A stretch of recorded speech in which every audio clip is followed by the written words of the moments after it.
Hallo und herzlich Good willkommen. morning and welcome to the people in this room, to this which is very full.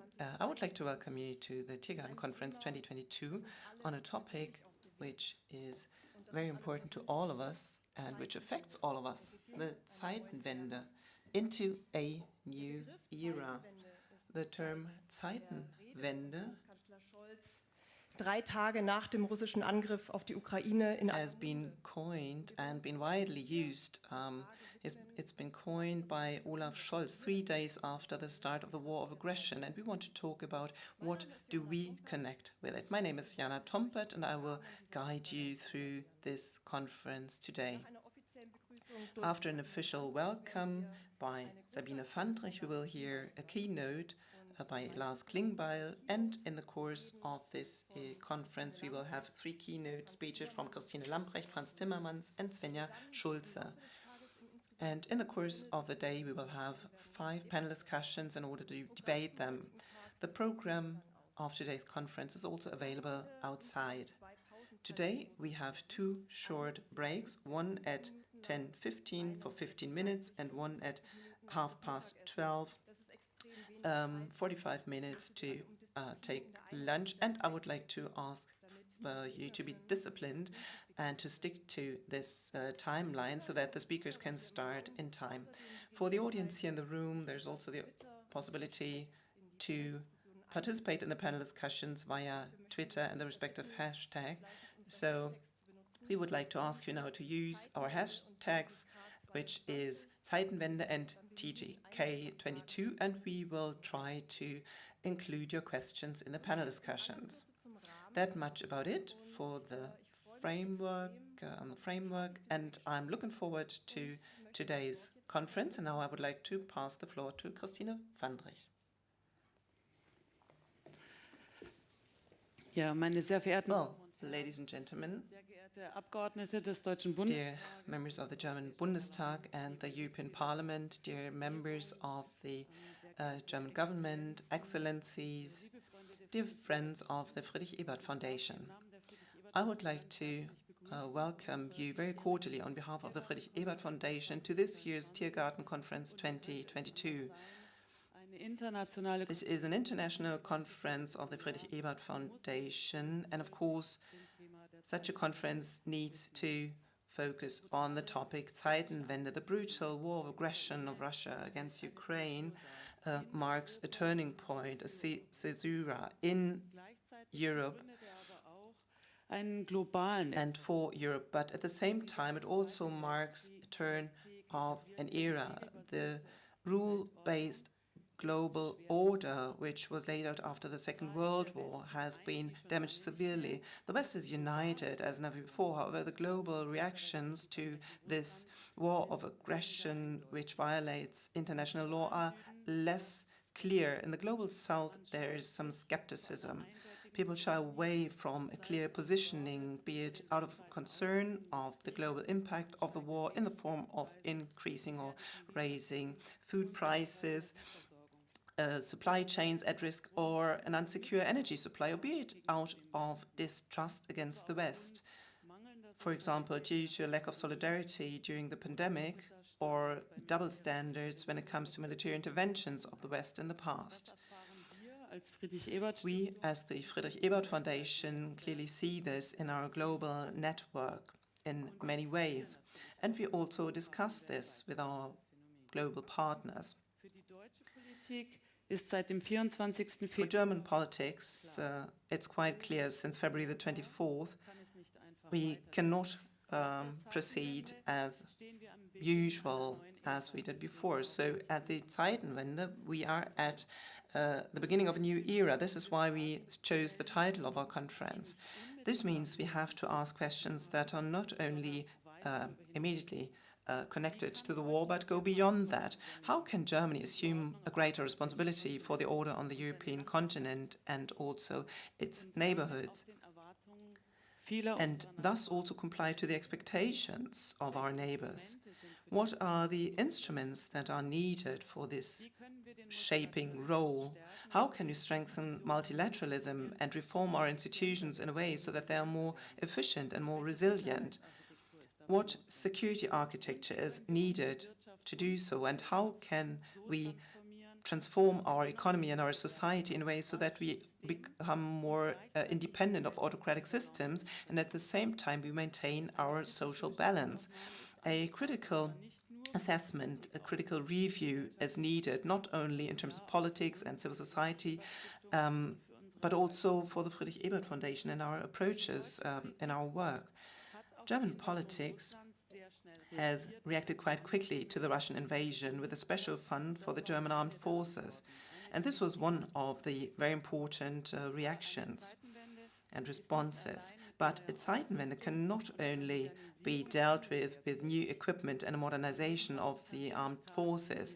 Of course, we also need actions right here and now, and we want to fully support Ukraine, but we also have to deal with the Zeitenwende in the medium term. We need political strategies and ideas. We need a broader set of instruments and a broader political approach. This is why we are very happy that at the beginning of our conference, the chairman of the Social Democrats in Germany, Lars Klingbeil, will present us his ideas in a keynote. And at this point, I would like to welcome you very cordially, dear Lars Klingbeil. And afterwards, we will discuss with many renowned experts from politics and science in order to debate what the Zeitenwende means for us in Europe and for our global partnerships. Where do we share ideas and where do we have to bridge differences? I'd also like to welcome very cordially all the panelists, all those who provide an input, all moderators. And now, at this point, I would also like to thank the great team of the Friedrich Ebert Foundation, which has organized this conference in such a short period of time with such a high-level participants. So I would like to thank you for that in advance. Die Welt ist in rasantem Wandel. The world is undergoing a rapid change. The values of the Social Democrats have not changed. Despite the Zeitenwende, we are standing up for freedom, justice and solidarity. At the national and the international work of the Friedrich Ebert Foundation, we represent democracy, human rights and multilateralism. How these ideals can be safeguarded under the new framework conditions is the major question, the major issue of our time. I wish you a very fruitful and interesting conference. Thank you very much.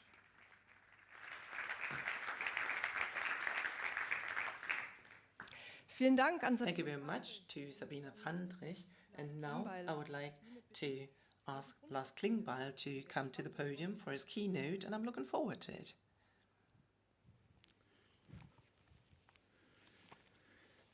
Ja, lieber Martin Schulz. Well, dear Martin Schulz, dear Sabine Fandrich, ladies and gentlemen, dear colleagues, excellencies, dear friends, Vielen Dank. Thank you very much for the organization of this conference. I think it's a good thing that we have such a place in order to discuss these issues, in order to debate the Zeitenwende and what it means. These are moving times in which we are coming together. I would like to start my speech by coming back to Antonio Gramsci, an Italian author and intellectual, who once said, well, in a crisis, the old is no longer there and the new has not yet appeared. So at the moment, we are living in a time of diverse crises, war, pandemic, climate, social the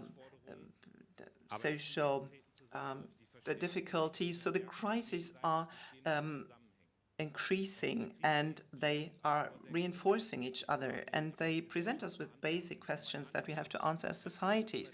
So as the chairman of the party, we have to shape our future and we have to do it together. This is my approach. Sometimes we write history and sometimes you only know many years later what epochal change it was that you underwent. But there are also moments where you see right in this moment, that this moment is a historic moment, that this moment is going to change the history, that it's going to have a direct, a sustainable impact on all of our lives.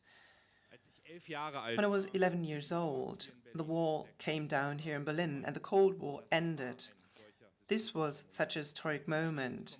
The idea of communism died and was dead, and there was only one path towards the future, the liberal democracy.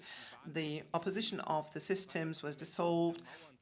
The idea to suppress people behind walls had disappeared, and I couldn't understand it, but it already characterized me when I was 11 years old. The fact that there was this attempt.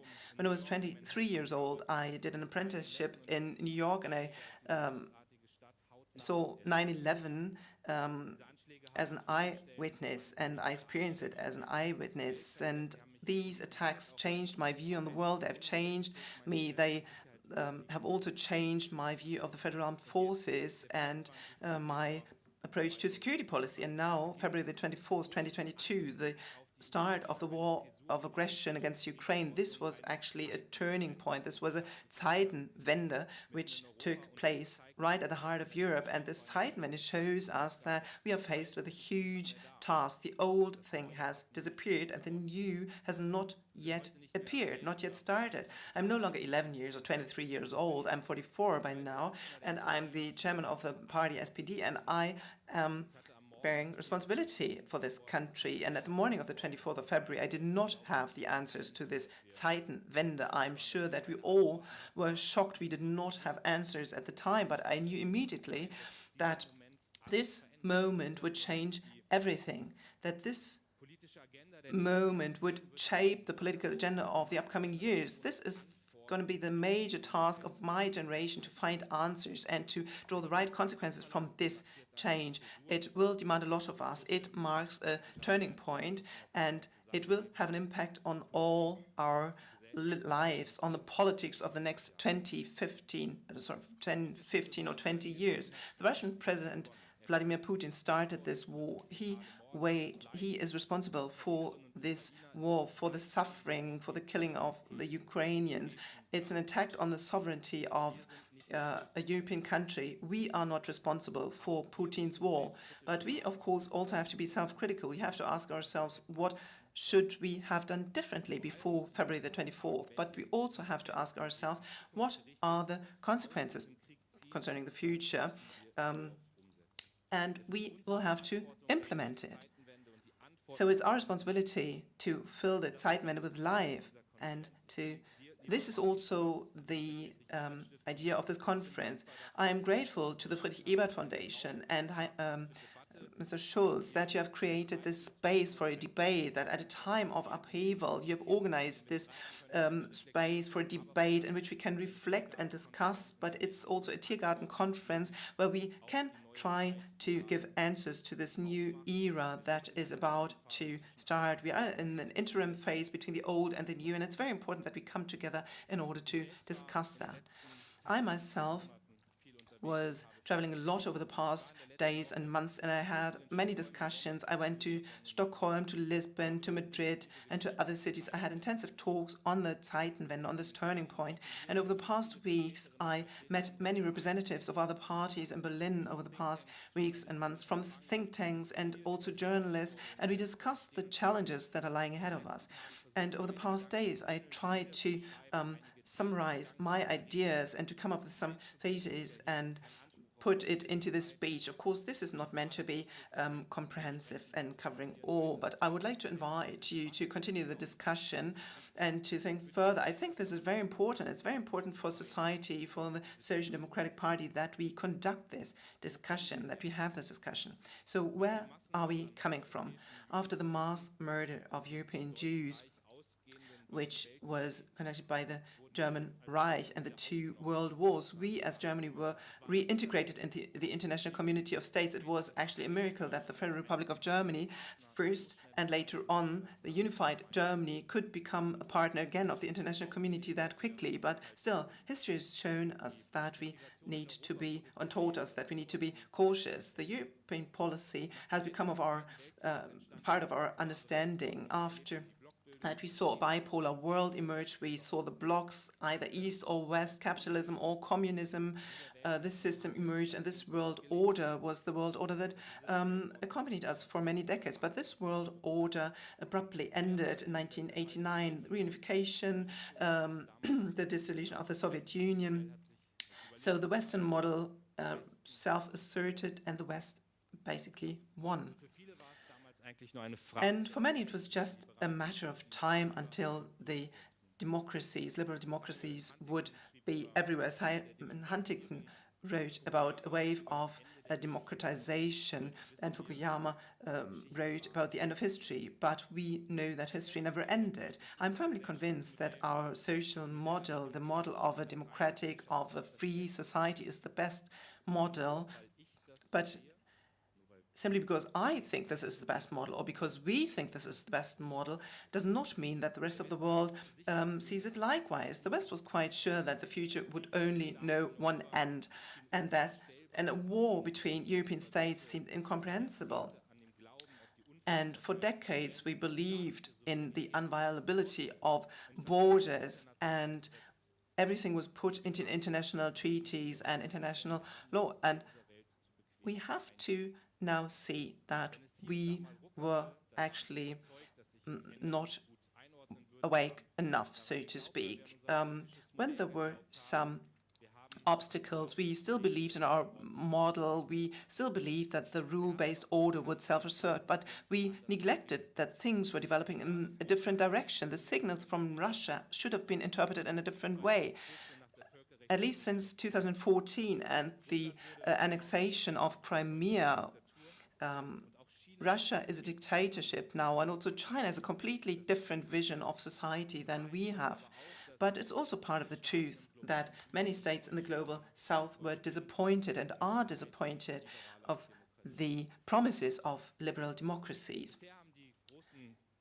So far, the major political players could be sure of their support, but in the future, the world will be different. We will no longer have different poles, but different centers, which will exert power in different ways. It's no longer a matter of allegiance. It's no longer a matter of oppression, but it's about convictions and interests. The power centers that we will see in the future will cause dependencies, and they are dynamic. So power will be exerted differently in the future than in the past.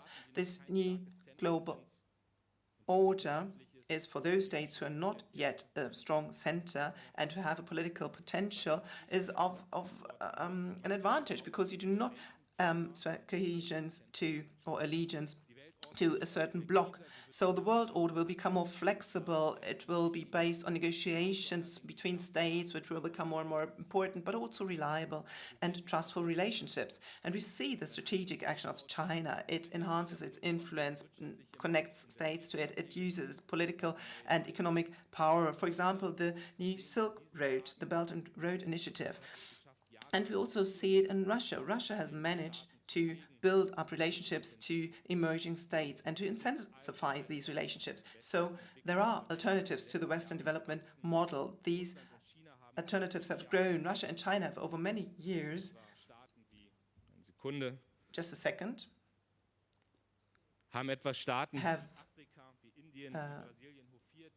Have coordinated countries like South Africa, Brazil, or others have given them a voice at the international level.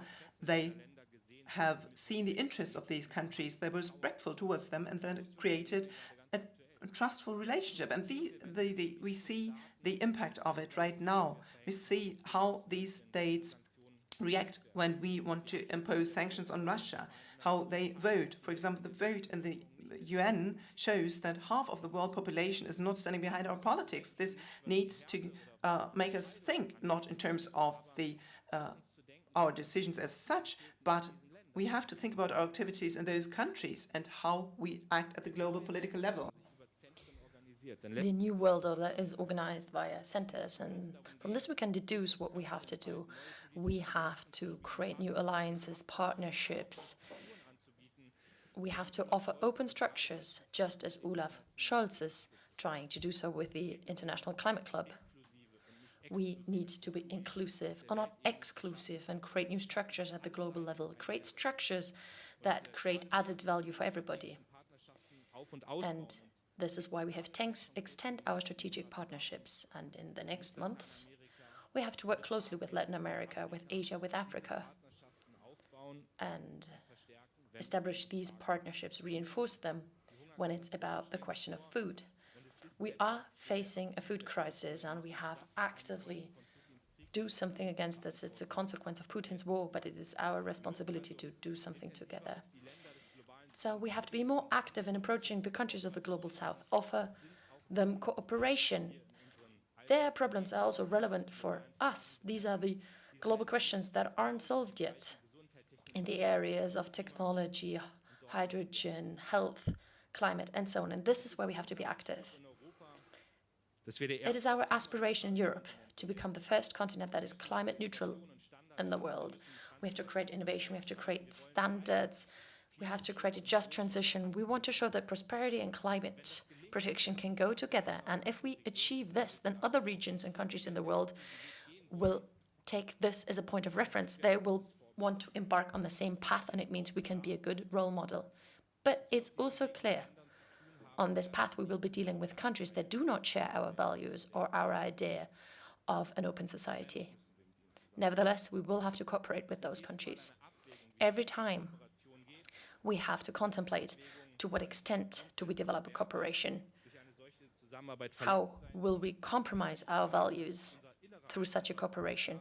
And this is why we need a reliable internal compass. We will never give up trying to work for change. We need an opinion values when we cooperate.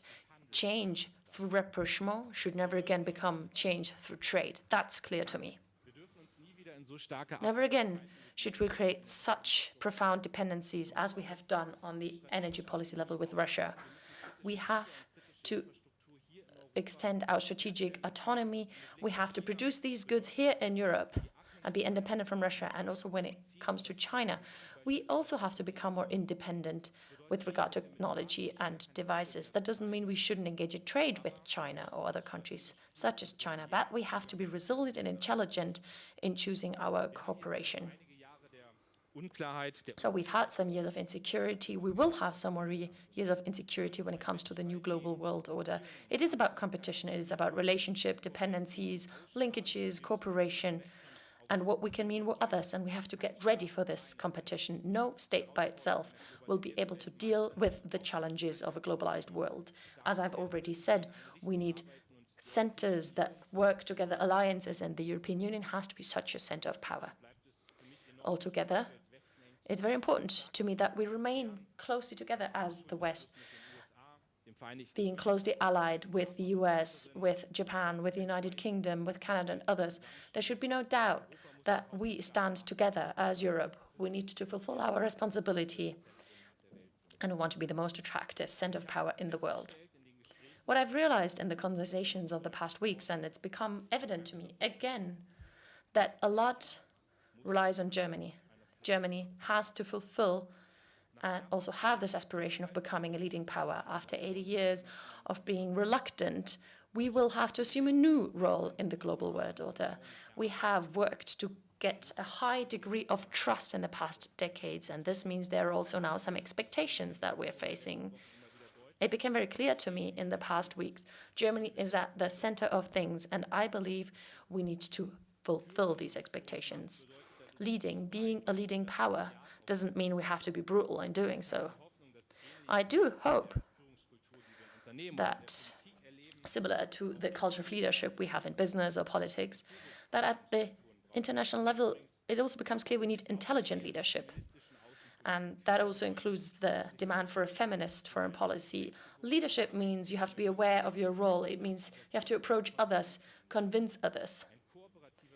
Cooperation is integral to leadership because it makes good leadership. We need to be respectful, also towards those who do not share our opinions. And it also has to be very clear what motivates us. We do engage in foreign policy in order to make sure that people live in security and prosperity. US President Biden talks about foreign policy for the middle class. And I believe this approach is correct.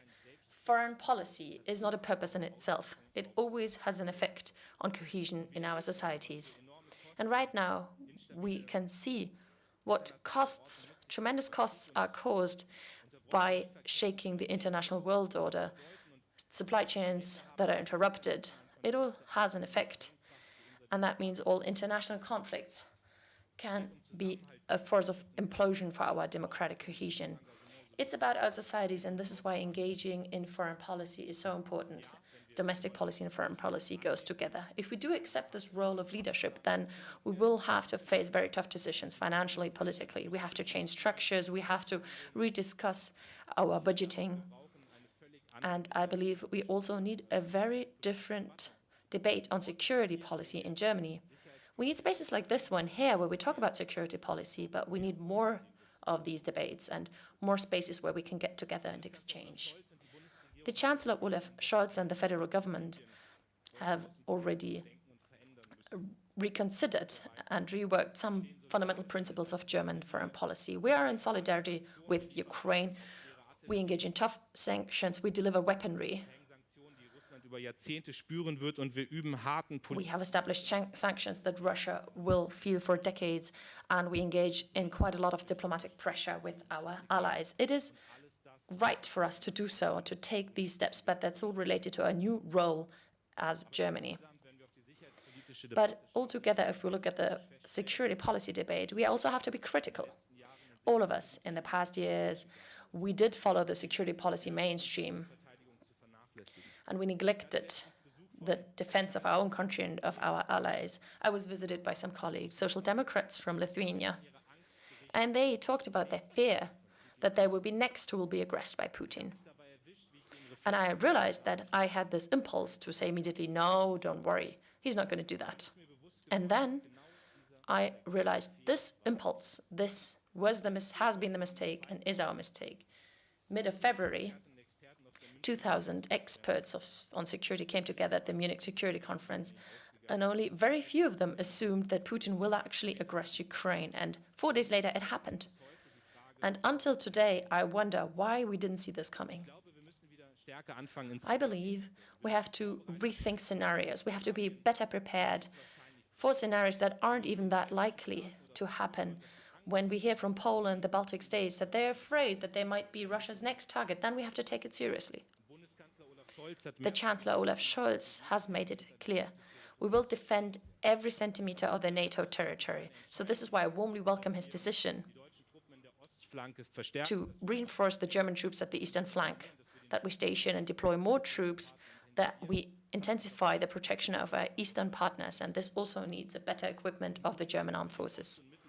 When dealing with the Central European and Eastern European partners, we did make mistakes, and this is why personally I think it's very important to extend our dialogue, to intensify the debate, and to move ahead in Europe together. And this is why at the end of this week and next week, I will travel to Poland and Lithuania to have negotiations with my colleagues there.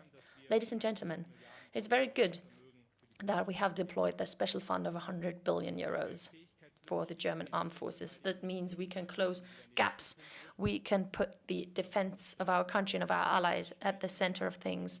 And this also emphasizes our protection of security for our citizens and for our allies. But I also believe that beyond these 100 billion euros, we need a different way of coping with the German armed forces within the society. The armed forces have been reduced and again. Sites were closed down. There is no mandatory duty to enroll in the armed forces anymore. And the federal armed forces were only in the media when there were scandals. I had the impression that some people thought the less of the armed forces, the better, because it's going to be less likely that war is going to happen. But now we've realized that the contrary is true.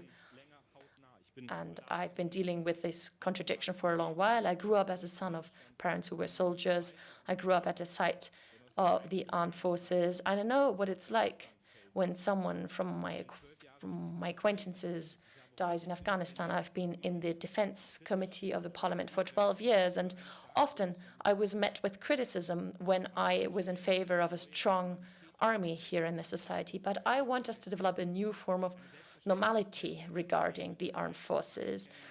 We should take it for granted to meet them with respect, with recognition, because they serve our country and they go as far as necessary once the parliament decides on it. I want us to talk about peace and security, but to think about the armed forces as well.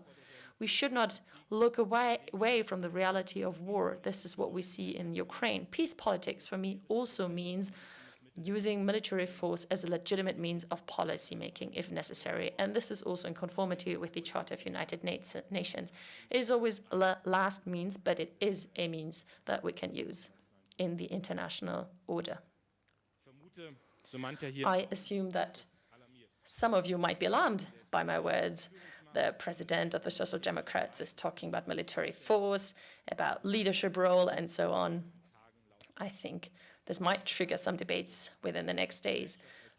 But I have the ambition as a party that will remain realistic. And Willy Brandt and Helmut Schmidt, they've said the same. They knew that the basis for peace force is also military capacities and strength. The budget for defense was 3% of our GDP back then, and not less. Brandt and Schmidt, they understood this. We need to be strong ourselves, and then we can fight for human rights and for peace. And this is why I'm asking you, let us not have any shortcuts in the debates, as I've experienced in the past months. I'm very proud of the Eastern policy of Willy Brandt. He got the Peace Nobel Prize, and it was the basis for our unification. It made sure that we were able to overcome these blocks, and it made sure other countries in the Eastern Bloc were able to advance the democratic values that are enshrined in development policy and so on. They are a great fundament, and they remain so. Freedom, peace, international solidarity, these are important guidelines. Human rights, the rule of law, democracy, these are our goals as social democrats. And when I'm talking about the turn of a new era, the Zeitenwende, when I say that this requires a change of concepts and a change in what we've taken for granted, then that does not mean that I want us to throw everything out what has been important until now. No, a lot of things we have been doing in the past years and decades, it's important: diplomacy, international agreement, non-proliferation treaties, multilateralism, international financial policy. All these are means and instruments for a successful way of dealing with conflicts and preventing conflicts. They're part of a comprehensive social democratic security policy, and this will remain the case. And the most important thing, social democratic projects in foreign and security policy, it's Europe. When I was in Bommersvik in the past weeks, I learned that 50 years ago, Olaf Palme, the Prime Minister of Sweden, he invited leading figures at the time to talk about the future of social democracy in Europe. It was a starting point that was launched by social democrats back then. They shaped this moment. I'm deeply convicted that we can do this again, and we need to do so for Europe, a new era. Social democrats are at the leadership in 8 governments in Europe. We're part of 13 governments. We are the biggest family of parties in Europe, and we have the opportunity to shape Europe for the future. As a leading power, Germany needs to fight for a confident Europe. We can only be strong if Europe is strong too. In the history of the European Union, we have learned what is possible if we want to do it politically, if there is willingness. Schengen, introducing the euro, the historical treaties of Maastricht, Lisbon, and so on, and also the recovery fund after COVID. These were all measures that were taken that had such a big scope and changed the life of so many people on this continent. The Chancellor Olaf Scholz visited the Balkan countries, Northern Macedonia in the past weeks, Albania, and he talked about upcoming negotiations for accessing the European Union, and the journey to Kiev that he did with other government leaders had a very important message. Ukraine is part of Europe. We are fighting for European values. With you, Europe will be stronger, and Moldova also needs to be a candidate for accession. The changing times, the turn of an era is very important. The security order is reconfiguring itself. We have to orient ourselves to the European Union, and the Eastern countries are trying to do the same. It shows what power we already have. We are attractive, but it also means we have a political responsibility. And for me, this includes a policy of extension. As a geopolitical actor, we have to have more weight in Europe after the end of the Cold War, and we've shown it already. We have acted geopolitically and strategically. It was a strategic goal to integrate the countries of the former Eastern Bloc into the European Union, to give a quick perspective for accession to the European Union. And I want us to do the same thing again, put a lot of political willingness into this accession. It doesn't mean they will have access to a fast track. Their criteria are standing. But it shouldn't get lost in the bureaucracy of Brussels. It should not peter out. We need to actively shape Europe as a geopolitical project. When we talk about the enlargement of the European Union, we also have to speak about reforms within. And I agree with a lot of people I talk to. This is the only way for us to become ready for these new members. We have to be able to act more quickly within the European Union, and we have to thus abolish the principle of unanimity in fiscal policy. That means we'll be more democratic, we'll be faster to act. We should not make any compromise when it's about democracy and the rule of law. We need a new mechanism for ensuring the Copenhagen criteria and make sure that they'll be implemented also after the accession of a country. I've been thinking a lot what else I should propose in this speech, which might be taken up by journalists and so on. But I've realized that there's not a lack of ideas when it comes to the European Union. Everything's already on the table. We've been discussing it for years now. But a lot of things got lost in these long corridors of bureaucracy, and that means a lot of good ideas disappeared. We don't necessarily need new ideas, but we need to make Europe more political again and show that we're advancing on this continent, especially in these times. That's our biggest responsibility. I am convinced that we have to reform European defense and security policy. 27 countries have their own procurement, their own arm industries, and I cannot explain to anybody anymore why we do not coordinate this at the European level. I do know the arguments, but I think now we actually have to do it and implement it. And in the end, our goal should be to bundle resources, to develop a strong European pillar within NATO. European countries should be able to defend their own territory. And that's not any form of policy against the transatlantic alliance. It's something that would strengthen our transatlantic alliance. Apart from foreign and security policy, we also need to strengthen Europe within, strengthen social cohesion and invest into it. Everywhere in Europe, people are struggling with an increase in prices. The war threatens the social peace, and this is part of Putin's strategy. He's waging a war against European democracies. He wants to divide us from within. And that means we have to strengthen our societies in this crisis. We have to create cohesion. I've already mentioned the recovery COVID pandemic plan. We have already created a fund for unemployment, for labor affairs, and this has shown that we're ready to do so and that we are capable. In Spain and Portugal, I actually learned how important this was in the pandemic, how much it supported people on the ground. But now it's about going further. For example, reforming the Stability and Growth Pact. We need to enable flexibility in order to tackle future issues, digital transformation and environment. This is where we need to invest. And this is my last point. The transition is the issue of the future, ecological, economic, and a security policy transition. This has become clear since this war has started. In the coalition agreement, we have already agreed on ambitious aims, climate neutrality, investing in innovative technologies, renewable energies, and so on. The transformation has gained a new urgency because of the Zeitenwende. We are aware that we cannot do that against business and trade, but with them. We need to invest in renewable energies. We need to push for renewable energy sources, and thus this means several years of heavy investment.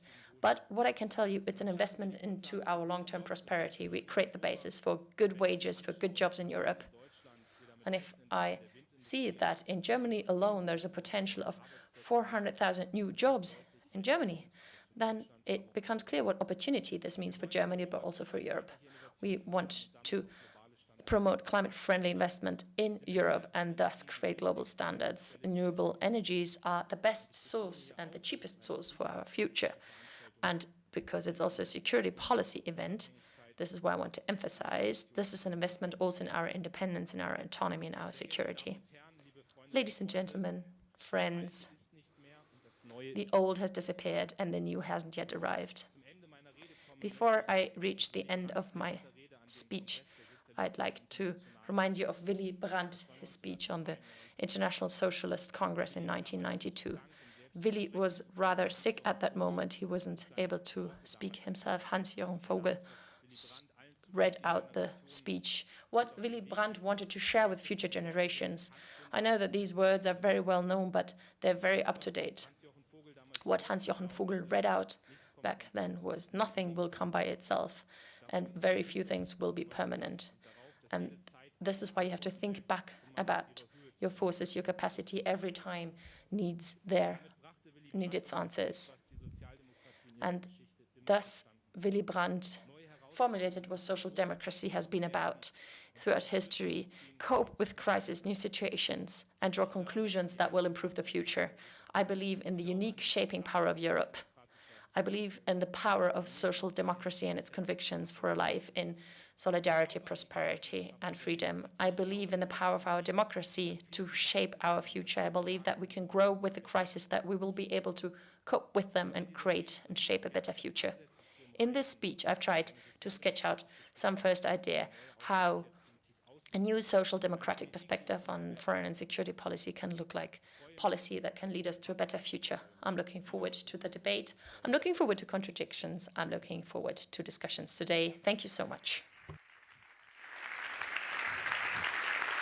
Herzlichen Dank. Thank you very much.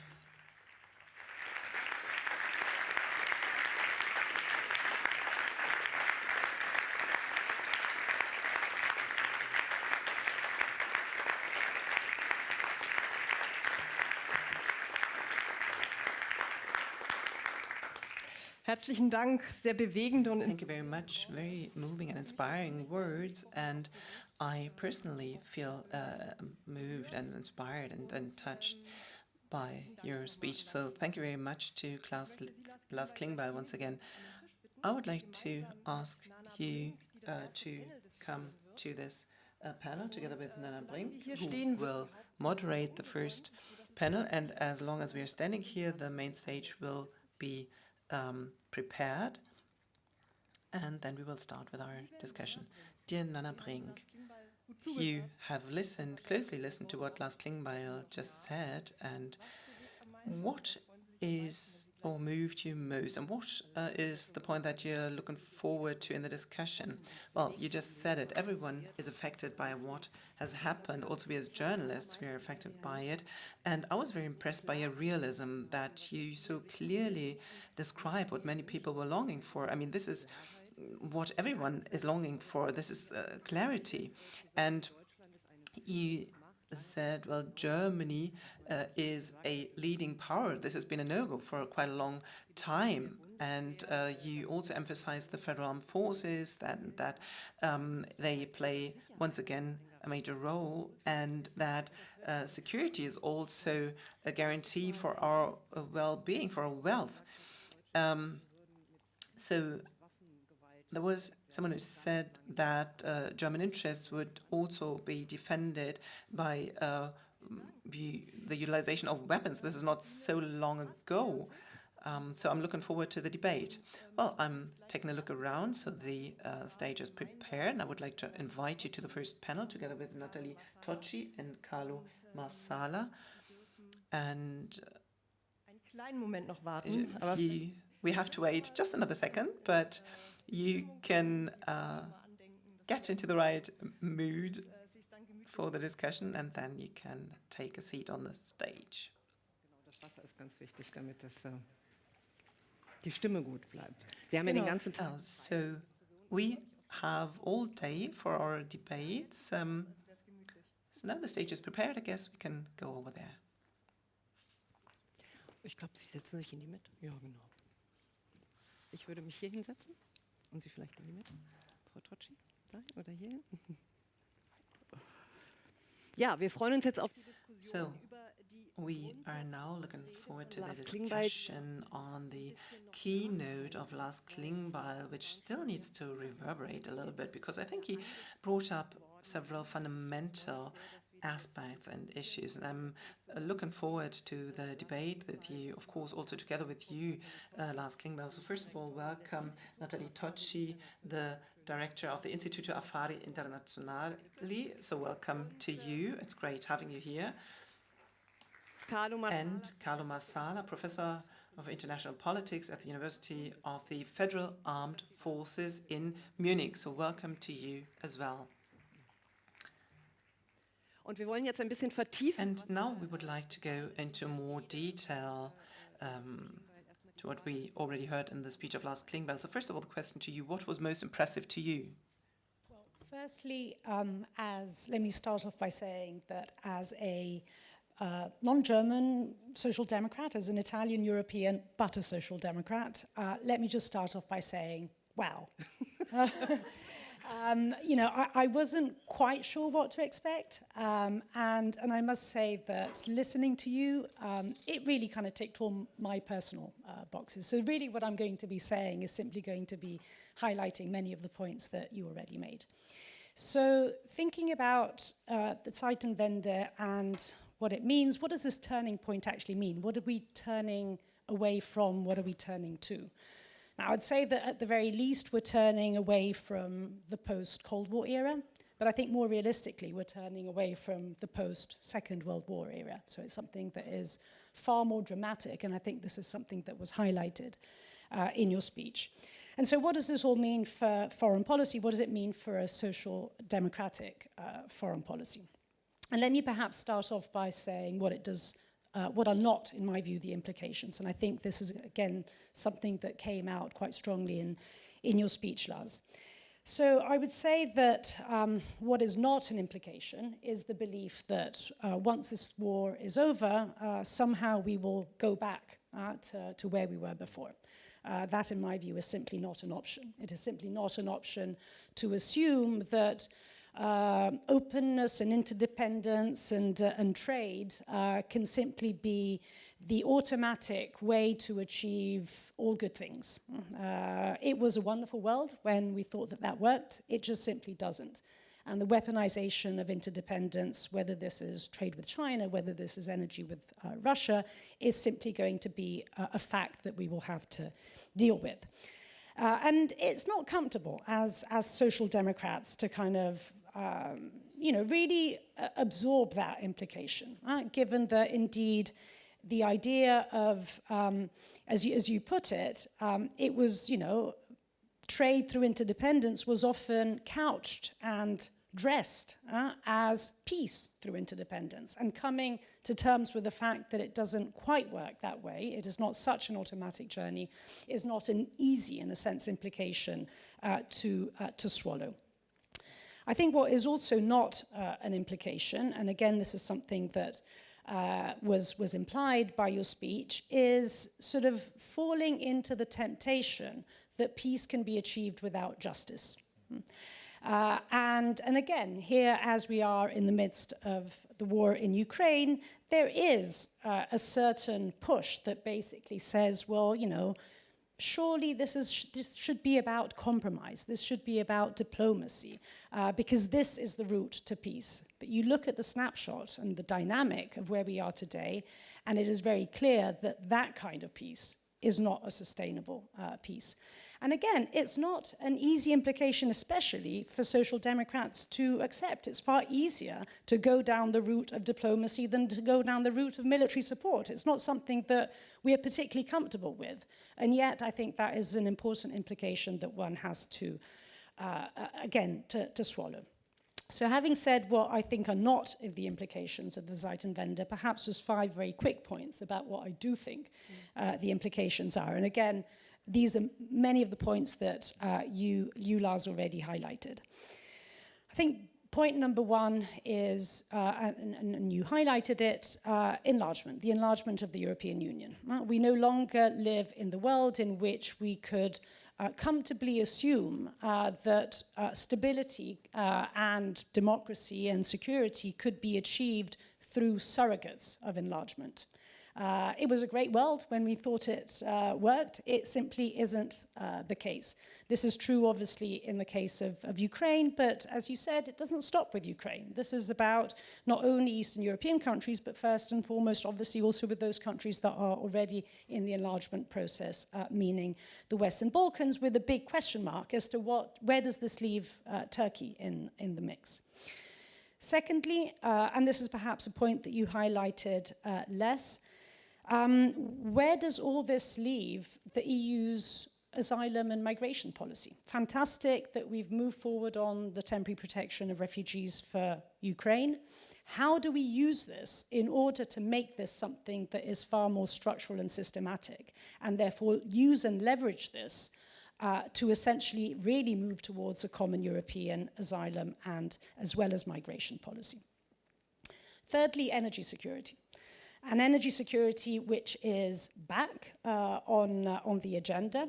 And although conceptually, we essentially say, well, energy security and the energy transition go hand in hand, we know that in the short term, we know that in the immediate term, there is a trade-off.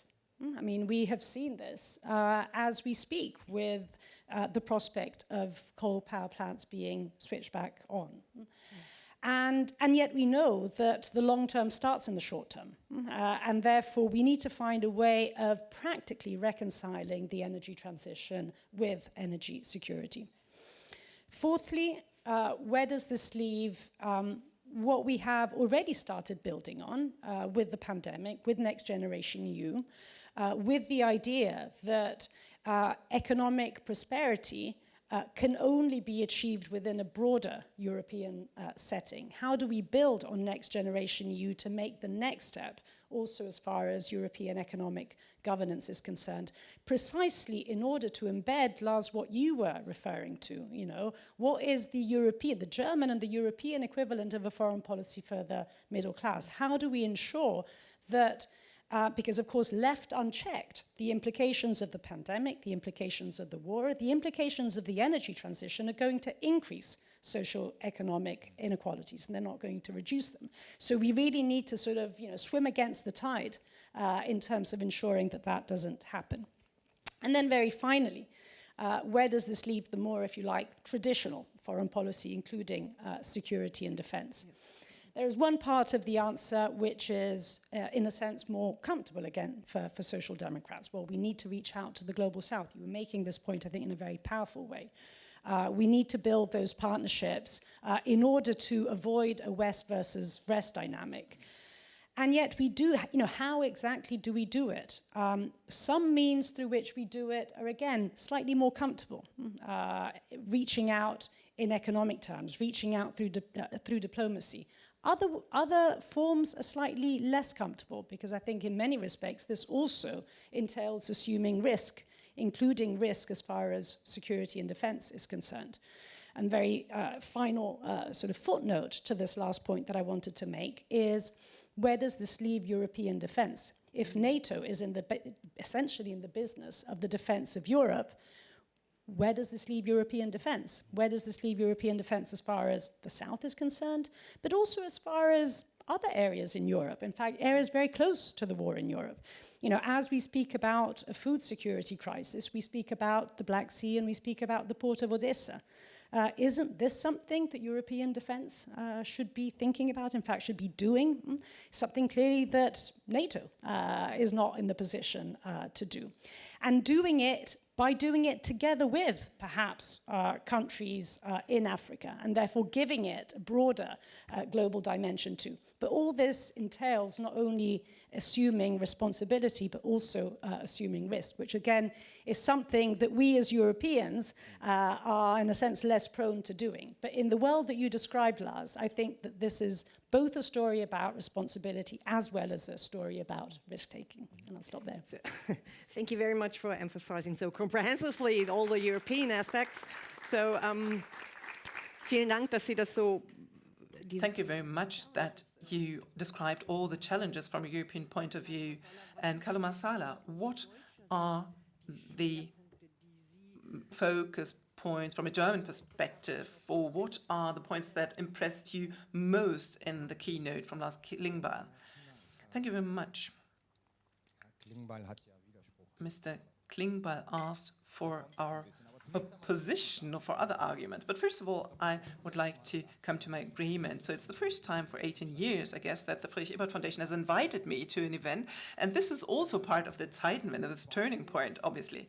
So the second aspect, just a side remark, as someone who has started roots and who has lived there for a long time, to hear a party chairman who puts his keynote on the motto of Antonio Gramsci actually open up my heart.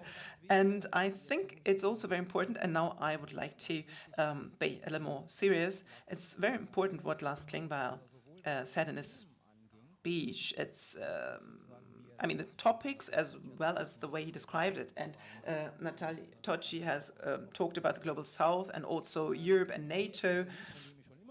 So you have mentioned something I've always been convinced of, but many social democrats were not in the past. This is the artificial division that I have experienced in the SPD of the late 80s and 1990s and also in the 2000s. So the Helmut Schmidt camp and the Willy Brandt camp. So in terms of the foreign and security policy, we always saw these opposing poles, opposing camps. But we have to say that this is a continuity. At times where both had or were in the government, there was no difference in their political approach, difference in the political approach of Helmut Schmidt and Willy Brandt when it comes to the question of diplomacy, of values, but also the possibility to defend yourself.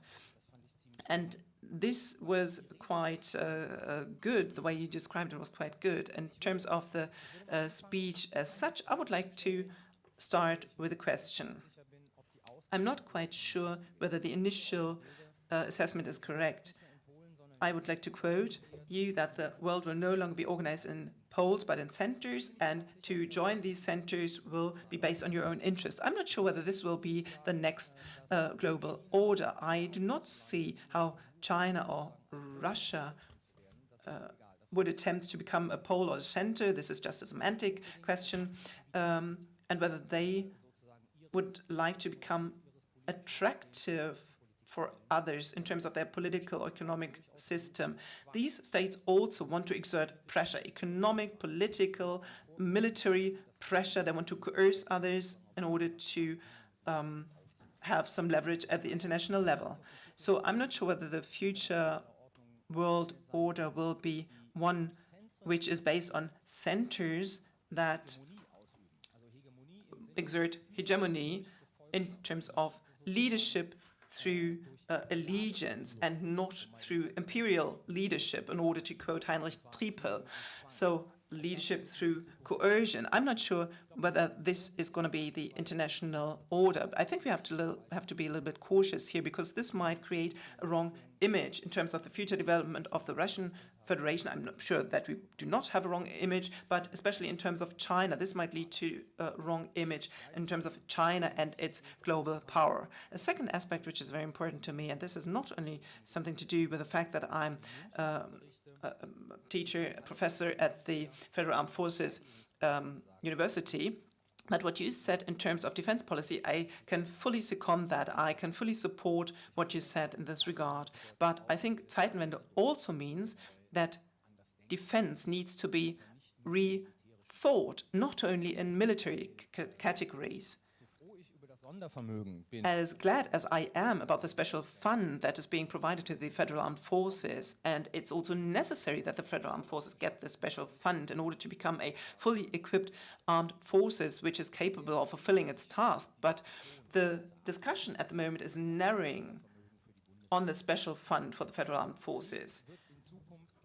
In the future, wars will not only be waged with tanks and frigates and airplanes. This is truism. In the Donbass, we see a war that is being waged by tanks and artillery. This is right. But in the future, wars will also be waged without these weapons, like an information war, a cyber war, an economic war.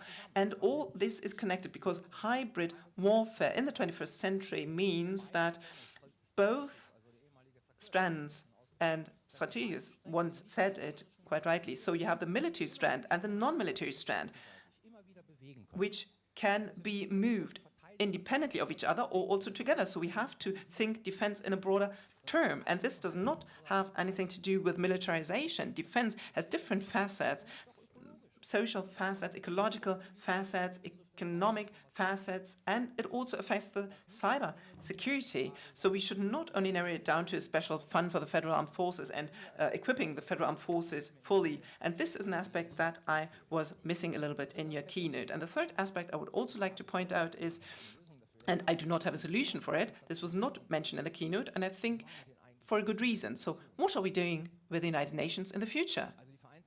The United Nations cannot be reformed because two of its permanent members in the Security Council will not want to reform the United Nations. But still, the United Nations is the key instrument for peacekeeping at the international level. So we might fall back into the system as we had in the 1960s and 70s, where the Security Council of the United Nations, and this is just a conception, the United Nations Security Council is blocked by the vetoes of the permanent members. But at the same time, the permanent members do not consider themselves as managers of the international systems, as it was the case sometimes in the 1950s, 60s, or 70s when it came to proliferation or international crises or conflicts. But I think in the long run, this will not be the case. And now the question is, what are we going to do with the United Nations? Every German government, not only this coalition, but all the other governments, also before that, you can go back and take a look at the coalition agreements for the last 20, 30 years, all said that the United Nations is paramount, and to strengthen the United Nations is paramount in order to counter international conflicts. But I do not see how we can do this. And the question is, what are we going to do at the global level when the United Nations actually are no longer, we can no longer depend on the United Nations at the international level? Do we want to choose instruments that have less legitimacy in terms of international law? And I would like to leave it at that. Aber Lars Klingbeil, ist das nicht genau das? Lars Klingbeil, isn't this actually exactly what a leading nation like Germany needs to spell out, also from a social democratic perspective? Yes, Carlo Massala got me there. I was really thinking about what I was going to say about the United Nations, but you know, I could have said the same sentences that we've been saying for 20 years. We want to strengthen the UN, we want to reform the Security Council, and so on. But when I wrote that down, I was wondering, is that actually going to happen? Ich sage einen Gedanken, den ich habe. So one thought I do have, or where I'd like to contradict, actually, is this issue of the centers. I do maintain this hypothesis because the positive aspect of these centers is that it doesn't have to be geographically close necessarily. For example, China, they do invest a lot in Africa, and without much pressure, it can be possible that because of the investment, the dependencies that are created, pressure might ensue. But right now, I believe that no African country would say that they feel a lot of pressure to position themselves in favor of China. But that's different from the former Eastern Bloc. So China is doing something that we haven't seen for a long time, and we weren't alarmed by it, or most of us weren't alarmed, and I think this is something we need to reconsider. But if we do perceive the world in centers, then we are faced with the strategic questions. With emergent states, do we strive for a reform of the United Nations? Do we strive for a coalition within the international community? Do we say that these countries should have more influence and power within the United Nations, which means we have to renounce some of our influence? But that would mean we include them into the bodies of the international community and give them more formalized power. I'm not so sure if Russia and China would be in line with this proposal, but, you know, maybe it's possible that could be a potential path.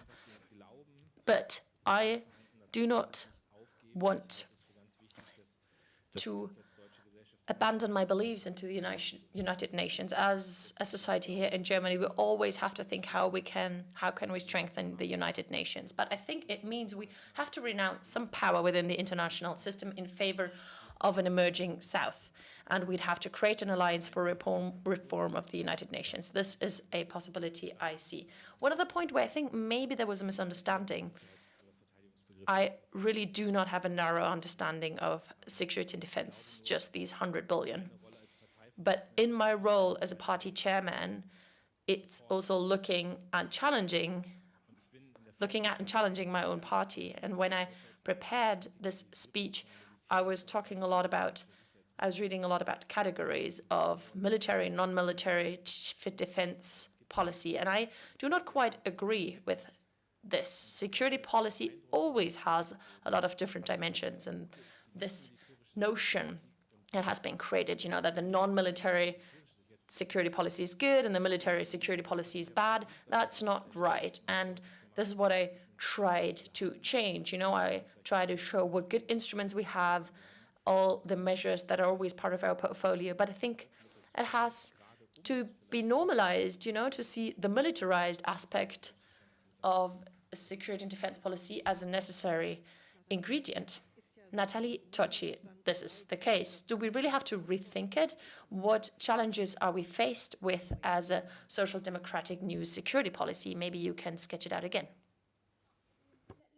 Can you just take your micro? Sorry. Let me come back to this UN point and also, in a sense, multipolarity point, and where does this leave us? And I must say, I think I find myself in agreement with your intuition, in the sense that it's clear that if this is a post-World War II era, of course the United Nations was created at the beginning of that era.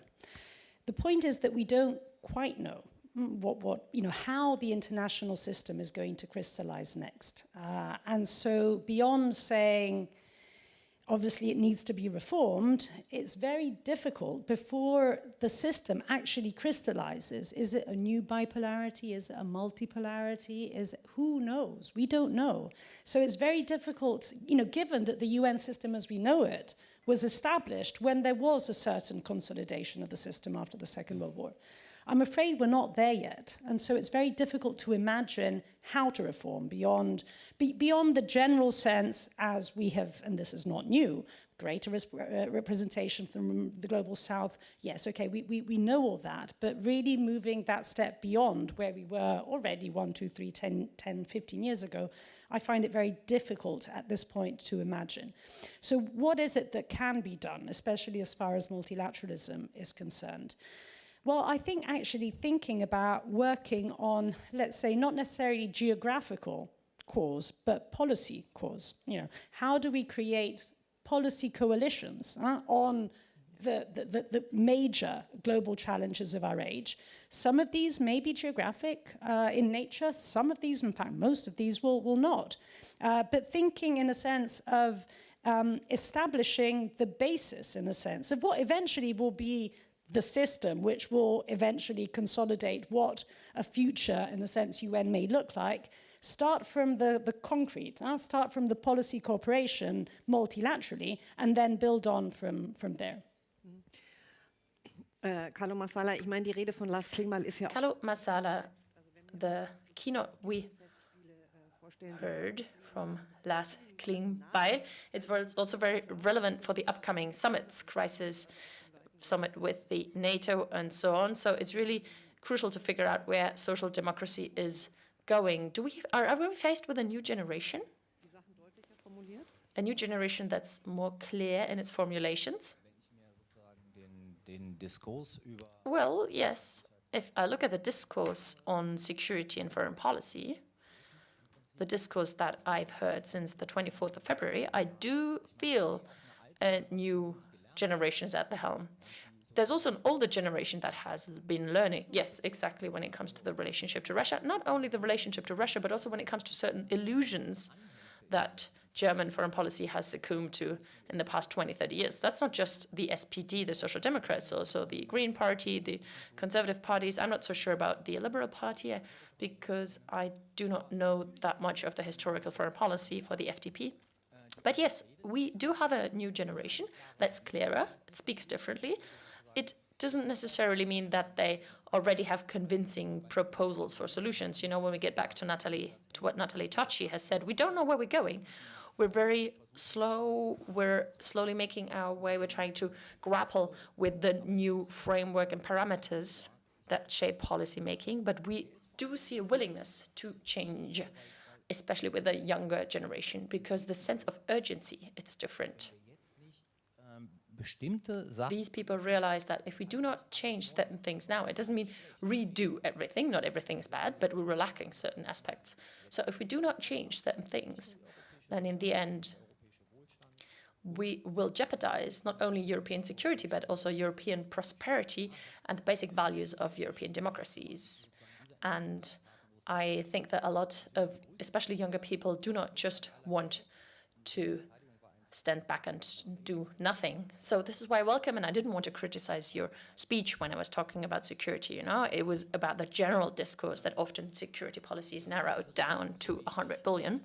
But this is why I really welcome your speech, and I think it's very important, because I was worried that this turn of an era, the Zeitenwende, that was proclaimed by Olaf Scholz on the 27th of February in the Parliament, I was worried that this Zeitenwende is already trickling down to in the mud of everyday policymaking in the parties. It's petering out. And I do hope now that this speech will give a new impulse, not only for social democracy and the party, but also for the broader public in Germany, the discussion within the parties, between the parties and in society. I think that's very necessary. Well, this is actually what you intend, and you said it clearly. So let's just maybe conclude. We have a very tight schedule. You were talking about centers, and this is my last question. I would rather ask, what new alliances do we have to enter into? Well, I've already named some countries. Brazil, we have to fight for them. Of course, it's going to be easier if Lula wins against Bolsonaro. We have to fight for Indonesia, India, South Africa, and we do already see some points of reference and starting points. The Chancellor will invite the G7 states to Elmau, but not only the G7 states. Argentina, it's not Brazil, but Senegal, Indonesia, South Africa. I think it's a very important sign. But the public eye doesn't see it as such. It's not being perceived as such. This strategy of the Chancellor to say, we see you, we want to work with you. G7 should not be an exclusive club. We're opening our structures. This is a very important sign. And I think in Germany, when it comes to foreign policy, links to other countries, and that refers to parties, but also foundations. You know, the Friedrich Ebert Stiftung is doing so much at the international level that also affects the ministers, everybody who's creating international contacts and partnerships, just talking, just being there, just being in dialogue. That's already something, and it contributes to these countries feeling seen.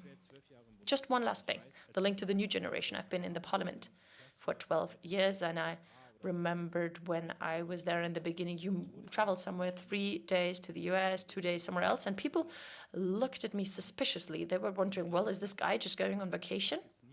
And I think that has changed. Now we take this for granted. It's normality in Germany, in the public, that we have to travel around, that we have to talk to other countries. And I have 50 new young deputies, members of parliament, that have very different biographies. A lot of them have a migration background. For them, it's just normal. And I'm very proud when I look onto Instagram and other social media.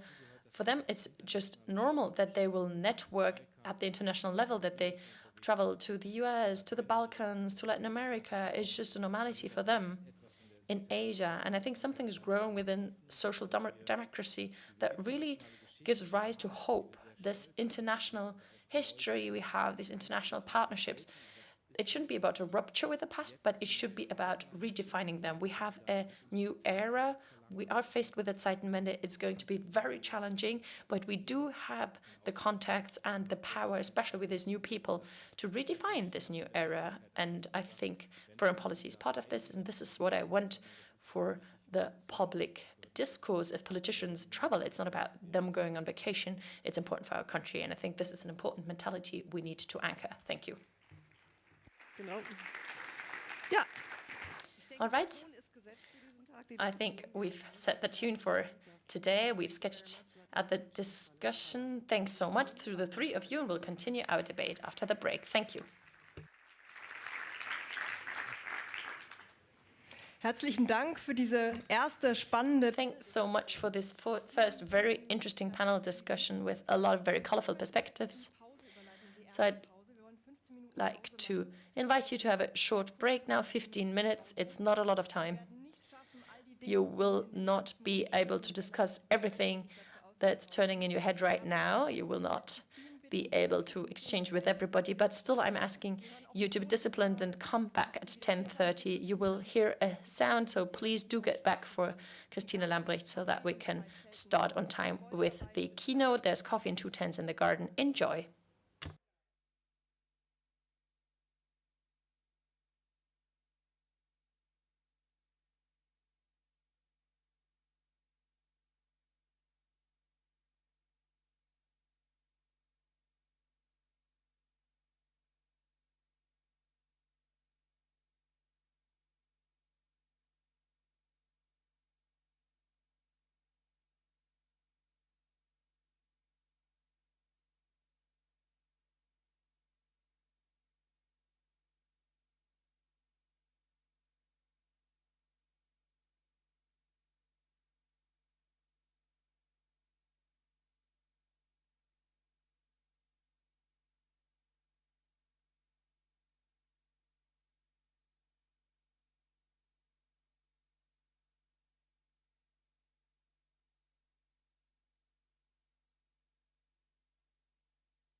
Herzlich willkommen zurück aus der Mini-Kurzpause. Welcome back from this very short break.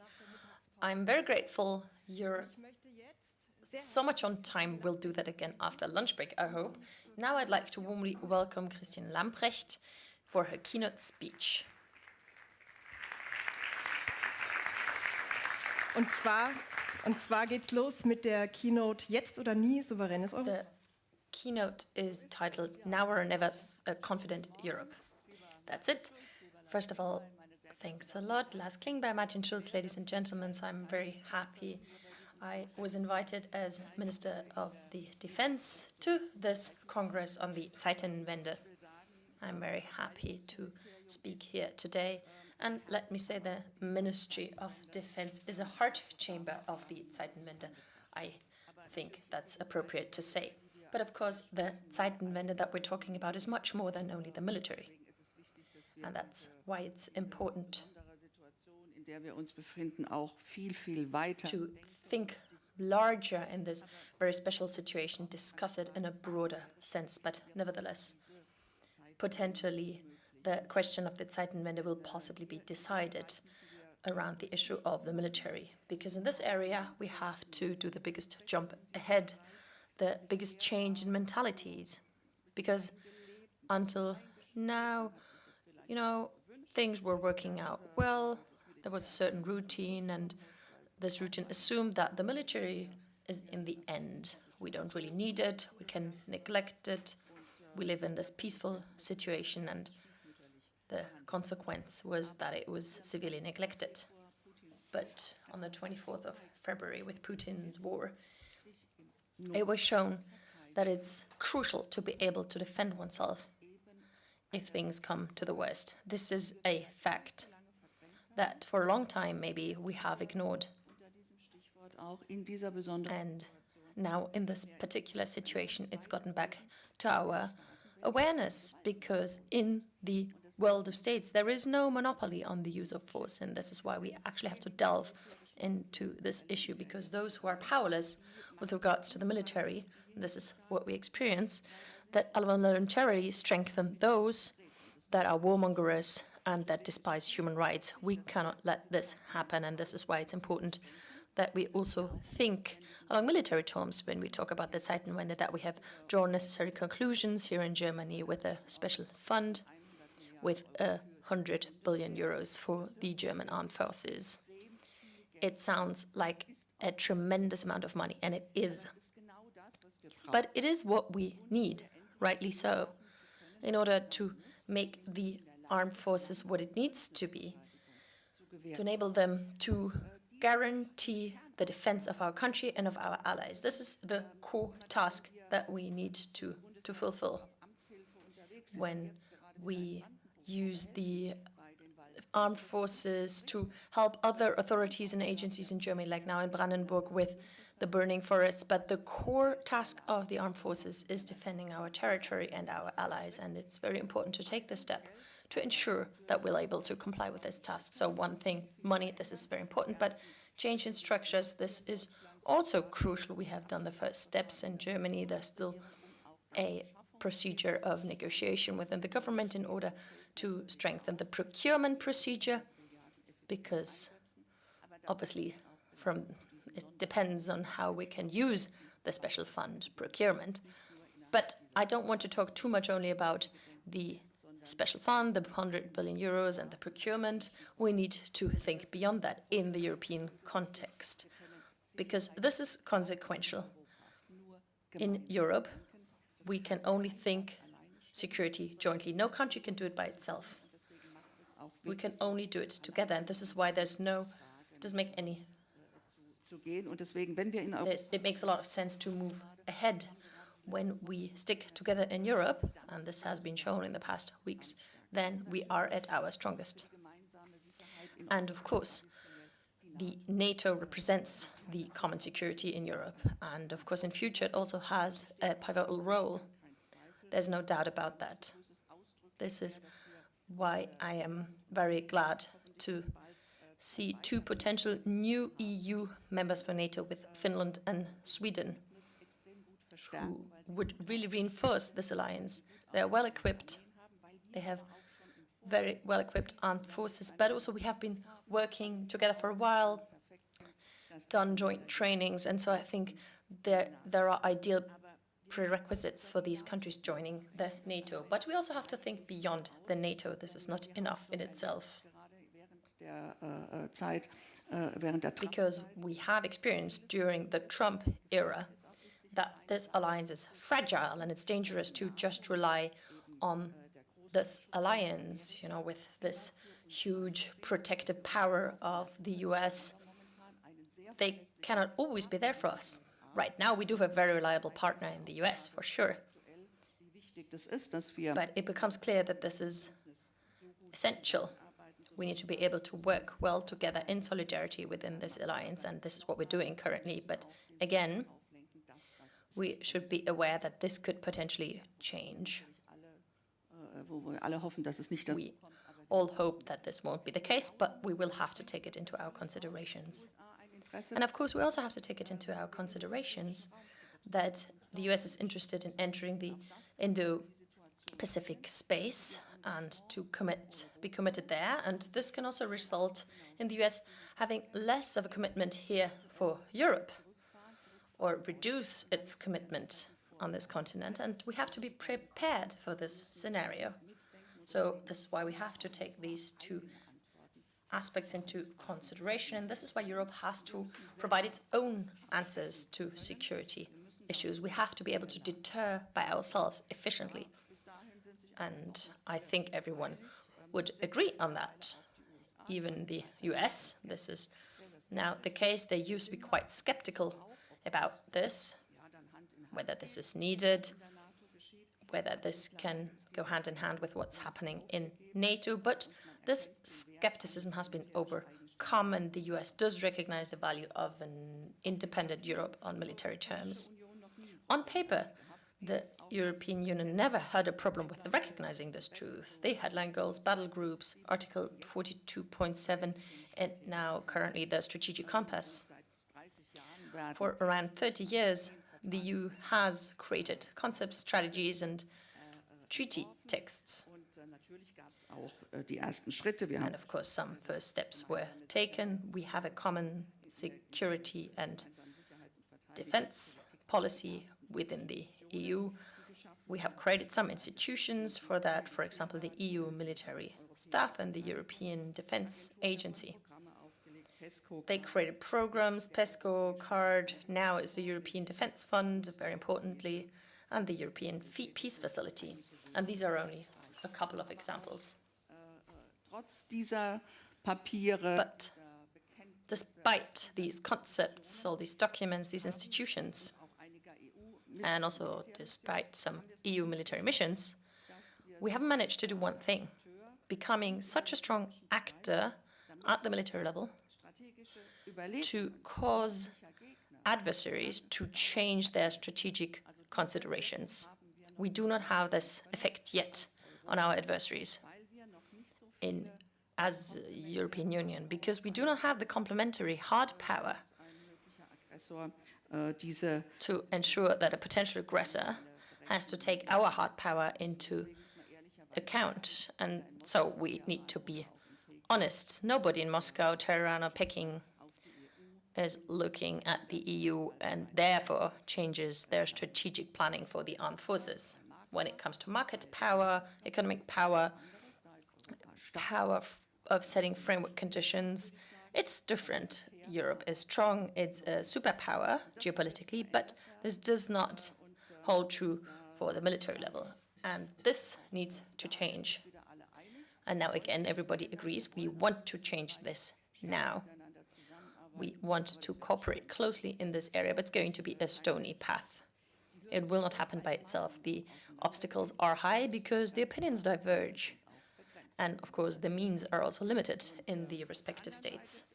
On the other hand, everybody will recognize, and I think this is what we're talking about, the Zeitenwende. You know, it does have an effect. People realize that it's more urgent than ever. We have to exit from the status quo. We are saying we want to do something. Let's change something, but we now actually need to do it. That is the current situation. I think we can feel that already in the capitals in different countries and in Brussels. There are new aspirations. In Brussels, we have not only decided sanctions against Russia, but we also decided to pay billions of euros as military direct financial aid for Ukraine to equip itself better militarily. At the same time, there are some important initiatives that are supposed to move things forward. For example, using EU funds for the military equipment of its member states. That would mean that countries who jointly purchase a helicopter or vehicle would get a subsidy by the European Union. This is a far-reaching step that is under consideration right now.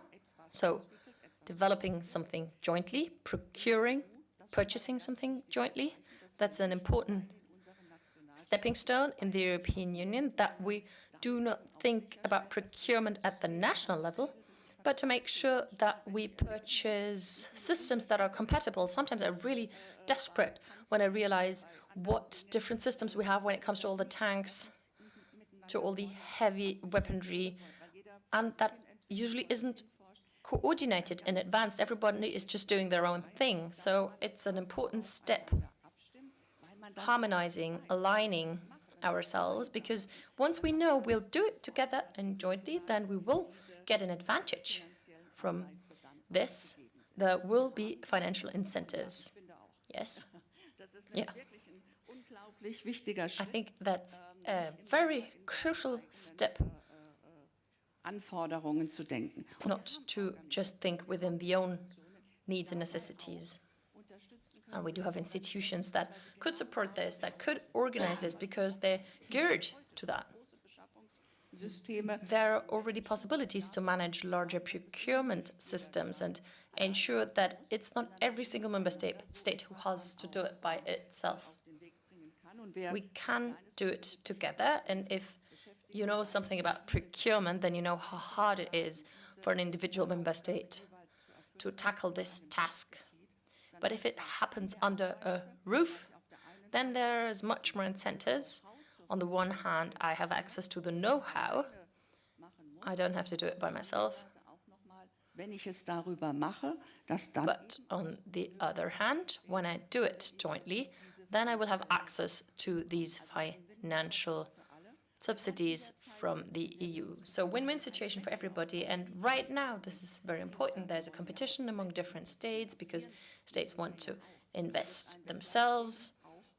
We want to do the same thing. So the question is also in this competition, who's going to be treated like what by the armament industry? Of course, if I do it together, an alliance of states who approaches the armament industry, then we can make use of that. So we have to work together within the European alliance, and we'll get stronger in doing so. And this is why we need to seize these two opportunities against the backdrop of the Zeitenwende. We need to become more efficient, stronger, but also to work together for these joint resources.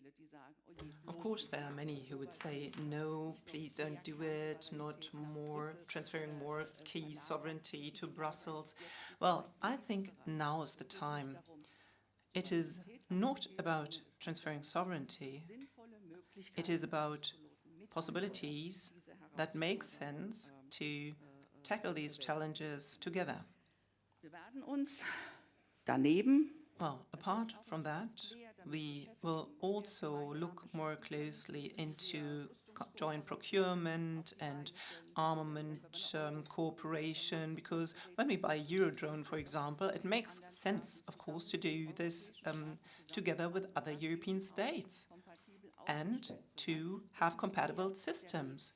This needs to be the path to the future. The framework conditions are already there. We have to get away from the bureaucratic nitty-gritty, all the details, because the EU part in the leadership planning in the military field needs to be strengthened.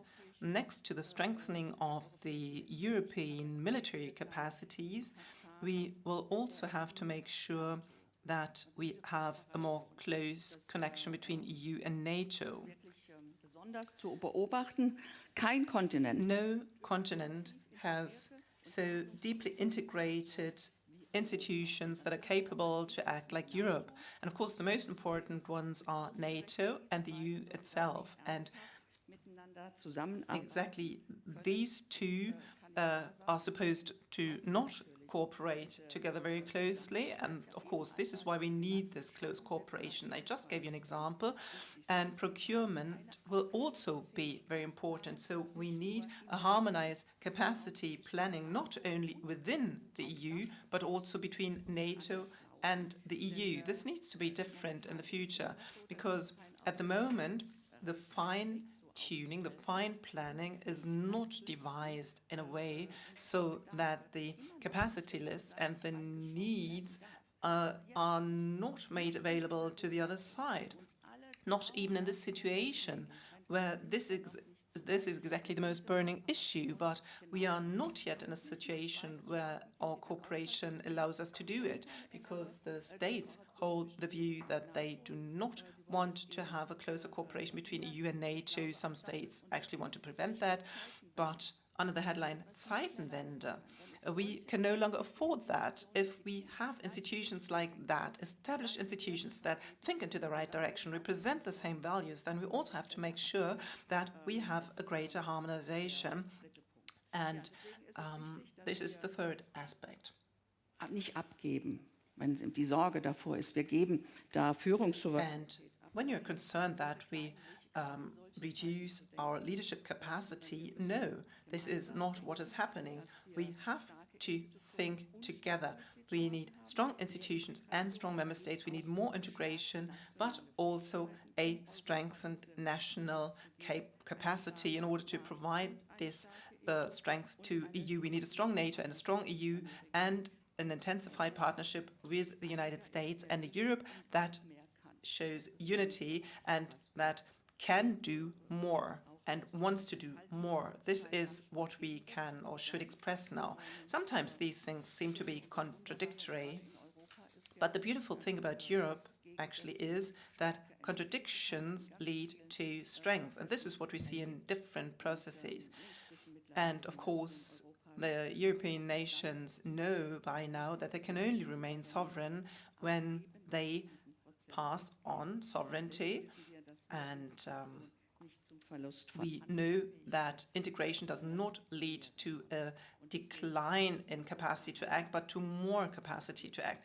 And this is why Europe needs this capacity to act. And we all know that a strong European identity will not lead to a decline in the national identity or to less national identity. And this is more Europe does not mean less German or less Spanish or less Italian. So these are just a few aspects of a major topic. We have to stop thinking about every little detail, especially in terms of the military aspects. We have to intensify our cooperation. We have to use our resources, and we should not only think in silos.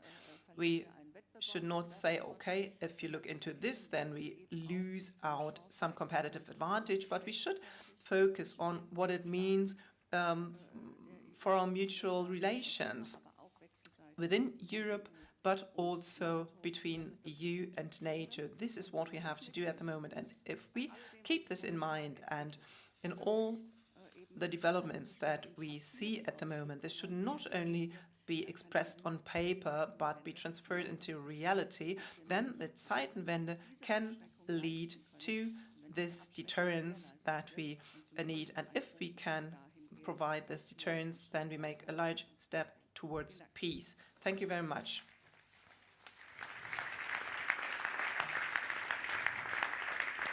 Vielen Dank. Thank you very much to Christine Lambrecht for these interesting insights. Now we would like to continue with the panel, and you have given us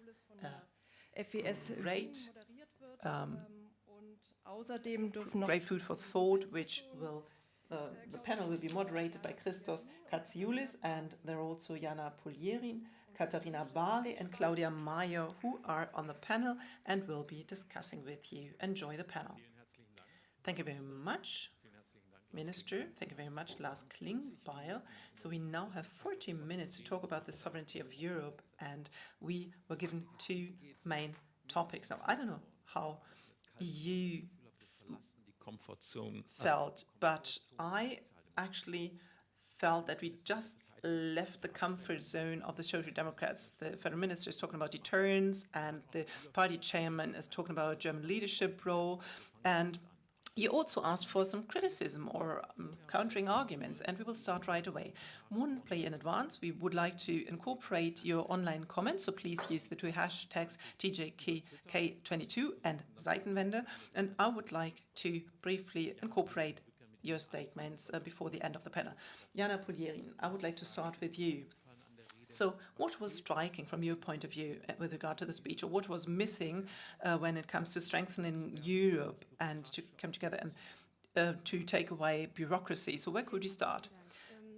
Thank you very much. I would like to mention three different aspects. One is a major compliment to Lars Klingbeil and the Friedrich Ebert Foundation. Both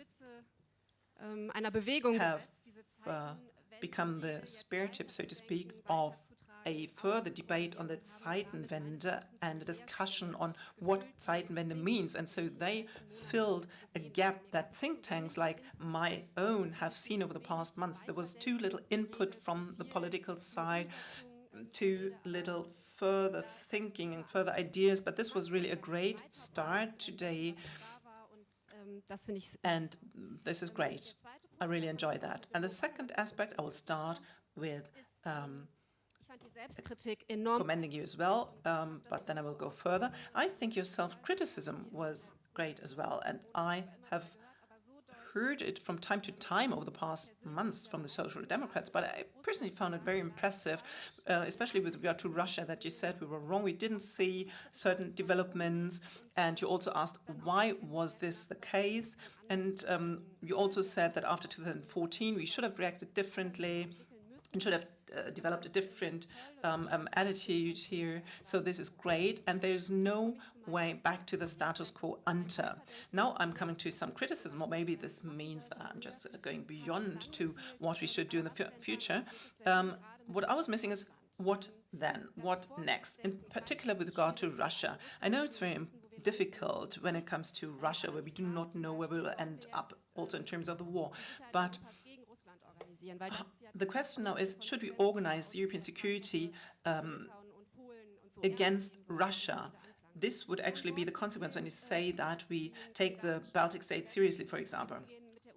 So how should we deal with Ukraine, with Georgia, apart from the candidate status and the post-Soviet sphere? Because the question is, how will security be organized there?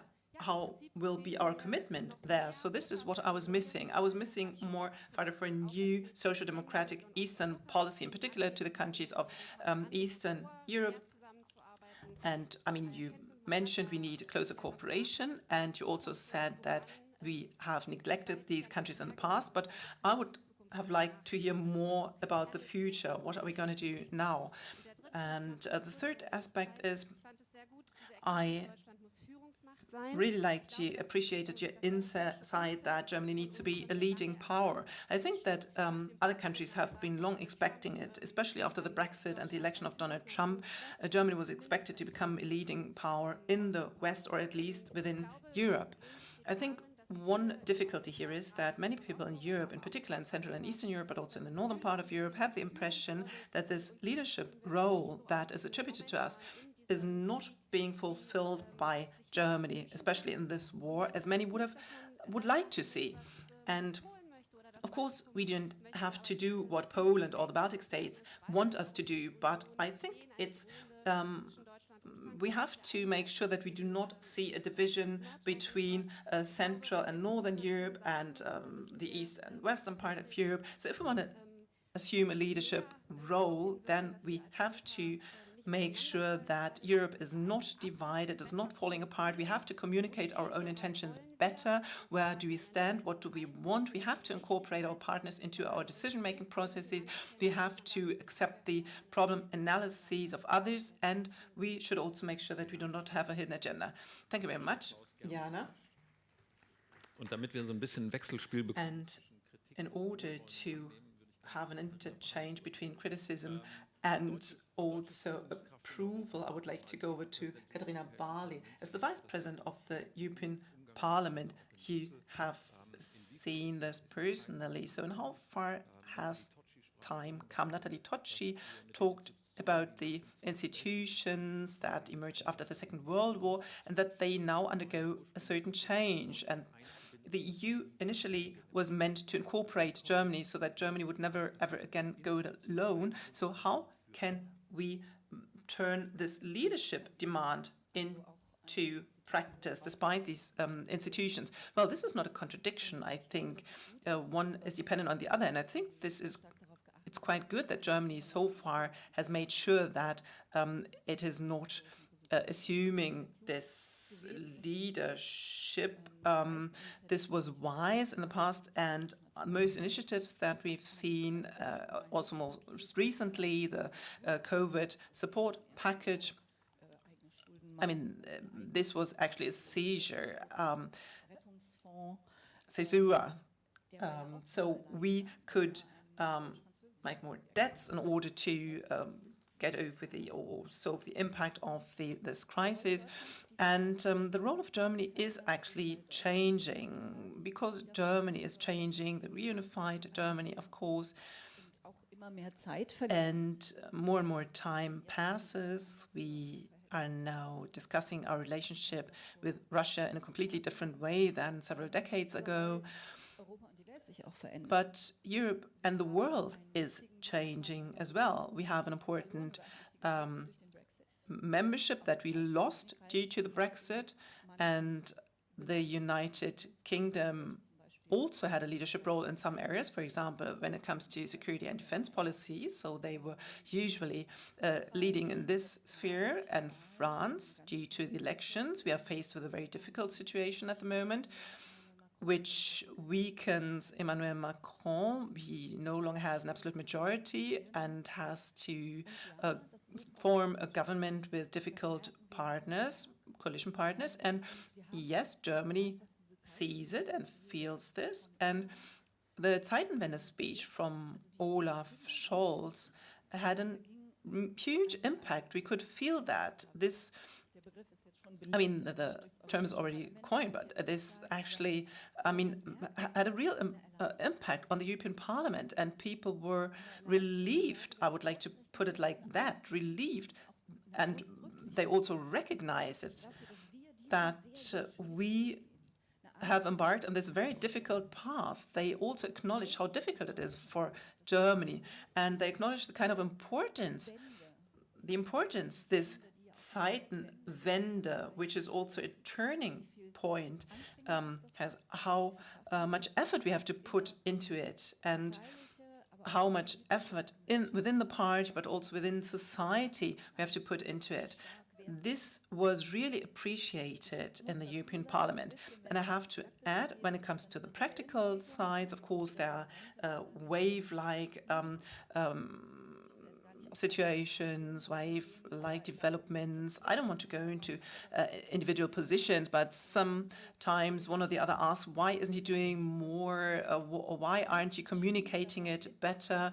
But usually, even though there is some criticism in terms of individual measures or a lack of individual measures, usually it's a huge recognition that Germany is embarking on this path, this major change. Because this discussion about defense and joint defense policy has clearly changed due to the speech. Thank you very much. Just a follow-up question. This initiative, also in terms of the accession perspective for Ukraine and Moldova and also the Western Balkans, is this already part of a German leadership role for geopolitical strengthening of the EU? Yes, this is the case, but we also have to say that Olaf Scholz did deliberately not travel alone to Kiev, and he did not only travel with the French and the Italian heads of state and government, but there was also a Romanian participating here, and sometimes this was missed out in the media. I'm not sure who said it earlier, but in the European Union, currently, we are faced with a huge risk that a narrative develops that there is some kind of East against West. The Polish and the Hungarian government are fostering this, but we have to make sure that this narrative does not develop, because this is simply not the case. I mean, of course, we are not cooperating equally well with everyone, and of course, there are some differences in opinion, but this was a joint visit which immediately has shown some effect. So the Dutch government was initially against it, and also others, but yesterday I had a breakfast with a Dutch politician, and she said, well, this is no longer an issue. I mean, when these 4 countries visit Kiev and say Ukraine should be given the candidate status, then, of course, that's the way it is. Claudia Major, the minister, also pointed to the relationship EU-NATO. So for some time, there was this strategic autonomy because some didn't like it because they thought, well, we are trying to get independent of the US. But we also saw that deterrence by ourselves is not yet possible. So do we still lack the trust into Germany in the field of security and defense policy? Katharina Barley talked about UK, which was in the lead in this regard.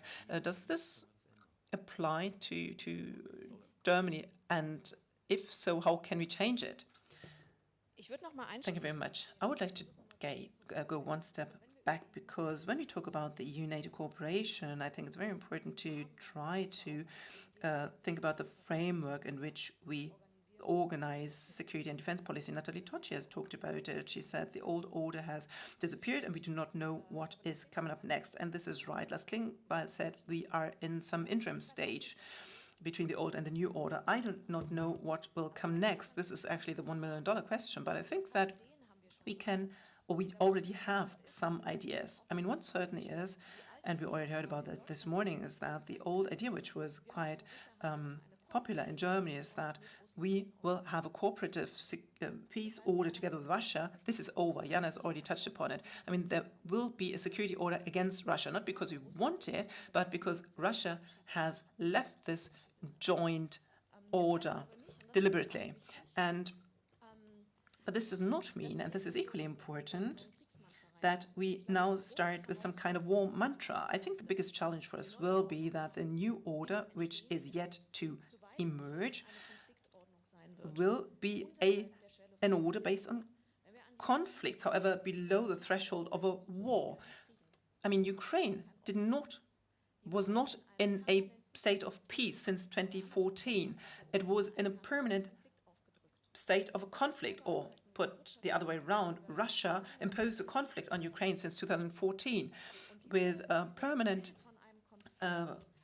battles and at the conflicting line. And this is one image of the new order that is about to emerge. How do we deal with a conflict below the threshold of a war, which is lingering on, especially if it's a conflict, and Lars Klingbeil has also mentioned it, which is not merely a military conflict. This would be too easy, but via cyber attacks against the Bundestag, via undermining the society through fake news. And Russia Today, for example, is not a media outlet. It's a weapon of a war. It's a war weapon. So how do we deal with these the idea of a permanent conflict? And what kind of role will the EU and NATO play? And how do we as Europe be sovereign in this conflict setting? So sovereignty. To come back, second aspect, first of all, I think we need a change in mentality. In order to come from a peace order where we thought we can do everything together to a order of conflict where we need a new mindset. So this means that the geoeconomic intentions and our comfort zone, we have to come to a geostrategic zone or geostrategic setting. And this is what we are doing already. This process has become highly political. The question is whether Georgia will be given a perspective. Whether Ukraine becomes a candidate is a highly political issue. If not, we would not debate it. So we are already getting out of this comfort zone, especially for us in Germany when it comes to defense questions. This is uncomfortable. And we have not yet talked about nuclear deterrence. One of the reasons why this war has not yet reached NATO territory is the functioning nuclear deterrence. And this brings me to the aspect of solidarity. European sovereignty, strategy, capability to act. Basically, the question is, can the EU define its own positions? Can the EU implement, assert its own positions alone or together with partners? And if we are honest about it, the EU cannot. And we have debating it for ages. So do we always need a crisis first in order to make progress? Was the 2014 crisis not big enough?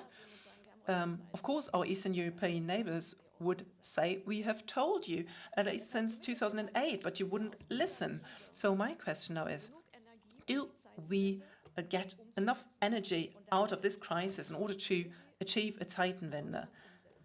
And it's very important how we implement it in Germany. When we manage with these 100 billion or 2% of our gross domestic product to realign our defense policy, we will also be able to manage the Zeitenwende at the European level. So the successful German Zeitenwende is a precondition for a successful European Zeitenwende. Can we reform the armed forces? Can we spend this fund wisely? Can we spend our funds together?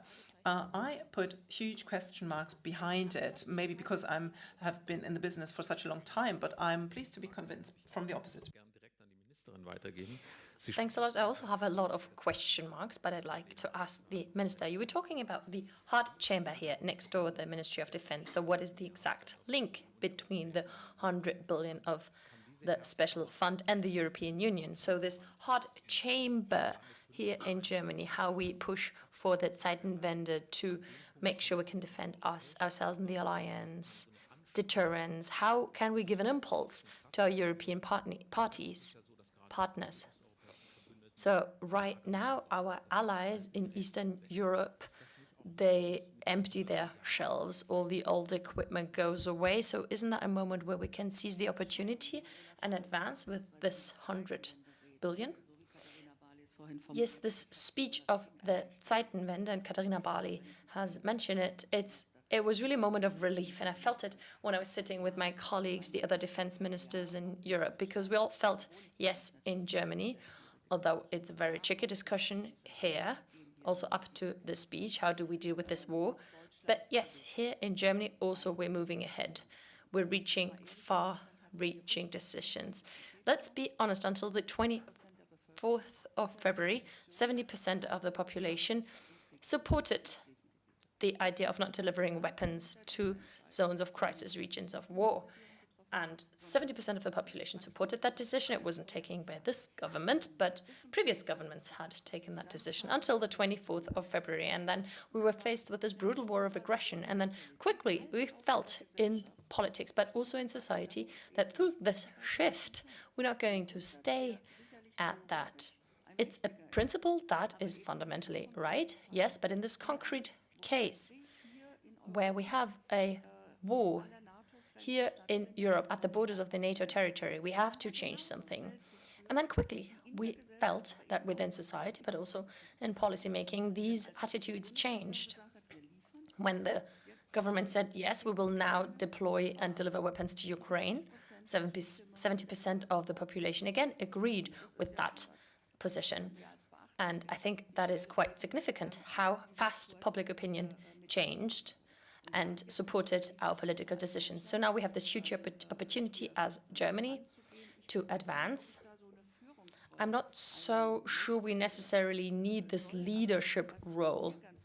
But what's important to me is that we can give incentives for doing more jointly, especially in this very difficult international procurement business. It's very important that not everybody does their own national solo run.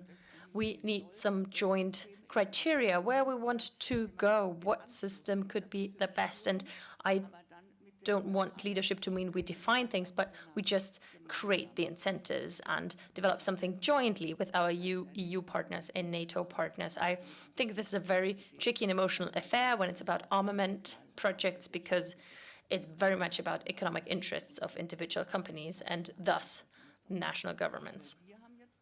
But now we do have the opportunity from this niche where we used to be in to exit this niche and take up this very important, relevant task of investing jointly. I talked with my French colleague. She's not in office anymore now, but right at the beginning of my term of office, we were talking about a project of joint cooperation to work on the successor of the tornado. And it got very clear that there were a lot of concerns and emotions. Who gets access to information about such an armament project? Who doesn't have access? How do I implement it? These are all very delicate matters. But now we can seize the opportunity, and this is what I want to say. We as Germans, we can show how we can organize it. We can give an incentive. We need to change things in Germany ourselves, and we've already started doing so. 20% of our procurement orders that are placed are not done via a very tricky, bureaucratic administrative procedure. And we changed that 9 weeks ago. We could have done that long ago, actually, but 20% is now out of the tricky bureaucratic procedure. And yes, I know that the politicians, the European politicians, well, they're not going to like it that much, but we might deviate as well from the European procurement procedure here in Germany. We haven't done that so far, but now we're at times where this is very urgent, where it's necessary. And we also need to make sure that our procurement serves the interest of national defense. So it's not always going to be an easy path, but if we do not embark on it now, I do not see when we could do that and when it would be appropriate. And by this, we also create standards, set standards, and have a leading role with regards to other countries. They can see how do we proceed when it comes to armament projects with the decisions that we've taken. We have come up with a list of investments, and some representatives from the armament industry was very surprised because we did not ask them, what do you have, what could you supply, so that we can spend this 100 billion? No, we defined what are the challenges that we need to meet in future at the military level, and what procurement do we need in order to meet these challenges. So I think that was a very different approach. We didn't ask for supply lists of the armament industry, but I think that's the right path. And I think other nations are looking at us, and this is what leadership means for me, to embark on new paths, to dare something new. Thanks so much. Before I also ask some questions from the audience, 2 more questions, maybe to Jana Puljarin. Lars Klingbeil was talking about us having to assume our responsibility, do our homework, and what I hear now from the Ministry of Defense, it sounds alike, and I think the South will be happy to hear that, Germany doing its homework, the South of Europe.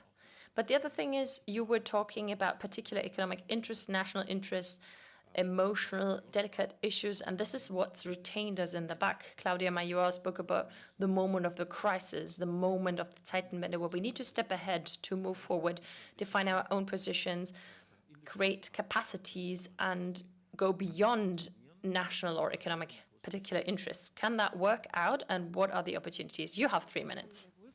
Yes, I think it can work. Who can do it if it's not us, and when if not now? So this should be our guiding principle. What the minister said on the EU-NATO cooperation, I thought it was very important, especially for us here in Germany, because we always think, how can we strengthen European defense? And we always do it in this kind of checking the box kind of thinking this is what can be done in NATO and this is what can be done in the EU. I think we have to look at this in a much more comprehensive way. How can these institutions be complementary? But how do we have an overall approach with other partners? The French government does a lot in very flexible formats. We don't like to do that because we want to do it within the European framework. We want to strengthen the EU, but still we need to have a stance on that. And I think we need to have an approach of all hands on deck and have to move beyond compartmentalized thinking. I think we need to be aware what the danger and risk is right now with all this money and the Zeitenwende. It's not just our Zeitenwende, our turn of the era. It's a European Zeitenwende. There's 40% more of budgeting in all the European budgets compared to what was assumed before the war, 2021. There's a lot of pressure to spend this money. And of course, there are some positive signs. We can invest it into existing multinational corporations, projects. For example, the project with the French corporation that didn't have enough financing. But there are also some problems. If we, as Germans, import a lot, purchase a lot from Israel, the US, from other countries, because it's already there, because it's working, because it's effective, then obviously that's money that we do not invest into European cooperation. So I think we need to find a good balance and also find a way of suppressing the national interest, the particular interests of every country. I think after the financial crisis, we had a similar effect. Every country engaged in cuts, but there was no coordination. Christiane Miller was talking about the bonsai armies back in those days. I think that was an appropriate image. And I think now we shouldn't grow wildly and just grow up and up without any coordination. And I think we in Germany, we've always been advocating European armament cooperation. I think we can really create a good emphasis. Johanna Tompot, I would like to ask you to read out some of the questions from the off. Thanks a lot, Christoph Katzioulos. I'd like to give you one question into the discussion. The question is, Zeitenwende cannot happen without a change of the geopolitical order and the goals of China. We have to reconsider this. Why does Germany not reconsider its approach towards China in order to avoid a new shock when China will aggress Taiwan? So, okay, you have very few minutes to answer these questions. Well, now we're in this very comfortable position because we also have the final panel, which will talk about starting a new world order, and I think we'll also address these questions. But nevertheless, I'd like to ask the panelists to answer this question about China, but also a next question. Lars was talking about very many concrete ideas that are already on the table, but a lack of political willingness to implement them. And now there is willingness because of two reasons: the Russian aggression towards Ukraine, but the second reason, and I think the guests from the US were agreeing, that there's going to be an election in 2024 in the US, and we might be faced with the threat of a second Trump administration. So that would again change the security world order. So how do we deal with this very concrete challenges, the one that is on our hands right now, but also on the longer run? Claudia Major, the floor is yours. China, all right, I'll be brief because we have another panel on that issue. Lars Klingenberg already mentioned it. We need to draw lessons from the conflict with Russia with regards to China, and we have to reduce one-sided dependencies. We need to diversify. We shouldn't depend just on one state, but on several to have more room for maneuver, find alternative suppliers, alternative markets. Our key industries need to be protected. So the question is, how much do we learn right now? Shouldn't we increase our learning curve when we look at China? Not much more now, because there's going to be another panel on that. When it comes to the US, in the area of defense, we have to be very honest with ourselves. Even if we as Europeans just limit ourselves to the classical, traditional realm of defense, if we as Europeans want to fill a potential gap of the US, then we talk about 10, 15, 20 years. We can think about the role that the US has in European defense. It's a role of political leadership. It creates unity, because none of the big European countries, the British, the French, nor us, We do not have this uncontested role of leadership. So the question is, how could we replace a role of political leadership? And the second element is the US delivers conventional capacities in many areas, more than 50%, especially when it comes to heavy weaponry. Even if we really sit ourselves down and do spend this money intelligently, jointly. Nevertheless, it'll take a long while. You talked about the future combat air system, the German, French, Spanish cooperation. It's not an aircraft, it's much more. It's a system with drones and everything. In 2017, this program was launched, and the plan was for it to become operational in 2040. But I think it's only going to happen in 2045. That's not the day after tomorrow. If we as Europeans actually seriously try to fill in these gaps with capacities from tanks to complex systems, we talk about 10 to 15 years. Third area, nuclear deterrence. We are under this nuclear deterrence umbrella of the US. So we're relying on nuclear participation, the US nuclear forces, and the French and the British capacities. If we want to change this, it's going to be more instability for us, but also for Russia. In addition, there's also some soft aspects, the ears and eyes in cooperation, the enablers, as we could say. This task that we as Europe should shape our own security is very necessary. I think this should be our ambition. With the EU, we have created something that's remarkable, and we're not able to defend it ourselves. That, we should be a bit shameful of that. So it's very urgent, but let's be honest, it's not going to be done in 5 years. 2 further points, very small, very shortly. Zeitenwende means leadership, a leadership role in the questions that hurt, that are painful, and where our partners have a huge question mark. Russia, we already said it, Jana said it, and defense.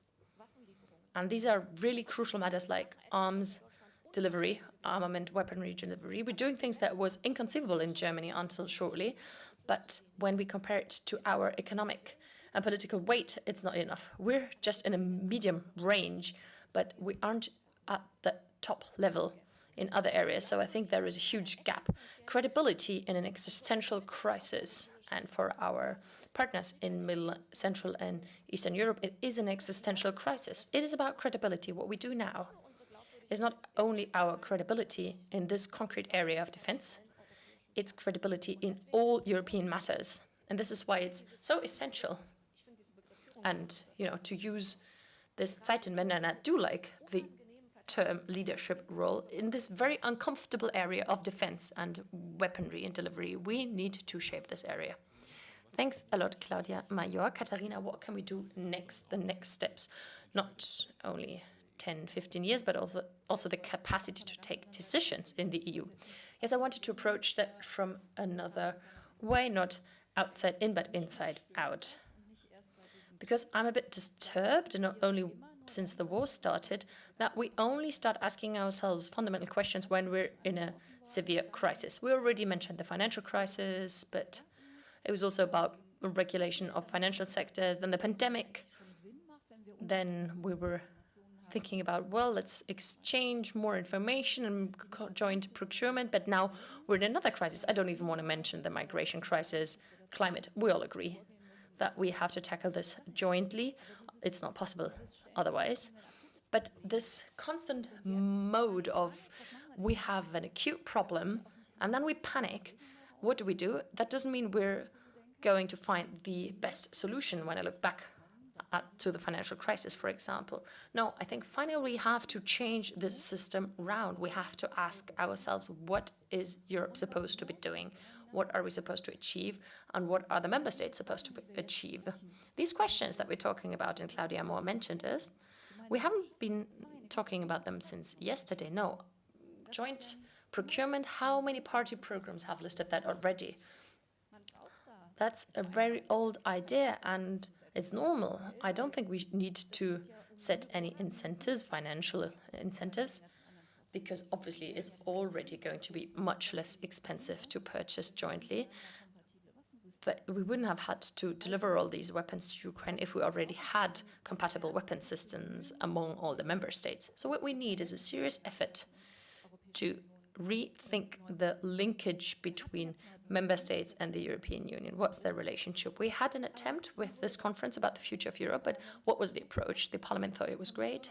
The Commission was a bit like, all right, if necessary, if it has to be. And the Council did everything in its power to water it down. And now the same is happening when it comes to the implementation of the 49 measures that the citizens and the politicians and NGOs agreed on. And these measures they make a lot of sense. They would make us advance. And, you know, it's we've mentioned them: strengthening the parliament, abolishing unanimity, strengthening the social pillar. But there is a lot of reticence with the member states. It's some form of reflex. They do not want to touch on these delicate matters. And if we want to build a Europe viable for the future with a corresponding foreign and security policy, then we need to engage in these delicate matters. Jana, if we talk about what the European Union should focus on, Lars Klingbeil has already sketched out this world with these centers, attractive centers. Would that be a goal that the member states could agree on, that we could work towards? Is that a vision for the future? You have 2 minutes. Yeah. Is it working? Well, I have to use 1 minute for a remark on the US, because there's also some positive news from the US.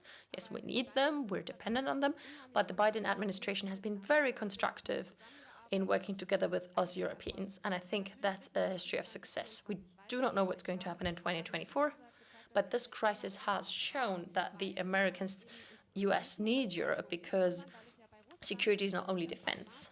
With Russia, it's also about sanctions. And the European Union has really supported the American approach in sanctions. So I think it was an experience in this crisis where both sides of the transatlantic partnership got the impression that they're better off together than alone. And I hope that in the US also, on the Republican side of things, it will create some form of increased consciousness. So this idea of us being an attractive international center, this idea is already on the table. Klaus Klingbeil said we already have exchanged on this idea, the capacity to act, sovereignty, or whatever it may be. But this idea that the EU is a player and not a plaything at the international level, that we're able to assert our values, our interests at the international level, that we can shape our environment. You know, we do have ambitions in environmental policy, health policy. The EU has been very committed in this. I think this idea is already on the table, and we need to fill it with political willingness and with life. Thank you so much.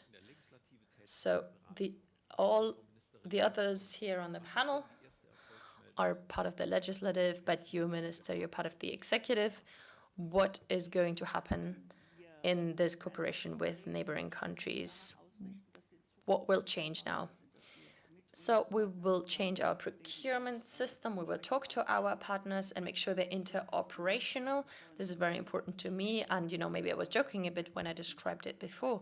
But I'm really despaired if I hear that air control systems aren't aligned, if we cannot communicate one another. It's a very detailed level, but it's very important. So we have to make sure that we're able to think things jointly, to make sure that not every state purchases their weaponry individually, but we need these rounds of coordination and really discuss how do we create an allied army. No state can do that by itself. We need to have this thinking in alliances when it comes to planning and procurement. One more remark when it comes to the US. It's very important to me. When the decision was taken about the special fund, 100 billion, I went to the US, and I also talked to Republican members of parliament. And what I experienced gives cause for optimism, no matter what the election is going to be, to end in 2024, because these Republican members of parliament, they actually understood this decision. They said, well, finally, the Germans, the Europeans, they do commit to NATO. They do take it seriously, and it's not us only, the US, who always give money, because this was their sentiment, you know, that the Republicans, they always thought it was them financing everything, but they got the impression that finally we, the Europeans, we take up our responsibility. And I think that's strengthening NATO, and this is why I'm optimistic that NATO will not be questioned as it was before during the Trump administration. Thanks a lot. That's it. Thank you so much to the panelists. It was great up here. Und ich würde gern mit dem wahrscheinlich einzigen I would like to end with a metaphor from soccer. Claudia Major said we're in the middle range, but those who are into football know that we steer the match from the middle range, and so this maybe is our vision from a future steering from the medium range. Thank you so much. Ich möchte mich auch bedanken bei allen. I'd also like to say thanks to all the participants on the panels, and the audience online really agrees and says it's a great panel with amazing experts. Thanks so much. Another small reminder to you, during the discussions, please do share your perspective via the hashtags so that we can extend the perspectives on the panels and include the questions you have. Now I'd like to ask for the second panel. It was about strengthening Europe in external dealings, but now it's more about strengthening Europe from within. The discussion on dependencies and mechanisms has shown that sovereignty is not just being created externally, but it also really relies on inner strength. And we have a keynote by Franz Timmermans on the issue of strengthening Europe from within. Franz Timmermans is coming here from the airport. He'll only be able to start at 11:45. But we'd like to start discussing with the panel before that. So I'd like to invite Julia Blesius from Berlin, together with Maya Göpel and Matthias Mirsch. Torben Albrecht unfortunately felt sick and he won't be able to join us. Enjoy. Ja, gerne da und da. Sie können auch näher kommen. Ja, herzlich willkommen. Welcome to the next panel. These days we've been talking a lot about foreign and security policy, however it's closely linked to what Europe is comprised of within. Lars Klingbeil said that foreign policy commitment is not an end in itself, but it has a direct impact on the life on the ground. So this is also the reason why we want to take a look at both perspectives at the same time. Maya Göpel, transformation. This is your favorite topic and a very important topic when we talk about the inner strength of Europe. The transformation has not become any easier these days.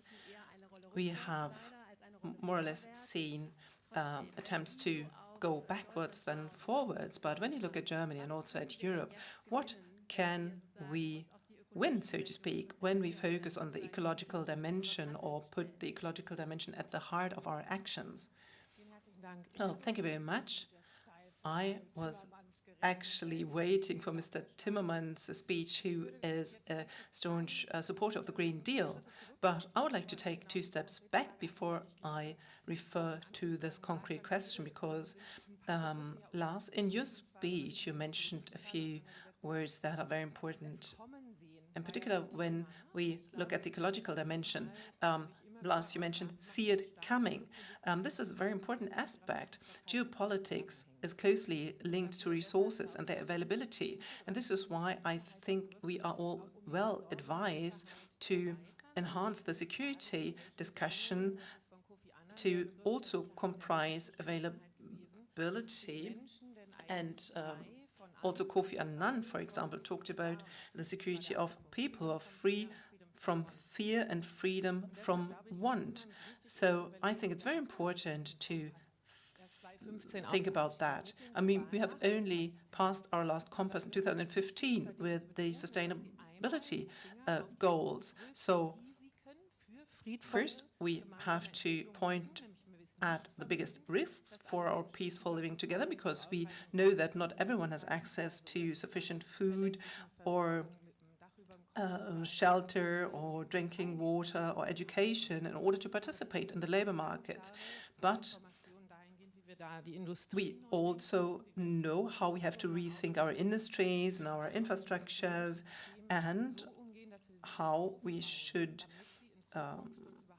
deal with our ecological system so that it can provide us with what we need today and in the future. And this brings me to the ecological tipping points. This goes far beyond the climate discussion.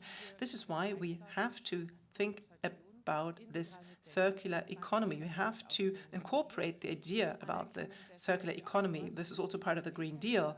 So we have to expect certain bottlenecks, and we already see why is it so difficult to implement the energy transition? This is due to a lack of raw materials, and this is not only to do with the pandemic and China, but this will also be a question in the future. And chips, for example, that are needed for solar panels, up until what mines need to be reopened. So mining sites that need to be reopened in order to get the necessary raw materials. So these are key points. We need to create a pull alliance which is attractive, and we should not try to incorporate other countries because we just need them. So Europe will not be able to find the necessary resources on its own ground that we need to be strong in the future as well. So this is why it's very important to be honest about the future corporations. We have to also work on the trade agreements. We have to work on our partnerships. The resources that are available resources are available in other countries, and we have to build cooperative agreements here. We have to cooperate with them. And we should prevent environmental destruction for the short-term extraction of raw materials in other countries. We have to be serious about it, and we have to be transparent. So when we form the industries and provide the technologies and reform the sectors up until the agricultural sector, then of course this has an impact on the regenerative resources in the future. And of course the planet cannot replenish so quickly. We have certain regeneration cycluses, and we have to keep this in mind. This is part of our long-term security. And just the last word, this interim phase, and Gramsci is actually the thinker, which was the starting point of my doctoral thesis. And so this means we have to be courageous enough. We need clear commitments, we need clear KPIs, we need a clear and differentiated orientation going beyond our gross domestic product in terms of what do we want to achieve and where are we. So we should not only focus on the short-term improvements, we have to communicate better, we need more transparency, and this will bring us to a just transition. Well, I think some of the aspects that you have brought up will be brought up again after the input of Franz Timmermans, but you mentioned that Europe is poor in resources, and this is what we experience at the moment. The people see it in the energy prices in particular. Lars Klingbeil this morning said, well, climate protection and our economic well-being go hand in hand, and this is difficult to grasp for many people. But for the upcoming years, do we not also have to talk about a loss of economic wealth when we talk about transition? Well, I think both values are interdependent, but Lars also asked us to complement his keynote. So I would say that I feel a little bit uncomfortable in this discussion. So far, I already heard about a change in mentality, etc. But when it comes to the ecological question, we are dealing with someone with whom we cannot negotiate. And when we cannot work based on cooperation, but when we have to deter then it's going to be difficult in the future. And as a social democrat sitting here, I do not want to question things like what if we had and how far can diplomacy go. We have two firm parameters since 2015. Maya has mentioned one. These are the global sustainability objectives, but we also have the Paris Climate Agreement, and this is applicable, this is valid before and after the barbaric war of aggression of Russia. But for the Social Democrats, this means, from my point of view, that we have to try to find out how can we, due to this geostrategic situation, come back to the more cooperative aspects, the aspect of cooperation. It seems difficult in these times, but the approach that Lars had sketched out is the first important step, that we go beyond the United Nations, we create an axis of the willing, like a climate club, like Olaf has described it, and we have to fill it with life, because one thing is for certain. The global sustainability goals and also the 2°C or the 1.5 degrees Celsius target cannot be achieved based on confrontation of the major powers in this world. And you also brought up the planetary boundaries. They are non-negotiable, and we have to accept them. But at the same time, we have to grow together so that states who have development potential, who want to achieve economic well-being, need to be able to do so. And we, as the European Union, cannot say that they have to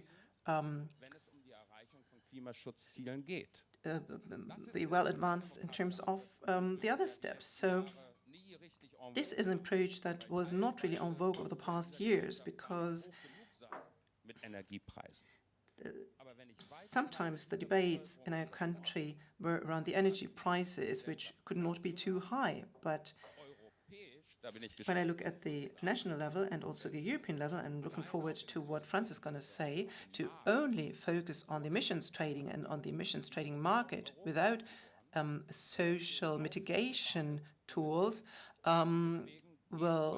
would mean that our societies might fall apart. I'm not only talking about economic well-being, but social security. We have to think this connected to climate protection, and we have to accept the planetary boundaries that Maya said, but it's not only the planetary boundaries, it's the soil, agriculture, water. The issue of water needs to be much higher on our agenda, and social democracy is strong because we accept planetary boundaries, but at the same time, the social questions and the economic questions that we can answer as human beings need to be answered in solidarity, and this is what we need right now. Ja, vielen Dank, Frau Göpel. Well, thank you very much, Ms. Göpel. You are one of those who usually say that we do not need an ecological and economic change, but we also need a social change. Now, Matthias has just mentioned it. We need social cohesion. We have to take along people. But how can we do this, in particular at a time where people are already reaching their limits in many areas? Well, I'm one of those, as you said. Okay. Well, I think this is a very important aspect, because whoever looks at the sustainability agenda sees that the social and ecological aspects need to be thought together, and in reality it belongs together. So we see this in the living conditions of those who are less well off, and they are usually those who agree to more pollution or are affected by more pollution. So it's very important that we get out of this trade-off discussion. Sometimes I've got the impression that it makes me nervous when we say, well, we want all this, we are all in favor of climate protection, but the Yellow Vest is so difficult to bring this together with social aspects and ecological aspects, and to just lay back and do nothing. I mean, we've done that extensively since the protests. So I've tried to get in contact with people and asked, how can we proceed? How can we go further? And it's not only about the energy prices that are rising. And Ms. Barley has already pointed it out. How can we anticipate possible new crises? And when it comes to gentrification and at the same time a reduction in the wealth tax and rising energy prices, this is not really very popular when all this comes together. So I would like to see 3 things that we stop doing, that we do see in the public realm, and that really affects large parts of society and erode the trust in policy. One is growth can be decoupled from environmental protection. There is no empirical evidence which says, well, if that says that we cannot do it. So if you say that, you can say, okay, I've read this study and this shows what we needed to change structurally in order to achieve this in the future. Because otherwise we will lose out the young generation. I'm not sure how we will be able to manage this generational pact if we don't do it. And Mr. Steinmeier has once again launched such a generational debate with this service obligation. And the second aspect is the trickle-down effect. We have to get rid of that. The idea that when you provide relief at the top, no tax increase, etc., then this will actually trickle down and have an impact on everyone and be beneficial for everyone. But it's not only about the minimum wage, it's also about just wages. And of course, siphoning off the profits that were gained in the crisis is one thing, but there are also other aspects involved.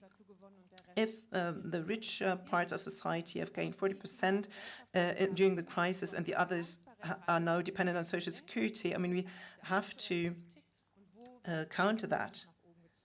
We have to counter that in our current policies. And if the Handelsblatt, for example, says, well, the tax rate is quite high in Germany, however, we need to take a differentiated look at it because these are just average values when it comes to the wealth tax and other wealth taxes, then this is not really true. So we have to have a differentiated look at all this. And the last aspect is what's the capital markets are good for society. This becomes quite clear now that this is not the case. It's not easy to map it, but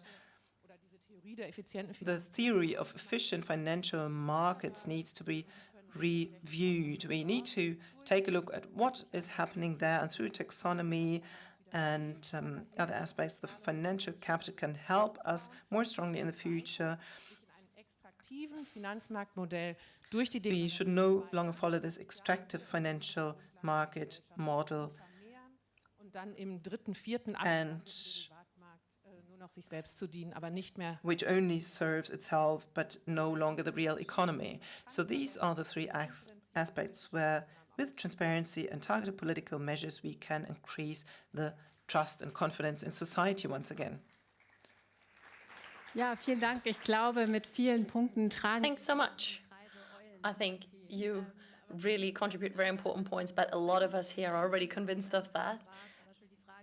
But let's mention something else, the question of good jobs, just wages, because we want to approach it in a positive way. How can we do that during this transformation? Good jobs, keep good jobs, create good jobs, and also offer something to those who are left out of the system, who are left behind. So what do we have to do and protect older industries, but also allow people to enter new industries and create jobs in these newer industries? First of all, I'm very grateful that we're standing closer together with the unions, with the environmental associations. We're working on joint projects with some of them. I remember 10 years ago when we are talking about the automotive industry, they were really positioned against the environmental associations. And now the automotive industry is really espousing the ecological transformation. Otherwise, they wouldn't stand a chance. And so, again, corporation Volkswagen wouldn't sell any car if they wouldn't also, too late, but rely on electric propulsion. So I believe the transformation of the older industries, steel, metalwork, transforming them towards hydrogen power, and France has arrived. This is a project very much at the core of the European Union and beyond. Germany by itself will never be able to produce the hydrogen at the national level that we need for our industries. But that's just one aspect. Beyond that, new aspects shouldn't be neglected, also as an opportunity. Unfortunately, in the past years, we have experienced that in the solar industry and wind energy, jobs have decreased. Solar industry increased in Asia, but not here. Here it was cut back. But unfortunately, also within the renewable industries, renewable energy industries, not a lot of workers are unionized. And collective bargaining is also important in these new industries. It's also a matter of cooperation. Transformation has huge potentials and opportunities for new areas of business. And then again, and you hinted at that, people will always be afraid that they're left behind. And I think this is where it needs solidarity.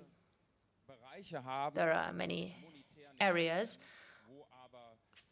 fields of business where there is no monetary gain to be made, but the value added for society is relevant. And so I think we need a strong society that will create and maintain these jobs, because they also make sure there's cohesion. For example, jobs like in care work, climate protection, nature protection. We need to create jobs in these areas that for people who maybe cannot by themselves resist to technological progress. So I think cohesion and solidarity, they're the core values of social democracy, and I think we need to emphasize these aspects in future. In the past, we partly suffered from the fact that we saw the ecological transformation as an opposite to the future, and I think our core idea as social democrats, and I think it makes us unique with regards to others, is that we need to think this very closely together. Thanks a lot. So today we are speaking about Europe, the role Europe should play with regards to all these questions. Unfortunately, Europe still represents strong social democracies, prosperity, security, democracy. Nevertheless, a lot is being re-evaluated currently, and this is why I'm very happy that Frans Timmermans has arrived, has joined us, who's a social democrat and vice president of the European Commission for the European Green Deal. Please do join us on the other stage, first and foremost. We are very much looking forward to your speech and your vision on a resilient, confident, and strong Europe in these times. Thanks so much.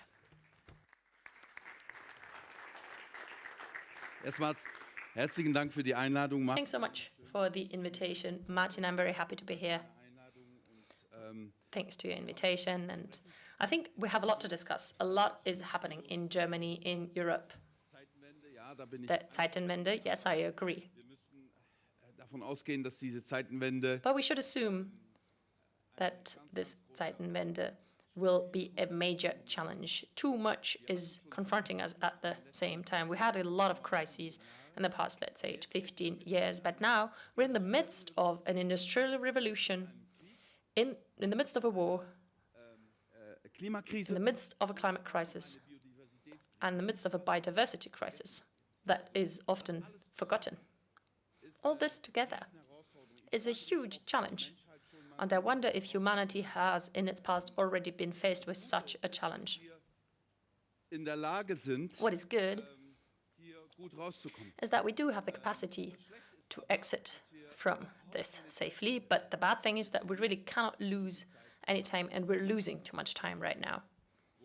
That is my big worry. First of all, we should not neglect that it's essential for Ukraine not to lose this war. So I do not want to say that there needs to be a big military victory, but in Europe, there's a lot of arguments, not only around the freedom of a country that did not give any cause for this war, but also about what is going to be the dominant political philosophy and culture in the next generation? Will it be an open society based on democracy and the rule of law? Or will Putin prove that authoritarian systems are better than democracies? This is the big issue of our time. If we do not understand that, and if, as social democrats, we are not ready to draw the conclusions from this, then I fear we will enter a new era in Europe where autocrats can say, well, it's working better here, actually. And yes, that means that citizens will have to renounce some freedoms, but we give back something, dominance, power, and so on. So, dear friends, we should not forget that a lot is at stake, much more than just Ukraine defending itself against an aggressor. It's very much related to our notion of an open society, democracy, and the rule of law. Look at what Putin is aggressing. And of course, in our society, there are also some people in all member states in Europe, and they're hiding under the table right now. These are the friends of Putin. But I did not see many of them admitting that they were wrong. Most of those former friends, they're just hiding themselves. But if Putin wins, then they will get back and they will say again, Putin is a role model and we should do it alike. So these voices are very subtle right now, but they're still there. And these are and remain our political adversaries because they have a different idea of an open society and democracy and the rule of law. And they also deny our challenges nowadays, climate crisis, biodiversity crisis, and so on, and they pretend it was just a funny game. And I'm very happy that you just mentioned it, actually. We cannot allow ourselves to create a division between social policies and ecological policies. For us, this is a trap, and this trap is wide open, and we see it. We see it on the right-wing side that say all these climate measures led to the detriment of the poor people, of industries, and so on. But it's very clear that if we do not transform our industries and create a circular economy, if we do not do this now, if we do not organize the European energy sovereignty, it's only possible via sustainable energy sources, then the poorest, the weakest in our society, they'll be at the losing end. Because the rich ones, they'll manage to sort themselves in Europe or outside of Europe. But people who cannot move easily, who are bound by some job on site, by some industry, they have to come on board and be part of this change that results in better jobs and sustainable jobs. And the nice thing is it's possible. It's not even that far away. Things are changing so quickly, but we need to guarantee to organize that at the European level. Investments, the necessary investments for this, have such a scope that not even Germany can do it by itself. And this is why we need to make sure that it will be embarked on at the European level. If we want to have a sustainable energy for batteries in Europe, and this is what we want, we're doing it, then we need 10, 20, 30 billion of euros as investment. And it's not possible for one state or one industry in a given country. If we want to make sure to have a chips industry in Europe, then it's also about 10, 20, 100 billion of euros of investments. You know, if I can be a bit generalizing here at the moment. But all this is possible. We have everything we need to make this come true, especially if we rely on circular economy. Our immediate task, and then I'll get to the end of my speech, is to build up a project in the coming days and months that can show our citizens that a change is possible in energy supply. Repower EU, this is the proposal. First is save more, reduce consumptions. The goal is now not 9%, but 13% of reduction until 2030. Secondly, extend our industries for renewable energy, not 40, but 45% of renewable energies until 2030. And thirdly, we need to make sure pipeline gas, LNG, needs to be bought from other countries in order to supplement Russian gas, in order to substitute. We do not necessarily need to enter into long binding contracts with other countries, but we need to offer other countries to join our projects for a hydrogen economy. This is going to happen, this industry. We're going to need so much hydrogen in Europe, and at the same time, we'll need a lot of electricity. So we will never have this autonomous capacity to produce enough hydrogen here. So that's a huge potential also for the development of Africa, hydrogen. If we just think about it for 2 minutes, what the potentials are, photovoltaic systems, wind energy, they will have so much more energy. 600 million of Africans do not have any energy right now, but they will all be electrified. And they have more electricity, they will have more electricity than they need, and they can convert it to hydrogen, and this can be part of our long-term sustainability energy strategy. I believe in this, and I think it can happen more quickly than we think. But we should not lose confidence in our ability to do so. For Social Democrats, the most important thing is that we can prove day after day that we will leave no one behind. Everybody can join, be part of this. Those who struggle most, most people don't even live in insulated apartments. These are the poorest people, and we need to prove that we can quickly insulate these buildings, that we can supply them with photovoltaic system. And if we prove that day after day, then we will be rewarded with the confidence that a good future is possible for everybody. And if we do not prove that day after day, then those who promise something and regress to the past, they will be dominant, in the 60s and the 70s. The situation wasn't so nice for women and other groups, but these right-wing movements, they pretend as if those were the glorious days, the 60s and 70s. No, we need to say that there is an alternative nowadays, and it can only be done in solidarity. Otherwise, it's not credible, and people will not be part of it and come on board. Thanks so much.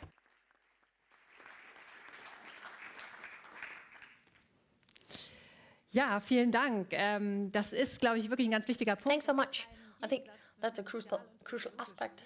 There is no contradiction between social justice and ecology. But when we look at Europe, the EU, sometimes it's hard to understand, because in the past, the EU tried more to reduce barriers for economic competitiveness. So what can the European Union do to emphasize the social aspect of the transformation? Well, for example, you mentioned the automotive industry.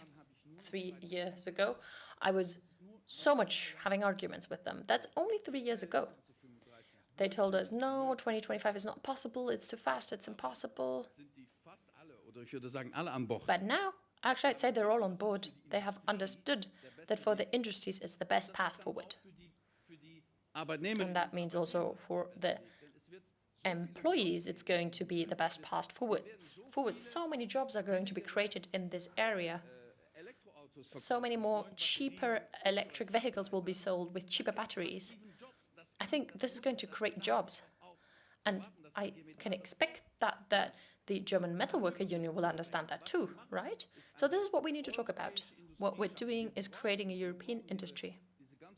These 440 million of citizens, we need them in order to be able to invest for shaping this transformation in the coming years. But let me emphasize again, we need Europe, the whole of it. Germany cannot do it alone. And the automotive industry is not only German, it's pan-European, it's globalized.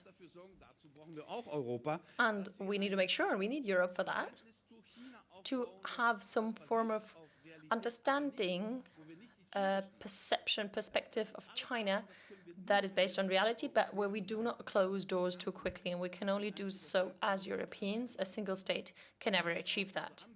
So this is what we should be offering. at the European level. The Social Democrats have been fighting for that for a long time. Now at the European level, we have a decision at the European level on minimum wage. So that's a very clear sign at the European level. We want to make sure that there is no dumping on the labor markets. So I can continue talking about that for hours. But the most important thing is we need to shape this transformation in a pan-European way. We're too small as individual member states to do so. Thanks so much. Doing it jointly, if we talk more about the crisis and, with the supply of Russian gas already being reduced, it's become a very urgent, delicate matter. So it's really important to show solidarity. Will we manage to pass this test? Well, every crisis also holds its opportunities, and if we do not understand that as responsible politicians, then I do not know when else we would be doing it.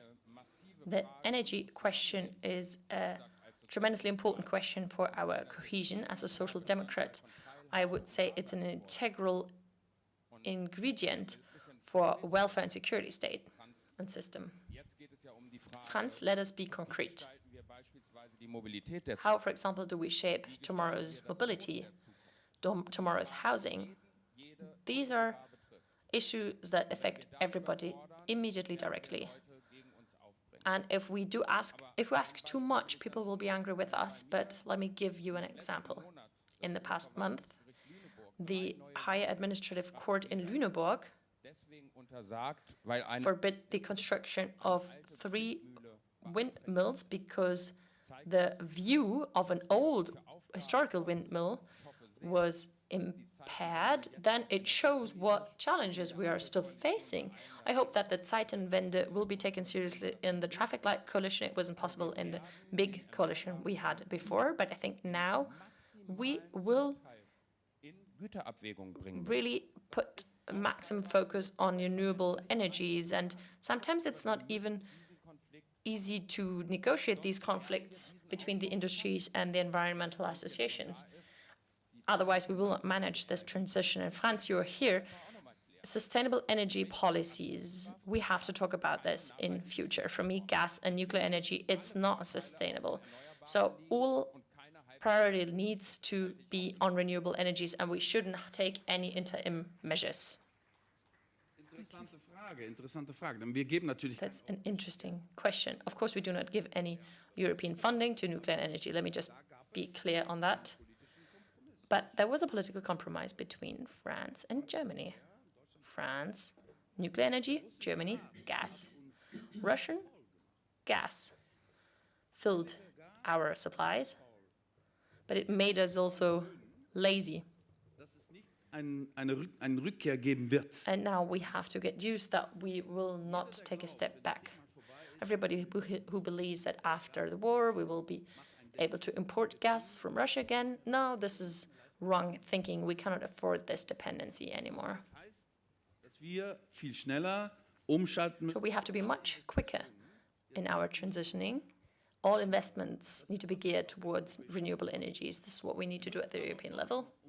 But we also need to convince the energy industry and the providers, because there's still a lot of investment in oil and gas, in traditional energies. You know, these providers for oil and gas, they say, well, we have our portfolio for investments and we doubled the investments for renewable energies from 2 to 4. We doubled it, but the portfolio should be 60 or 70% for renewable energies. So we shouldn't step back and be dependent again on cheap fossil gas. That's also very dangerous at the political level. So Europe has embarked on this path, has very ambitious plans, but is only responsible for 8% of global emissions. Just to put that into perspective, this morning we heard that Europe and Germany should have a claim to leadership. Mrs. Goebel, how can the European path be a source of inspiration at the global level? How much can we take up a leadership role? So again, I would ask, what is a center? If we agree with this idea of political centers that are attractive, what can the center do? Is it just about developing a model for prosperity and for wealth and focus on that? Yes. But what is actually thinkable at the global level, at the globalized level, with this idea of sustainability? We said all of us are developing countries. No single country has already managed for the population to achieve the social goals or to do it in a way that isn't cost intensive when it comes to planetary boundaries, you know, and using resources that belong to other countries. And this is why I still advocate the Green Deal. I think it's going to be very tricky when it comes to individual measures, but I think we need to be firm with our stance, with this political compass, and formulate clearly. You know, we were talking about these effects. Short term, it's going to be uncomfortable. You know, we need investments, we need retraining. It's going to be uncomfortable with many regards. It's going to shake us all up. So the question is, how can we focus on what we can gain in a mid-term perspective, in a middle run? I think security, again, is a core issue that we need to think further. A high level of prosperity with little use of resources. This is a promise also for our future security, also for this continent. And the next thing, ensuring quality. From businesses, I have representatives from engineers or agricultural businesses that say, I want to do this better. Also the care sector. We force people to offer inferior products because this is what the market wants, but people could produce much better, and this has an effect on people. So if we tell these people we're going to change the market structures and make sure you can produce better products or offer better services, you know, from industries, manufacturing or service and care, and a lot of people are really afraid, what can I do if I do not have enough money? Who's going to take care of me? So these issues are at the core of things. We need to guarantee high qualitative products and services, and we need not a growth pact, but a sustainability pact. And this is my last point. This increases our degree of freedom. If we manage this transition process, then we will have more at the end. And renewable energies are the best example. We need an energy system that is decentralized, resilient, relies on a lot of different sources. It's more participatory. It's because it's decentralized, and that also reduces costs for fuels. That means electricity prices can be reduced and diminished, and that's the same thing for agriculture. If our soils are better, then we have access to more resources, and then they will filter more carbon dioxide as well. So, you know, we need to go through this shorter, difficult period, and that's very problematic for election terms, and this is why we need to be creative. How can we protect this mid-term perspective? This is why we're talking about roadmaps or the Climate Protection Act. How can we focus on these objectives at the midterm range? How can they be a point of reference for what we do nowadays? And if that's not enough, then we need to be more creative. If we need the Constitutional Court, that's unfortunate. I would love for political programs to do so. Very briefly, one brief remark. If we buy more gas, coal and oil, the price will go up.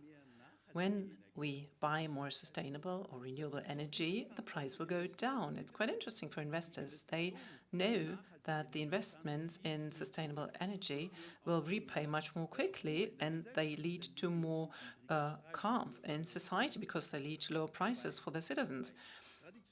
And when it comes to traditional forms of energy, when we need more, the price will go up. This is the way the market works. So you just have to think about that, what it means for the investments that we have to make. Thank you very much.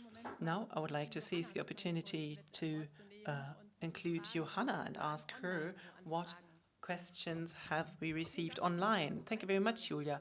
I've got one question for the panel. When will the Zeitenwende come when it comes to investments in infrastructure and energetic renewal? Well, I think this has already been answered in part, but I'm not sure. Matthias, maybe you want to answer it. Well, we have set up a billion euro fund in Germany, the Climate Fund, which is supposed to fund exactly that. However, the thing is that currently we are debating in this coalition how should we, for example, focus on insulation and renewable energies, and some say the price will go up. We need affordable housing, and we should rather strengthen the renewable segment. I think we have to do both things at once, and I'm sure we will decide upon a good thing before the summer break. But now, the important thing is that from the European level, we have to send out the signal that it's neither gas nor nuclear, it is the renewable energies. This is the key from my point of view. And from it derives the issue of buildings, mobility of the future, and also the industry of the future. Because in the global context, our products will can only be sold or marketed if this global footprint is right, if we do it right. And moreover, this is my experience since the last climate conference. We will only be able to convince others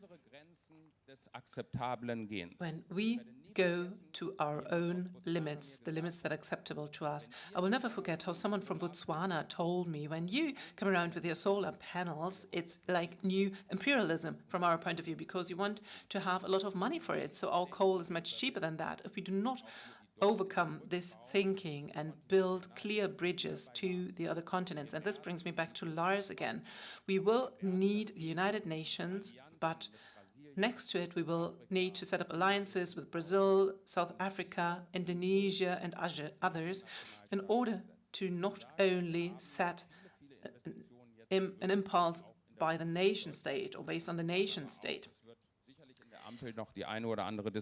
In the traffic light coalition, I'm sure we will see further investments and further discussions, and those who speak of freedom energy also have to make the necessary investments, but the money is available, and I hope that over the next 3 years we will make massive headway here.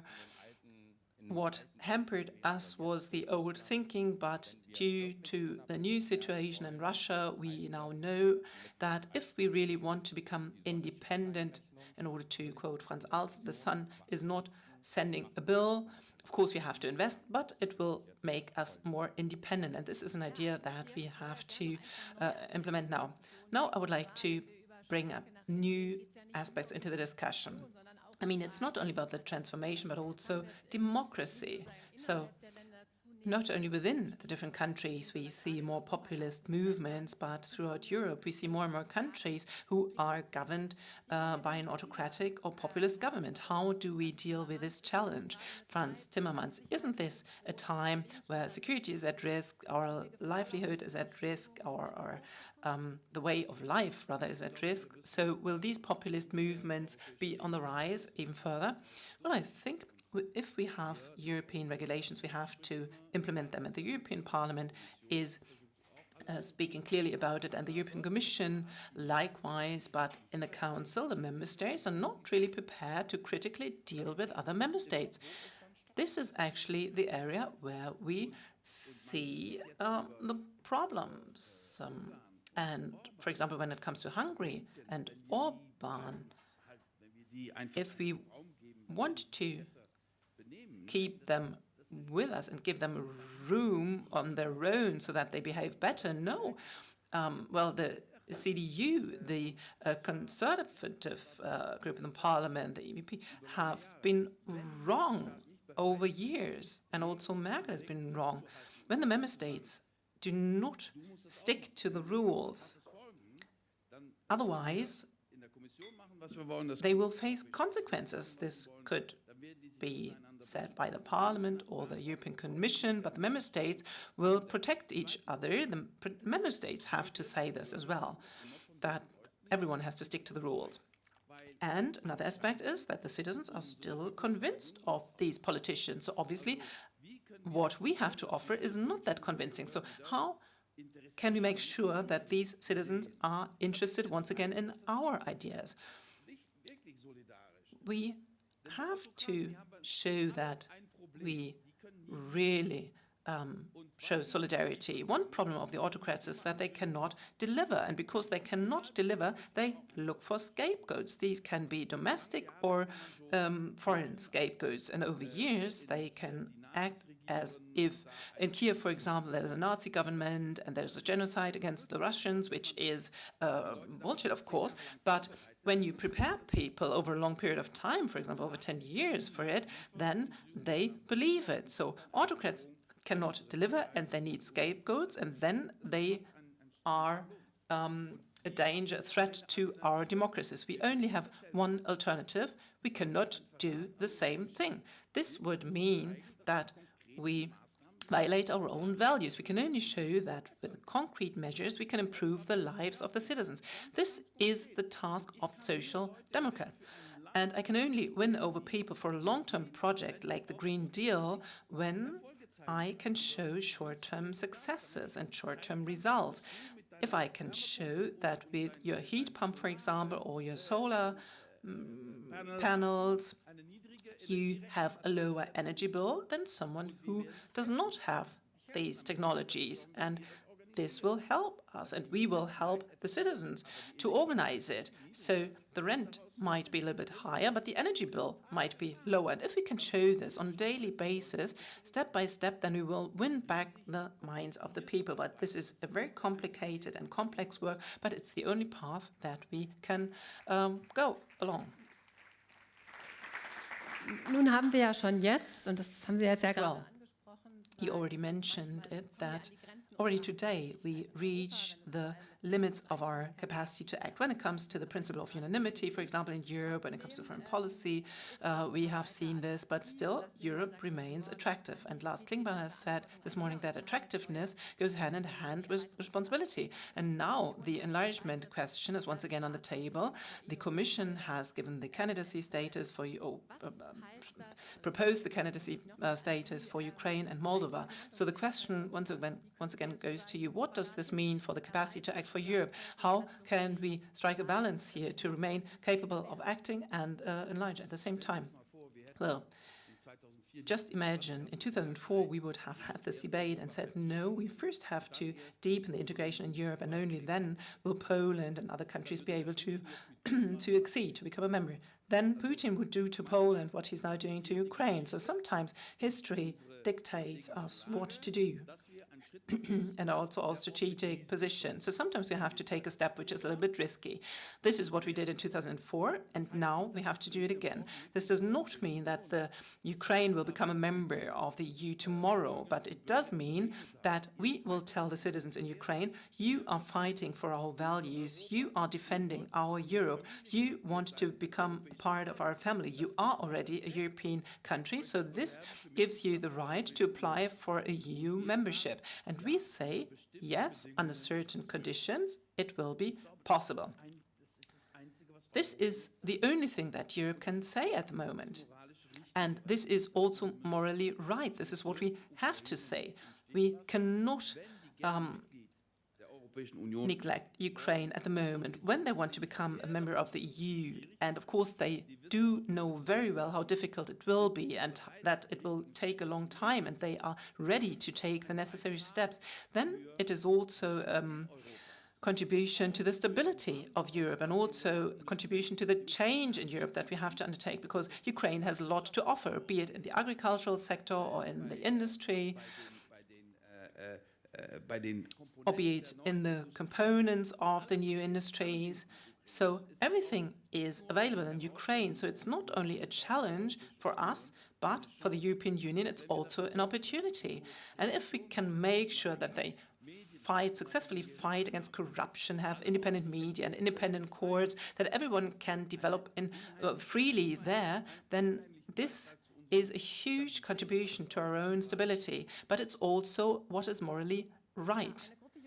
Well, a group of young Ukrainians wrote a letter last week to the young generation in Germany, and they said and wrote what they are fighting for in Ukraine at the moment. It's a very long list. I would briefly like to summarize it. They are fighting for an open Europe and Europe in security, a Europe in diversity, a digital, environmentally friendly and just Europe. So Are we still coming up to these key values, Matthias? Well, at least the plans that the European Commission has submitted go into the right direction. But the implementation, I think, can only be achieved if we have the necessary empathy also within the European Union. Empathy for the fact that the situation of the different member states in Europe is quite different, also in terms of the energy sector. And when it comes to Eastern European countries, we will have to offer bridges. When, for example, the emissions trade in the field of housing takes its full impact, there are people who are living in many houses that are badly insulated. So this is why this social mitigation is very important. It's a very important aspect that we have to keep in mind equally as our very ambitious objectives. But I also want to make clear at this conference that the European Union is only one thing and the enlargement is only one thing. But the global sustainability goals and also the Paris Climate Agreement can only be achieved if we continue the idea of the Paris Climate Agreement and the idea of the global sustainability goals despite this horrible war of aggression. Otherwise, we will not achieve our goals. So despite all necessary discussion about deterrence, etc., this idea should be a key part of an event like this. Deterrence is meant to deter other people or aggressors, but the planet is very small when it comes to climate issues. So we have to mitigate this current situation. We will need China, we will need Russia to do so, we will need Saudi Arabia. So everything that was overcome in 2015 with Paris is still applicable, is still valid. And after this war of aggression, of course, we are faced with an even bigger challenge. But this means that it's even more important that the Social Democrats find an answer here, because we are driven by the idea of solidarity, and this means negotiation and also cooperation. I think this aspect will also play a role in the next panel when we will talk about new alliances and a new world order.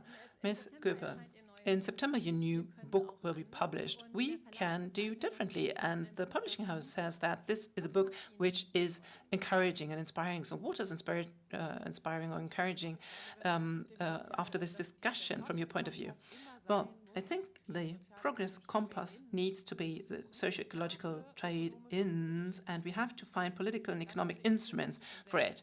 Then I, of course, would be very satisfied already, because these are the man-made institutions, and when time changes, and the German word Zeitenwende, I think, is a little bit strange, because a Wende would mean that we go backward, we go further and progress. So if there's such a time, then it does not make sense to remain conservative in terms of our structures and in terms of our narratives, but we have to rethink it. And this is what I tried to say time and again today. What are the main values that we want to uphold? What are the main messages? How can we apply it?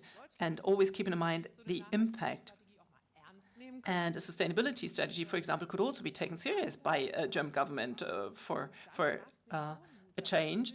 And then it would be very inspiring. I mean, of course, I'm also living in a bubble, but I get so much feedback from other people, from different events, where people really want politicians to assume responsibility here, and especially at the municipal level. We have to deal with these fears. So the self-effectiveness is what psychologists, for example, try to foster time and again. So we have to try to, once again, connect to the living reality of the people on the ground, and we have to support them. And this is why I was very interested in this instrument next to the Just Transition Fund at the European level, so the support or just transition governance. This is very interesting, because the way in which we organize the process is very important, whether they can generate trust once again, or whether people feel deceived when there's the fourth Citizen Council developing nice recommendations, or the Future Conference, for example, that you brought up. They all put a lot of effort in it, and the experts that speak there put a lot of effort in it, but then it is put into a drawer because the political reality is focused on completely different aspects, so not good at all. So my wish would be that if you want the people to integrate and participate, then you have to take them seriously. Thank you very much. Today's discussion is very encouraging also from my point of view. We were asked to look ahead, and I think this is what we have done with this panel. It was very nice and interesting, and enjoy the further discussion. Ja, auch von mir herzlichen Well, also from my side, thank you very much to this very interesting and encouraging panel. Also to you, Franz Timmermans. You have sprinted from the airport here to the limelight. So thank you very much. Now we would like to start with our lunch break, 45 minutes sharp, as I already mentioned before. And it's not very much, admittedly, at least if you want to have such a thorough exchange of ideas, all the ideas that you have in your mind. But I'm sure that we will be able to make it. We will meet again at 1:15. You will once again hear the gong. And it would be great if everyone would join us once again here so that Svenja Schulze could start on time with our keynote. You will see signs that indicate the path towards lunch. You can also go outside onto the terrace. Now enjoy your lunch.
Herzlich willkommen zurück aus der... Warm welcome back after lunch break. This is going really well. Everyone's back on time. I'm very happy about that. This morning we adopted particularly the European perspective, and now we want to prevent us from falling into some kind of post-lunch coma, and this is why we want to adopt the global perspective under the heading of reordering globalization. I'm asking Svenja Schulze on stage. The floor is yours. Ja, ganz herzlichen Dank. Thanks so much, Martin Schulz. I saw him somewhere. Ladies and gentlemen, Man kann ja heute an so einem Tag keine Rede beginnen, ohne nochmal... on such a day, we cannot really begin a speech by saying what kind of turning point the war of Russia against Ukraine constitutes, the violation of international law, this aggression that doesn't respect any boundaries, that questions the integrity, the right to existence of a whole state. I think this is a turning point, as turn of an era, as Olaf Scholz rightfully says. But what does that mean, the turn of an era, the Zeitenwende? It means that all these things we've been taking for granted up to now will be re-evaluated. And Lars Klingbeil has described this very adequately this morning. With a lot of pain, we have to learn that good economic indicators are not sufficient to guarantee peace and prosperity. And we also learn that sanctions against Russia are not free of costs. Rise in prices, bottlenecks in supplies, higher energy costs, inflation, and so on. They pose a big challenge to us as an industrial nation. So even here, a lot of people are facing existential needs. As a social democrat, I have to be clear about it. Those people who live on a smaller wage, they really feel the impact of this crisis. Those that are better off and more wealthy, they have to maybe swallow when they see their energy bill, but it's still possible. But for those people who are already struggling to make ends meet, they cannot do this anymore. It's so difficult for them, and this is why the relief packages that the European Union has launched and Germany has launched is so important. And it's so important to look at what is the impact going to be on our jobs here in Germany, on employment. A lot of people here in Germany fear that their industry does not have any perspective for the future, that they cannot continue their work, that supply bottlenecks, energy prices will have a tremendous effect. And these are things that we need to take care as the federal government, and this is very necessary. We observe this situation here in Germany. This is how we have to deal with this situation. And against this backdrop, we have to imagine what it's like for the global south, for the emerging nations, developing nations. What is their perspective on the war in Ukraine? What is their reaction? And it's very important to understand in the past years, a lot of things have changed already. I can just give you some key phrases so that you know what we're talking about. After the end of the Cold War, that also divided those countries into friend and foe, a process of diversification started with the advent of China to be a superpower and the re-strengthening of Russia. For a lot of developing countries, this presented an opportunity with regards to the donor side, those countries who give development aid, to diversify the donor side. You know, the old colonial Europe and the US, suddenly there was the perspective of Russia and China. And this is mirrored in a lot of infrastructural projects on the African continent. But it also is mirrored in who provides these countries with military equipment. And this made the countries of the global south much more confident. But only for some years we have understood here in the European Union that benevolent words, a lot of expectations, this is not enough. Partnership means more than that. And moral claims and demands that we very much like to raise will be verified and assessed, is it really coherent? We demand coherence from the developing countries, but they will also assess whether our demands are coherent. This very quick and tough reaction towards the Russian aggression, this is what a lot of African countries would have liked to see when it comes to wars and genocide on their continent.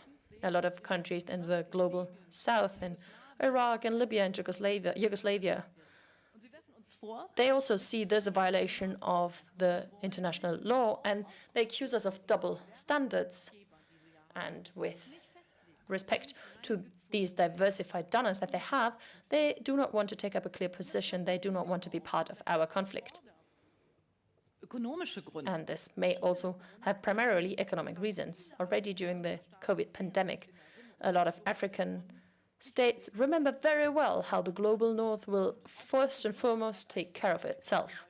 And, for example, didn't really pay attention or acknowledge how South Africa recognized Omicron. We didn't say, oh, this is great that you've discovered this, we're going to support you. No, instead we closed our borders.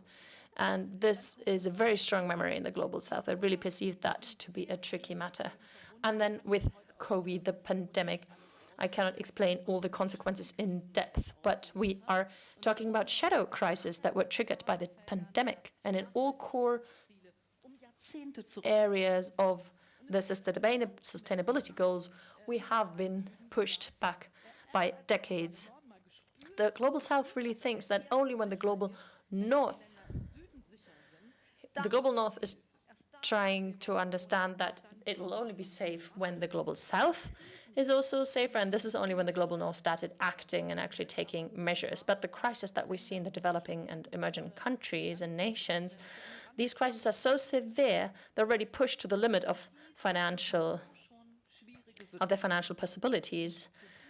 And in addition to this already very difficult situation, comes the war here in Europe, the war and its consequences. These will also be borne by the developing countries: high energy costs, high prices for food. And this impact is tough because we already feel the impact of climate change in the global south. Because of debt, because of bad harvest, crop failures, and so on, and because of already a lot of problems being present in the global south. Of course, I could develop and elaborate more on each and every one of these points, and I'm sure we're going to do that during the discussion. I think some of these accusations are already also a bit distorted or one-sided, for sure. But we have to take this perception seriously. We have to perceive their perception and be clear about the fact that there are different perspectives. There is also a war of narratives. There is a very clear Russian narrative that the West is to blame. It's our fault because of the sanctions. It's us who have triggered the food crisis and not because Putin bombarded the aid supply. So the question is always, what does the North do to limit this war and mitigate the effects on the global south? And this is where the Zeitenwende, the turn of an era, starts. It shows that development policy is also prescient geopolitical policy. It is our interest to look at potential famines, to look at debt relief, to make a contribution to create resilient health system, resilient food systems. Fair trade needs to become a standard. Also, fair trade with the North, to close the digital gap, to take climate protection seriously, because it's important for us and the global South. We have to assume our responsibility. We have to take up our responsibility and make sure that supply chains are also coherent with our standards, that minimum wages are being paid. You know, we could fill whole panels and events with all these topics, and this is what the Friedrich Ebert Foundation is also doing. Let us not ignore all these issues. If we only look at ourselves, then we will lose very important partners that we need in a new geopolitical order, especially if the conflict with China will be exacerbated in future, and a lot of indicators hint at that. Next to financial support and economic support, We also have to figure out how we can find diplomatic solutions to the war. How can we prepare for that? And we have to make sure not to think in a binary way. Yes, for sure, we hope for Ukraine to push back the aggressor, but what if that doesn't succeed immediately? Wolfgang Zellner just wrote it in an international journal, International Politics. What happens if a frozen situation will arrive? A flexible geometry of reactions might be necessary in this frozen conflict. We need to work together in order to advance with these matters that threaten the whole of humankind, for example, climate change, and the impact will be most severe in the global south. How do we deal with this? How do we live this new architecture of the global order? These are the questions that we need to ask ourselves. We need to look at the relationship between development and security policy. Olaf Scholz said on the 27th of February in his speech that the response to the Zeitenwende cannot just be military. Of course, he's a social democrat.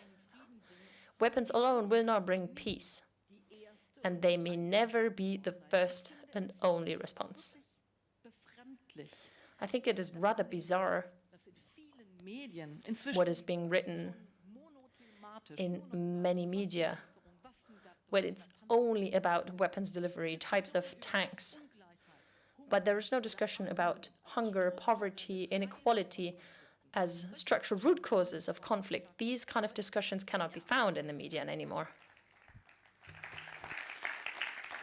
Aber ich sage hier ganz deutlich, ich werde auch. But let me say it very clearly, I'm not going to tire saying it.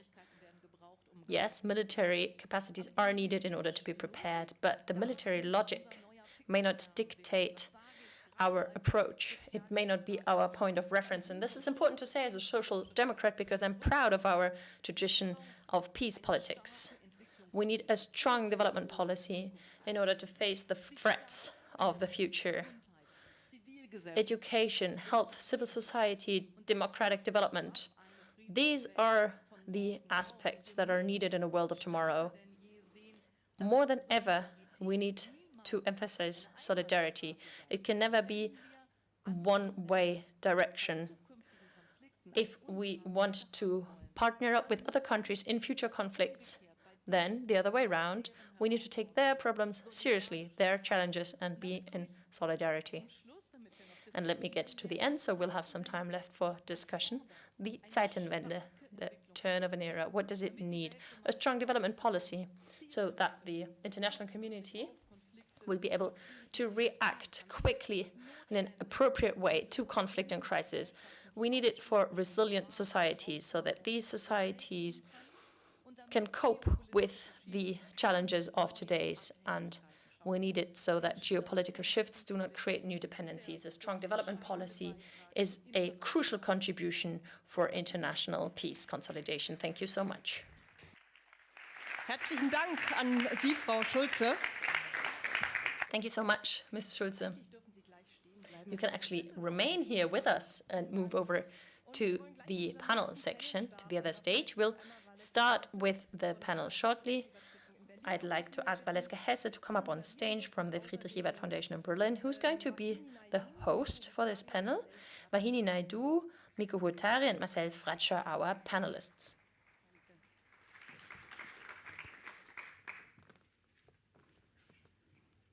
Ja, herzlich willkommen. A warm welcome to our panel on strategic partnerships. Lars Klingbeil mentioned it in the keynote speech. He talked about centers that the world is going to be organized around, and at the core, he said that in Europe, we need to become a soft power, forge new alliances, enter into partnership agreements, and offer open structures in order to be attractive, the most attractive center in this world. And Svenja Schulze just spoke about development policy as a prescient form of security policy. We also talked about the question of dependencies, how we have to reshape our autonomy. But now I'd like to start with you, Ms. Naidu. You represent a think tank in Geneva. Do you hear me? der die Interessen des globalen Südens that represents the interests of the Global South within international organizations. In the speech by Mr. Klingbeil, there was a lot of talking about alliances with the Global South, partnerships, and so on, and Mr. Schulze also mentioned this repeatedly. What does this sound like to you? How can such a partnership be created? How can it be implemented? And just last week, you took part in the minister conference of the World Trade Organization. What was it like? Did you already feel that spirit of partnership? Thank you so much. At the outset, let me just thank FES and the government of Germany for inviting the South Center to this very important dialogue. So the South Center is basically an intergovernmental organization. We were established by the South for the South. But very important to mention is that the South Center is and promotes North-South relations.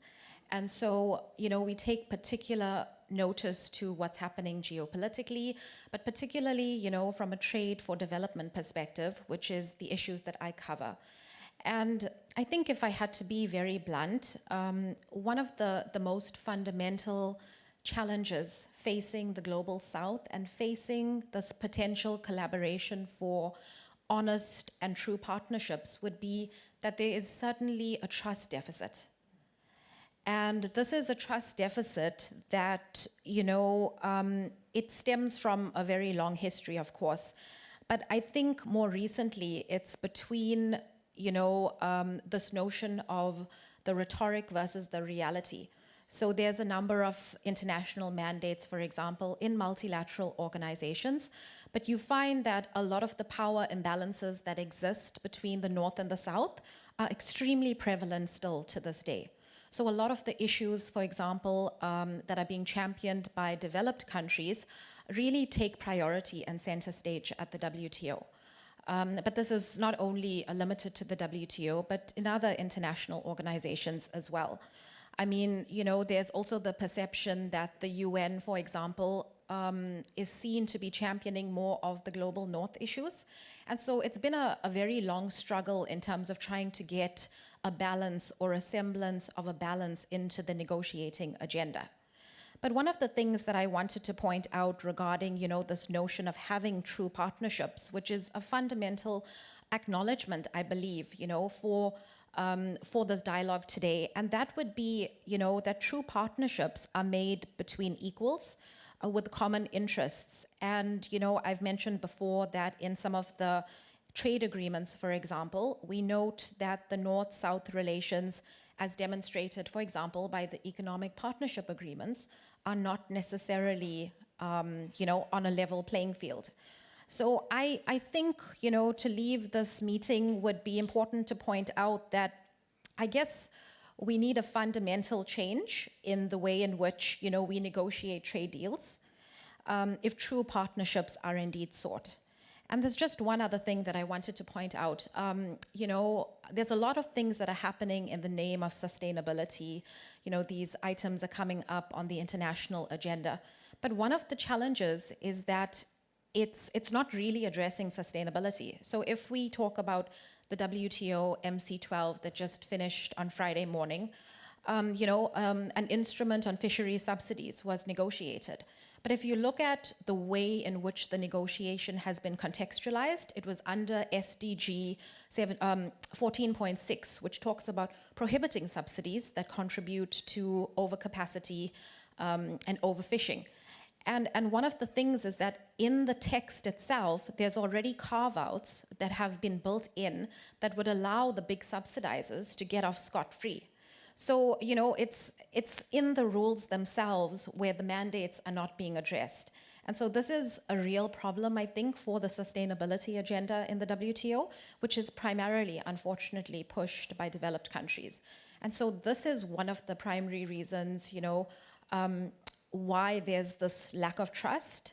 And I think it's very, very fundamental that developing countries also have a voice, that they can sit at the table, and that they can have their issues also addressed. For example, under special and differential treatment in the WTO. They've been pursuing certain rules that would promote their infant industry protection, for example. So a lot of the policy space that developed countries had before some of the WTO agreements were in place, and even pre-WTO, all of those rules now constrain the ability for most developing countries to build their capacities and develop. So I'd leave it up there for now. Okay, vielen Dank. Ich bin gerade auf Englisch. Thank you very much. I will switch to. Nachfragen, dass es überhaupt. I would like to follow up on that. I mean, that there were results was already a success at the ministerial. So this shows that multilateralism is still alive, or how would you see it when you look at the United Nations and Geneva and multilateralism? I mean, this morning we talked about how difficult the UN reform is. So what would be concrete steps that Germany, for example, could take together with countries of the global south, with developing countries, in order to reform the United Nations? Thank you. So, I mean, indeed, I think one of the most positive signals coming out of the WTO MC12 was not really the balance in the outcomes, but that something was actually achieved. So, I mean, I would like to point out that perhaps multilateralism isn't really dead. There's just a serious legitimacy crisis. It's not really broken. We just really need to fix it. And I think a lot of the messages coming out of the WTO is that we could eventually come together amongst 164 members to agree to certain outcomes, and that's a very positive development. But if I had to focus particularly on what could be done in terms of partnerships, I think already, you know, the notion that the EU or that Germany needs to build and solidify its relationships with countries of the global south would be a very, very fundamental place to start. And, you know, this could be done through, I mean, I think it was mentioned earlier, through policy instruments, but a lot of them already exist. So perhaps, you know, I mean, if we're pursuing it from an economic perspective, we could look at how the bilateral negotiations are taking place. I know, for example, Germany plays a very important role in the African continental FTA negotiations, where they provide a lot of capacity building and technical assistance. So that's one opportunity, you know, where we could solidify the North-South relations. Another way would be to, you know, get the EU and get many developing countries to develop coalitions on issues of common interest. Yesterday, for example, I was, and that's the reason why I was here in Berlin, was a very, very important discussion on data infrastructures and digital sovereignty. And it looked at the context in the EU, in South Africa, and in India. And very, very interestingly, I could see so many complementarities just on the notion of digital sovereignty and the issue of data ownership, you know, trying to develop the digital development capacities, our ability to compete and engage in the digital economy. There were just so many important perspectives that came out of this platform that I truly believe there is an opportunity, I guess, for a third way, as you mentioned, a third way to look at, you know, you have the US model, you have the Chinese model, and then you have everybody else trying to get a piece of the pie. And perhaps, you know, I see a blossoming potential collaboration between the EU and many countries of the global south to pursue a digital development agenda. Okay, vielen Dank. Da wir gerade über Thank you very much. As we have just talked about trade policy, Ms. Schulze, how can a just trade policy look like, which is beneficial to the developing countries, but also includes our German or European interests and allows us to compete in the geopolitical setting? What are the instruments that are available? I'm also thinking of the Supply Chain Act. Well, first of all, I think it's absolutely right to say that this needs to take place at a level playing field, although I don't like the word as such, but it needs to be done in partnership. And of course, we have to know and be transparent about our mutual interests. And I think that this is correct that this was not always the case in the past, because whenever I travel around in the global south, I realize that there are more attractive offers than ours, because the large infrastructure projects are not developing in cooperation with the EU, but with other partners. And this means that we have to become more attractive. And this is also one of the reasons why the G7, for example, once again emphasized that they want to set up an infrastructure initiative, that the G7 want to support the building up of a global health infrastructure. I think this is a step into the right direction. But this also means that we have to take things seriously. We all are talking about green hydrogen, for example. However, green hydrogen should not lead to a water shortage in the countries where there's already a water scarcity and a lot of sunshine. So we have to do it in a sustainable way. And this is actually being forgotten in one or the other discussion. No, we are not allowed to import hydrogen in any form to Germany. We have to do this in a sustainable way with the sun-rich countries, and this should not lead to a new form of colonialism, but it should contribute to a development of those countries, the development of their own prospects, and to bring this into a discussion usually means that you are distorting or that you are hampering a discussion or people are opposing it, but this is actually necessary to bring this into the discussion. Well, now I would like to change the subject a little bit, even though it is connected, in particular when we think about Germany and the fact that Germany will always be dependent on raw material and energy imports, also when it comes to green energy. Yeah, Mr. Hutari, you wrote in an article recently that China might become the biggest challenge for the German foreign policy over the next years. So what did you read into the speech of Lars Klingbeil this morning? Are we up to the challenge, or did we miss something? Sorry, the speaker is not using a microphone. We cannot hear him. Eigentlich sind Sie ja verkabelt, ne? Oh, you're actually connected. You're wired to microphone? Okay, are you using the microphone? Thank you very much for the opportunity to be here today. I think Lars Klingbeil has made one thing quite clear, which is a foreign policy vision in which China is more than just a partner, but maybe a competitor and a rival. And he has clearly defined that we have a vision or a social image and a social order and also a global ambition that is not in line with what we would strive for. And from that perspective, I think it's very important to take the next step and to ask, not only with regard to dependencies, but also with a view to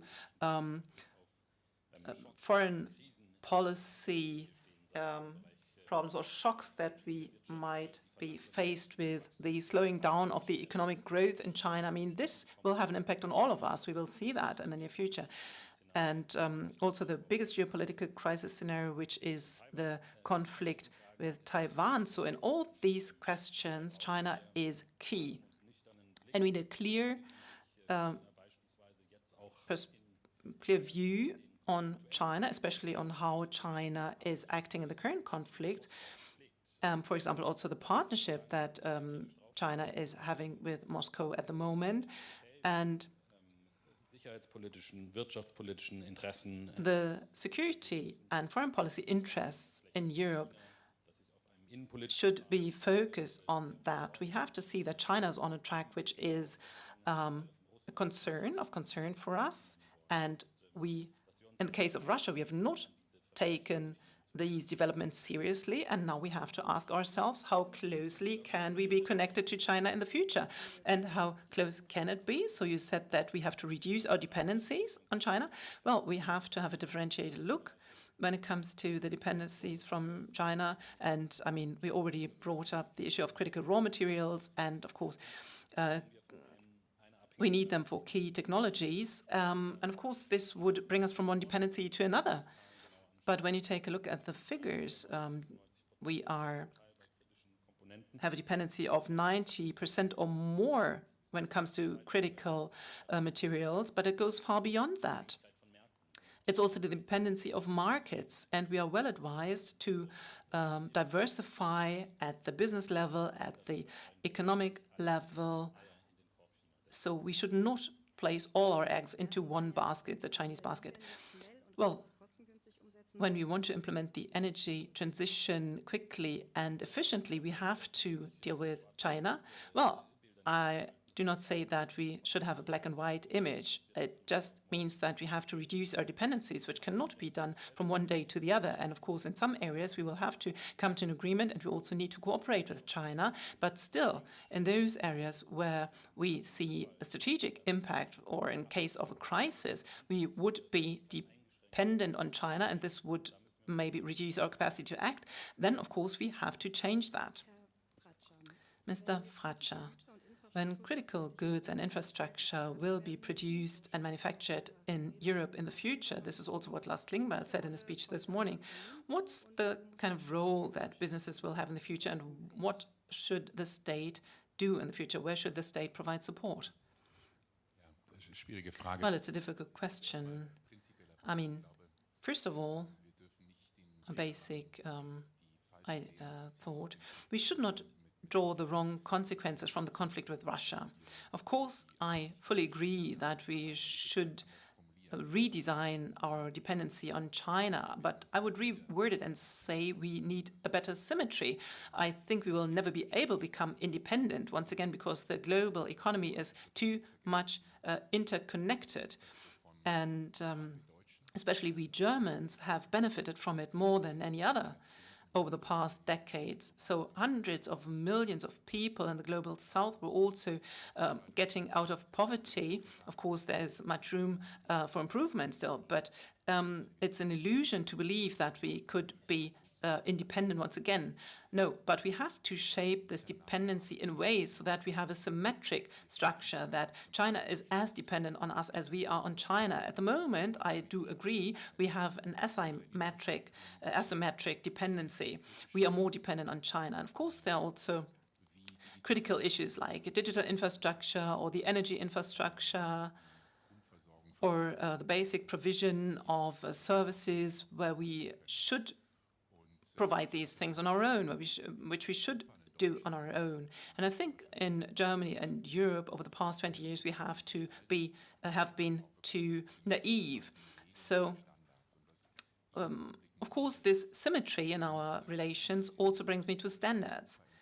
So China is not the fact that China is investing in Europe and in companies is something good, but we have a asymmetry.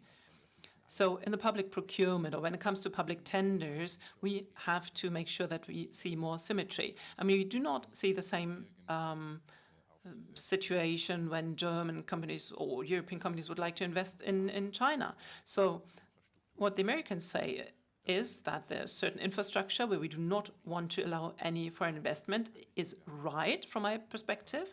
We were too naive in the past in Europe. We have weakened ourselves. But maybe one other aspect, multilateralism versus bilateralism. I mean, we increasingly see this competition between the US and China.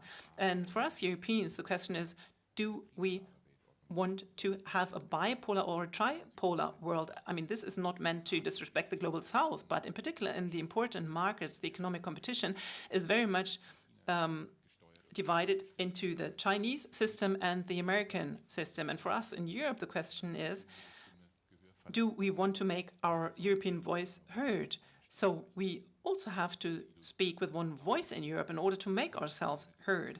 And what I see in the discussion, in particular when it comes to the Russian war, is we have to win back more national sovereignty. But this is an illusion. From a German perspective, we will only be sovereign if we have a stronger European voice. So this is why I would like to see more agreement at the European level, not only in terms of the foreign policy or the Supply Chain Act. I mean, this is something that we started in Germany. Thank you also to the Federal Ministry for Development Cooperation. And this is what we like to foster at the European level as well. So this is actually the important starting point.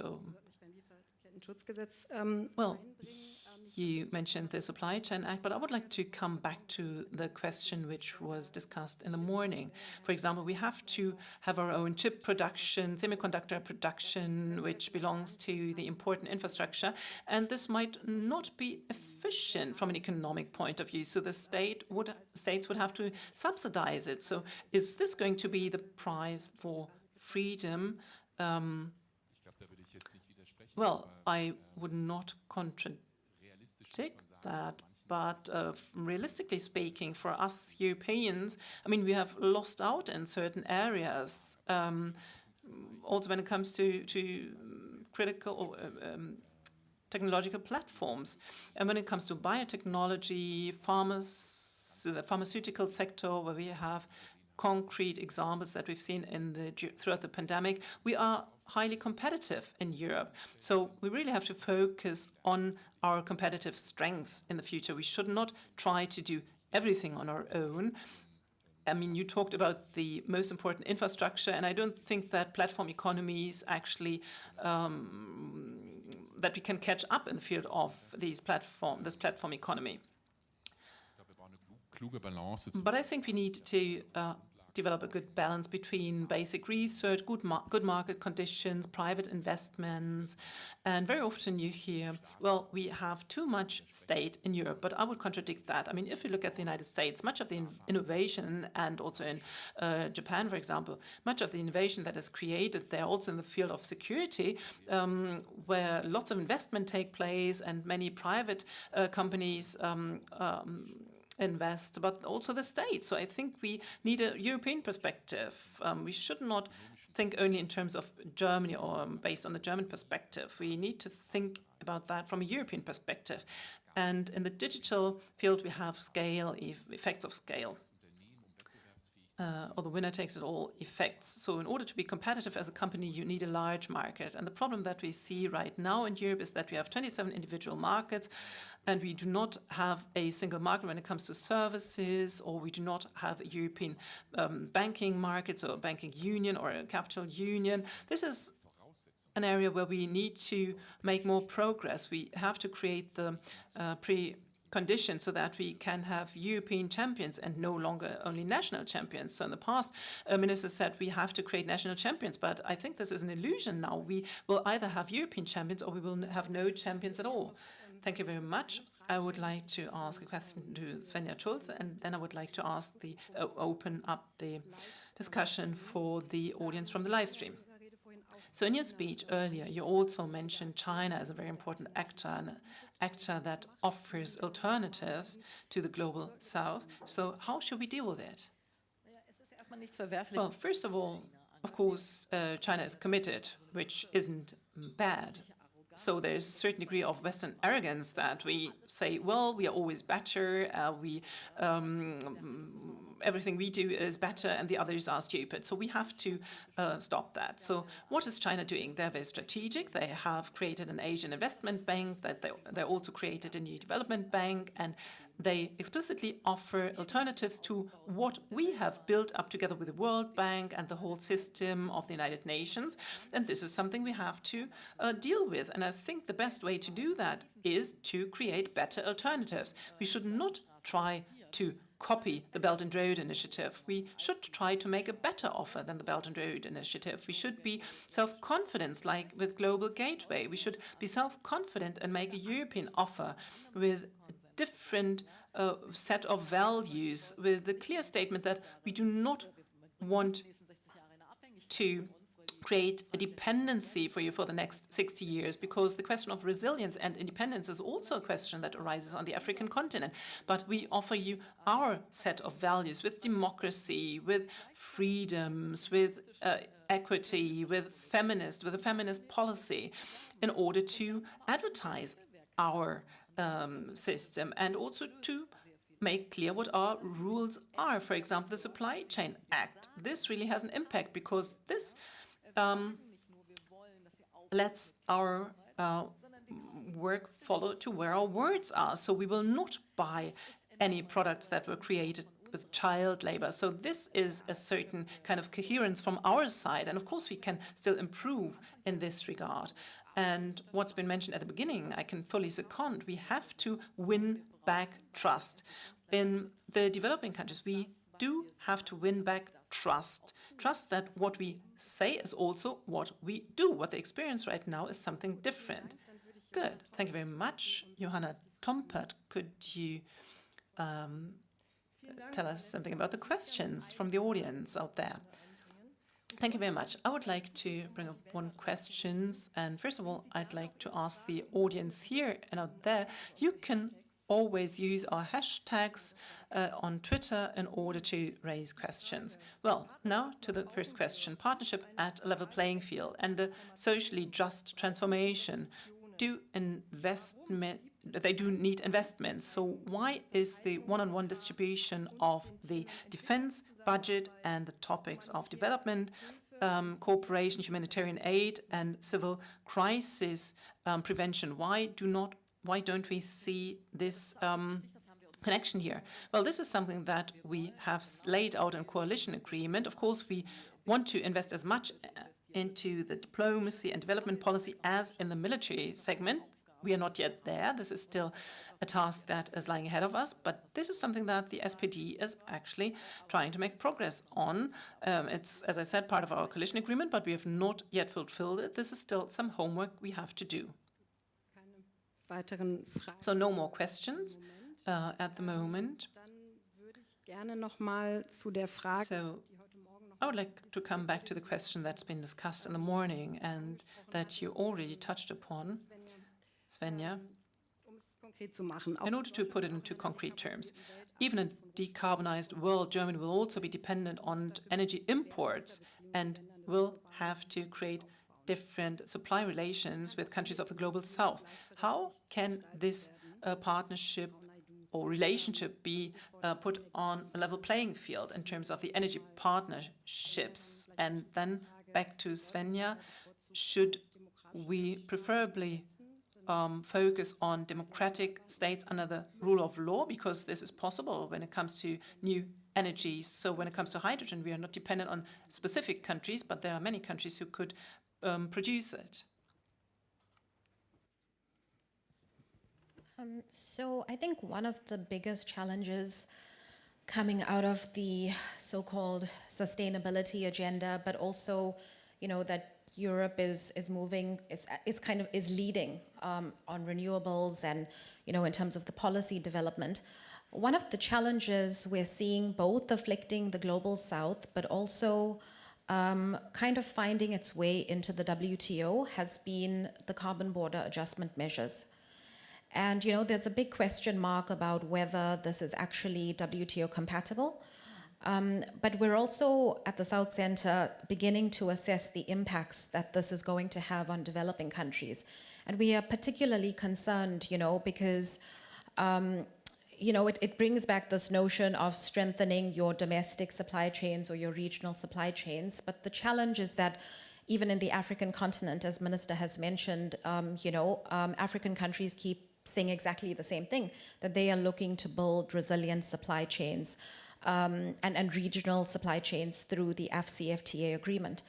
So one of the, I guess, immediate challenges would be if we could look at addressing climate change and sustainability issues without having it, without punitive measures. Because at the moment, we're seeing a lot of countries who are going to be directly impacted by a lot of the legislation coming out of the EU. The OECD has done studies. UNCTAD has estimated that actually with the CBAM, it would only contribute to a 0.1% reduction in global emissions. And that overall, it will result in a loss of real income in developing countries up to 5.9 billion. So this is, a bit of a policy challenge. And I think a multilateral solution will be needed, but there's big questions about, whether the WTO would be the right forum for this to take place. But I think bilaterally and, amongst these regional agreements, these conversations can already take place. And in fact, they are. It's just that, many African countries are still far behind and they have a lot of catching up to do. And so I think in the development of these rules and in the development of these policies, there needs to be adequate time and space to give these countries, the opportunity not only to catch up, but to eventually become competitive. Ich würde gerne noch mal einmal darauf reagieren. I'd like to react to what you've just said. I think nobody is a real fan of the CBAMs because it's also a sign of powerlessness, actually. We do not know how we deal with these different speeds. We are able of creating green steel, but not in conformity with the prices on the world market. So what do? Do we advance the technology? Do we start producing, but then the steel will not be bought? Die Klimafragen immer weiter verzögern. And we will again delay urgent climate matters. So I think we need responses to that problem. And I think one of the answers that has been developed is within the G7 is the climate partnerships. For example, with South Africa, we have launched the first climate partnership. It's not easy. It's a difficult issue, but we help South Africa to exit from carbon. But we won't stop there because lots of jobs are going to be lost. We need to create perspectives for people who so far have been working in coal, miners, everyone related to the coal industry. And so we need to choose alternatives. And yeah, that should be our goal, thinking these two things together, helping with decarbonization, but at the same time creating jobs. This would be a good path because that means we can balance these different speeds and we have to accelerate everything we're doing. Climate change is advancing. It doesn't matter what problems we have. If we do not accelerate our measures, it's going to be extremely expensive for all of us and we're going to destroy livelihoods at a tremendous speed. So acceleration, investing faster, this is the big challenge of the day. And I think this discussion around CBAMs, it has already put a lot of things into motion, us talking about advancing these climate partnerships. But now let me get to the question that you asked. Do we only work with democracies? No, that's not enough. 70% of people on this planet live in autocracies. And if we just say that's it, then that doesn't work for me as a social democrat. I don't want that. I don't want to leave these people behind. I want to support countries in the democratic path. I am deeply convinced that democracy is the best form of government that will result in more sustainable solutions. But that means we have to be very confident and fight for our set of values. We shouldn't hide them. And that means I will want to work with authoritarian countries, but move incrementally and make sure that we can support them in their democratic process, strengthen civil society, move things forwards. I know it's a very tedious process, and this is what makes development policy so tricky. If you just evaluate and assess every 3 months, then it's horrific. It only gets interesting after 30 years. But we need this long-term thinking. And who will do it if not us social democrats? And this is why I have to say, no, we do not only work with democracy, because that means we'll only end up working with Europeans. We want the world to change. This is our ambition. And we want more people to be able to live in democracies.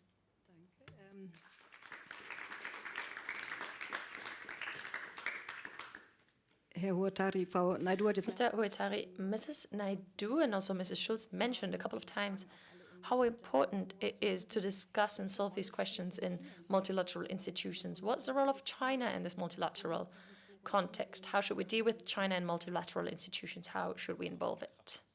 Well, first of all, China is a power center that we have underestimated within multilateral institutions for a long time. WTO, UN trading system, and so on, but also in technical organizations. China has approached these institutions, trained personnel, made use of these institutions, and we have underestimated China. And we have always perceived these institutions as positive and as interesting at a place for a level playing field. And I agree with the minister. Yes, there are other structures as well, where there's more a focus on China.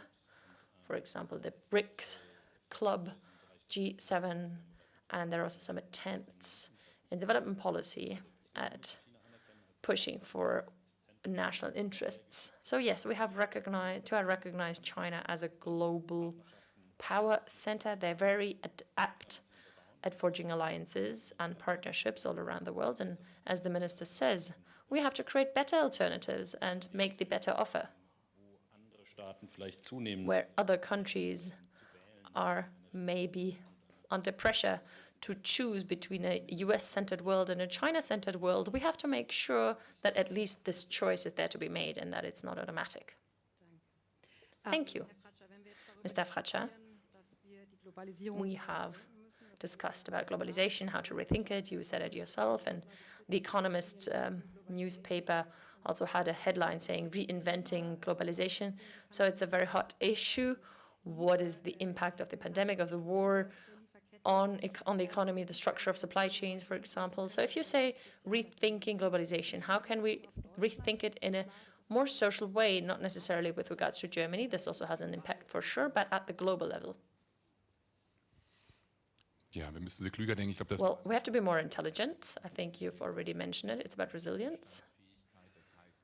That is to say, have several pillars to rely on and to prepare globalization better for crises and shocks. There's an increasing number, and it's also very cost-intensive. There's this increasing amount of crisis, and so far it's been geared toward a positive trend, just-in-time globalization. You have the right product of a certain company, the right time, the right place. But now we understand that we need a globalization that thinks ahead. How can we cope with crises? It doesn't even have to be global crises. It can also be in the weakest, most vulnerable countries. How can we shape these moments to ensure that globalization will continue working, that supply chains will still be sufficient, and it will not result in some bottlenecks or inflation, price explosion, and so on. With the Russian conflict, we look at ourselves in Germany, but we don't understand that those who are actually suffering live in the global south. I'm afraid we will witness dramatic situations in the course of the next year with regards to famines and food security. But it also means we shouldn't just adopt a very economic perspective. Is it good for economic growth if we conclude a trade agreement, or reshaping trade barriers?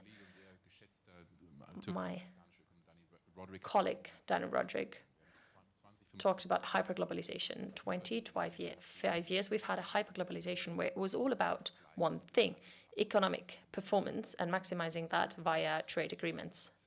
I think we've created too many losers in this process, and that applies to the global south, but also for richer economies. If you look at Donald Trump, what brought him to power? It's very multifaceted. But I think the issue is also that due to globalization, jobs were lost. People that are not very qualified workers, they've lost their jobs, and we have to rethink this. In the global south and also in the more wealthy nations, we need to make globalization more social. I'm very happy you have this badge with the SDGs. Yes, this is what we need to gear globalization towards. We have to make sure we anchor the SDGs in globalization. This is the actual issues we need to discuss. We need other benchmarks for shaping globalization, not in this very narrow frame. How do we create economic value and growth and financial added value? We need another perspective. Danke. Ich sehe, dass wir noch eine Frage haben. Thank you. I was told we have another question. Thanks a lot. One more question. How should democratic feminist values be exported towards authoritarian systems if they would rather be dependent on economic relationships with China instead of the West? How do we practically collaborate with authoritarian regimes? Well, we can engage in feminist foreign policy because it means addressing the root causes of inequality. We can apply that to agriculture. It's often women who ensure food in developing countries. It's their responsibility. It's them who have the know-how. If women do not have access to land, they cannot grow. If they cannot grow, this will trigger a food crisis. So rights for women, respect for women it's so important for any society, and it can be clearly measured. So yes, this can be a point of reference for development aid. We can say, yes, we will help you with agriculture, make you independent, but a condition is that women will have access to the land, because this is one of our core values, and this is a condition for our development aid. And I think we do that in many other areas. For democracy, yes, of course, participation, transparency, of course, these are conditions. We have to be able, our members of parliament, they're here also, we have to be able to tell them what we're doing with the money. So I think we should do that also for equal opportunities. That's not that hard, actually. Even in, tougher context. In Rwanda, no democracy really, the history of genocide, but they do a lot for women on equal opportunities, and they realize, well, we're more than successful than others. And reinforcing these trends and taking this seriously and really grappling the root causes of inequality and problems. Societies that involve women, where women have the same rights, representation, and respect, they are more stable. And we are against fragility, against fragmentation. We want societies to be stable, and it's science. It's not just some form of moral attitude. It's scientifically proven that these societies there will be less fragile. So why would we omit this part of science? We shouldn't be ashamed of that. That we have all this insight. Of course, they should be an integral part of development policy. And as long as these questions are still being asked, we're not there yet.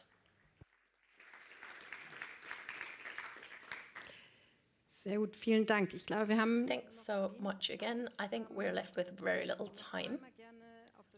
So I'd like to get back to the supply chain law, and I'd like to hear your perspective, Mrs. Naidu. Do you believe that the supply chain law will create better jobs, more environmental and social protection in the countries of the global south? Will there be a more just, a more social globalization? Is that possible? That's a tough one. But I think, and has been mentioned by my fellow panelists, that the pandemic has illustrated, just how inefficient some of the structural systems are that we've become accustomed to and that our economies are based on. But I think, with the weaknesses in the current supply chains, it all comes down to the lack of manufacturing capacity. If we look at primarily African countries and many other countries in the global south. And I think that it's hindered their ability to access, for example, essential goods and food products during the lockdown. And to look at supply chain management, particularly, in the way in which, due diligence and kind of the direction that the EU is going forward with, I think it would really depend on how it's done in terms of its design, but also in terms of its implementation. As I mentioned before, I think a lot of developing countries are struggling with this notion of being penalized or, with punitive measures. But I think a better and a more positive approach would be to incentivize countries, to comply with certain practices, with supply chain systems and proper management and business practices, both in terms of human rights, in terms of labor standards, and general economic efficiency. And so it's difficult to just, pin it on something specific, but just to say that I think we should pay particular attention to the design and the implementation. And maybe just to say that, investment in this, in these economies to be able to subscribe to these sets of principles and rules will also be very important to see, in terms of whether they can comply and help where they can't. And I see, that's where the EU and Europe has been very, very helpful in terms of, the capacity building and the training and the technology transfer in developing some of these systems that we're seeing being implemented across the regions. Gut, vielen Dank. Also wir haben gehört, das europäische Lieferkettengesetz kann wirken. Thanks so much So we heard that the supply chain law can be efficient, but it needs accompanying and flanking measures. And I think this is what you're actually trying to do already. So we've reached the end of our panel. Thanks so much for this very interesting discussion and for the questions that were asked. And I'll give the floor back to Johanna. Thank you very much. Herzlichen Dank an alle für diese sehr knackige. Thanks for these very concise insights on how we can create fair partnerships. Thanks so much to the panelists for this interesting discussion. Let me remind you, we will now begin our last panel of today, so please do ask your questions via hashtag and Twitter. Do share your opinions so we can include it into the panel discussion. Lieber Lars The last panel is again with you, Lars Klingbeil, so you can come up on stage. You already know it. And it's about starting into a new world order.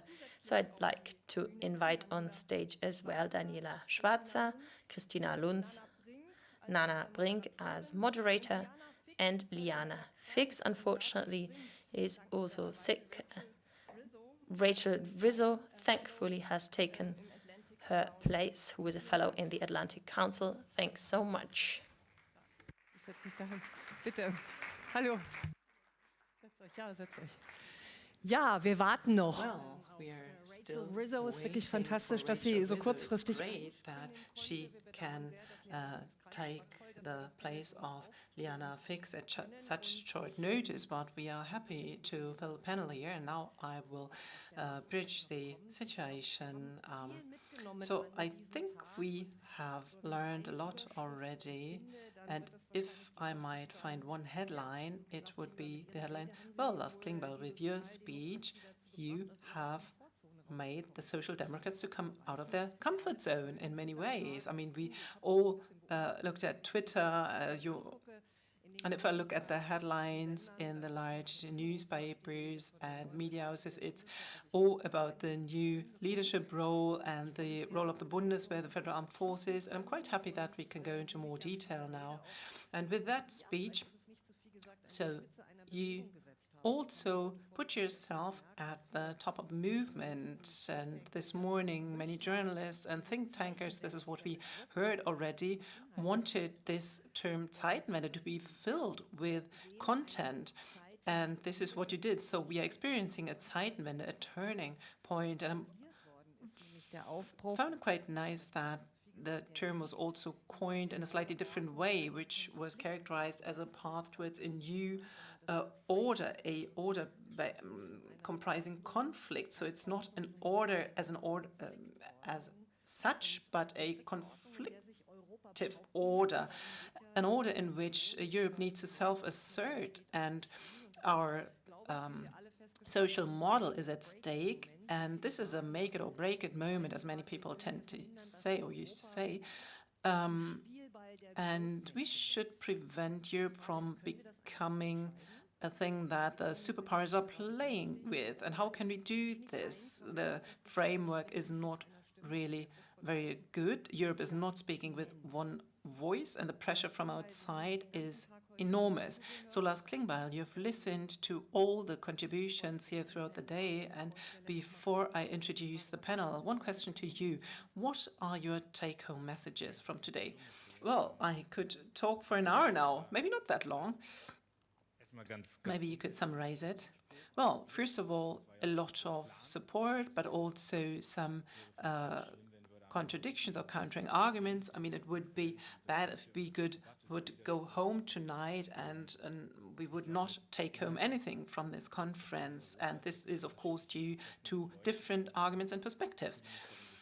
So I myself feel confirmed when I said that the European momentum is right now, and now everyone who is bearing political responsibility has the obligation to come out of this bureaucratic management and to do something. And what we have to do has been described. And during the last panel with Svenja Schulze, it became clear that we have to more strongly focus on the world beyond Europe. I mean, it's a democratic tradition, the international sphere. I mean, today we have different instruments, but we have to look at it and take care of it. And we should not only be focused on ourselves. This is the message. And of course, it's much more difficult at a time where we are faced with many crises at once ourselves. And the transformation panel has already described it. High energy prices, inflation rate, food prices, etc., and food crisis. But still, we have to think about others as well. This is an obligation, the obligation that we have. And this is a message that I would take home from this conference. And this also shows that we are in power as the federal government. We can shape things together with the federal chancellor. So not my speech was the start of the Zeitenwende, but Olaf Scholz's speech on February the 21st, the 7th was the starting point. And now we have to fill this Zeitenwende with life. And I, as the chairman of the party, can do this. We can now shape things despite all the difficulties and all the crises that we are faced with. This is actually a good feeling. And there were many aspects that were brought up today in this regard. And now we are complete. I'm quite happy that I can introduce Daniela Schwarzer, the Executive Director of the Open Society Foundation, which are fostering rule of law and democracy throughout the world. And maybe you might know her last book, Final Call, which deals with the role of the EU and China. I'm happy that you're here. Christina Lund. Christina Lund, she's a co-founder of the Center for Feminist Foreign Policy, which is also a very important topic here. And Rachel Rizzo, thank you very much for stepping in from the Atlantic Council. Thank you very much for being here. Lars Klingbeil, Sie haben es schon. Lars Klingbeil, you just mentioned it.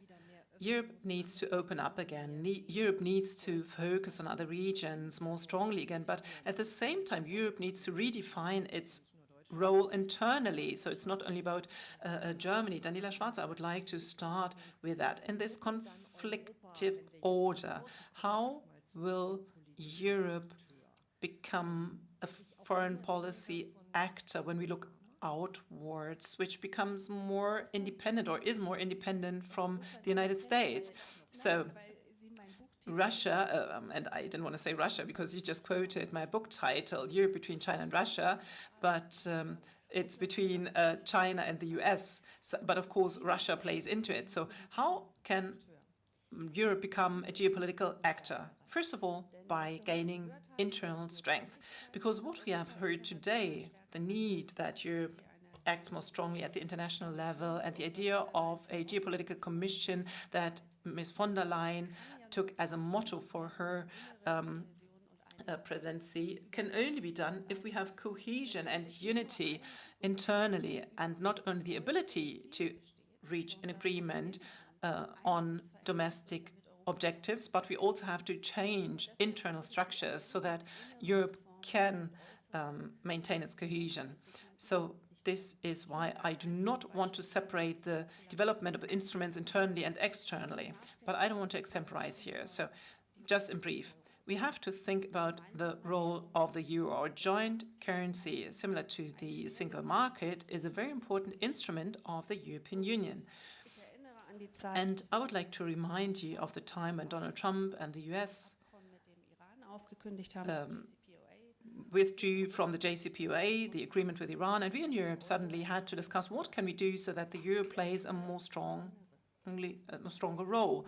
So it's an internal agenda, first of all. It's a consolidation of the currency union. It's all the ideas that have long been on the table, but there was no political leadership will to implement them. And we need a currency based on a stronger domestic architecture so that it can be used in a different way externally, and it's also accepted in a different way externally. For reason of time constraints, I will be brief here, but there's one other aspect that I would like to pick up that Lars Klingbeil mentioned in his speech at the beginning. So you, Lars, said, the ideas are basically all on the table, and you will not mention so many. And this is the right thing. It's actually the weakness of the system EU. We know that the system is there. We actually also know what we should do in order to reach a more stable domestic structure, a more crisis-resilient structure, also in order to be more determined towards the outside. Today, we already talked about the qualified majority. This was briefly on the list of the German presidency a few years back, but then we did not pursue it because it seemed unrealistic. And this brings us to the question of political will. And also the question of the leadership role. What kind of leadership role can Germany assume in such a situation, or wants to assume in such a situation? Because the system is lethargic. It stalled, basically. This is what we've seen over decades. And now we have more evidence that the pressure on Europe is increasing. And at the same time, we know that there's so much coming from outside onto us, and that the internal capacity to act is decreasing, is declining, then of course it's quite clear that this is the moment in which we need to act. Of course. And this is a very important aspect. And this also requires from us that we leave behind this thinking. You just mentioned that ideas were not implemented because they seemed unrealistic. But even on January the 15th, it seemed unrealistic to pass a special fund of 100 billion euros, or that Robert Habeck will travel to Qatar to say, we would like to buy your LNG gas. And I would like to change the mindset now. So all the things that seemed unrealistic, even though it is right, needs to be thought now, needs to be assessed now and considered now. And if everyone wants to do this, then we will be able in Europe to finally solve the difficult issues. And I think also the principle of unanimity needs to be done away with. From a transatlantic perspective, Rachel Reese, would you agree to it? Would you say that this lethargy is existent in Europe? Maybe I should translate it. Can you hear me? Yeah. That's an interesting question. I think the last few months have been very interesting as a Europe watcher in the United States. Starting with Scholz's speech just a week after the invasion, I've said many times that that speech would have been surprising just a couple months ago, but it would have been unthinkable, I think, a few months before that. And so I think following up on something that you said earlier today, Europe has spent a lot of time, I think, building trust over the last decade or so, but now there's going to be expectations. So when you combine lofty speeches and lofty ideas with the expectation that comes along with them, I think there is going to be a lot that Europe still has to do, and a lot that's going to be expected of it from the United States. So I also think that a couple other things. There have been comments a few times today about the fact that we don't really know what the coming political climate will look like in the United States, and I think that that's true. We don't know what's going to happen in 2024. We have a good idea of what will happen later this year. And so I think that the goodwill that we have now, the strength that we can build now, will only help us going forward because of that uncertainty. Vielen Dank. Christina Lunz. Thank you very much, Christina Lunz. You several times smiled a little when I talked about this leadership role and that Germany bears a certain responsibility. Do you see it similarly in this process? Ja, das sehe ich auch so. Well, I see it the same way. Just a little disclaimer, when I look at my smartphone at the moment, it's not that I want to look at Twitter, it's like my notebook. Well, I fully agree, and I just smiled because I wanted to make a few comments on the speech of this morning, if it's okay. I missed it, but I read it when I was on the plane because I returned from Vienna. In Vienna, we have the first treaty of the parties to the nuclear ban. And in Austria, we had the first conference on the consequences of nuclear weapons that took place in Vienna. And I now come to your speech, which included many very important aspects, like the feminist foreign policy. And of course, we can also look into what it means. But one thing was missing, which is the currently one of the two existential threats, which is the climate threat, climate crisis, and the nuclear arms, nuclear weapons, and the nuclear arms build-up or arms race. So the conference that just took place, but also this morning in Berlin, a collective of peace researchers published a new study which comprises the demands that my organization issued, but also the 80 states that were meeting in Vienna, which are clear demands for nuclear disarmament. Although, since the Cold War, the end of the Cold War, we have seen a reduction in the risk, or perceived a reduction in the risk, we now see this turning point, this Zeitenwende in this area. And I would like to connect this to what has been mentioned earlier. I don't know by whom.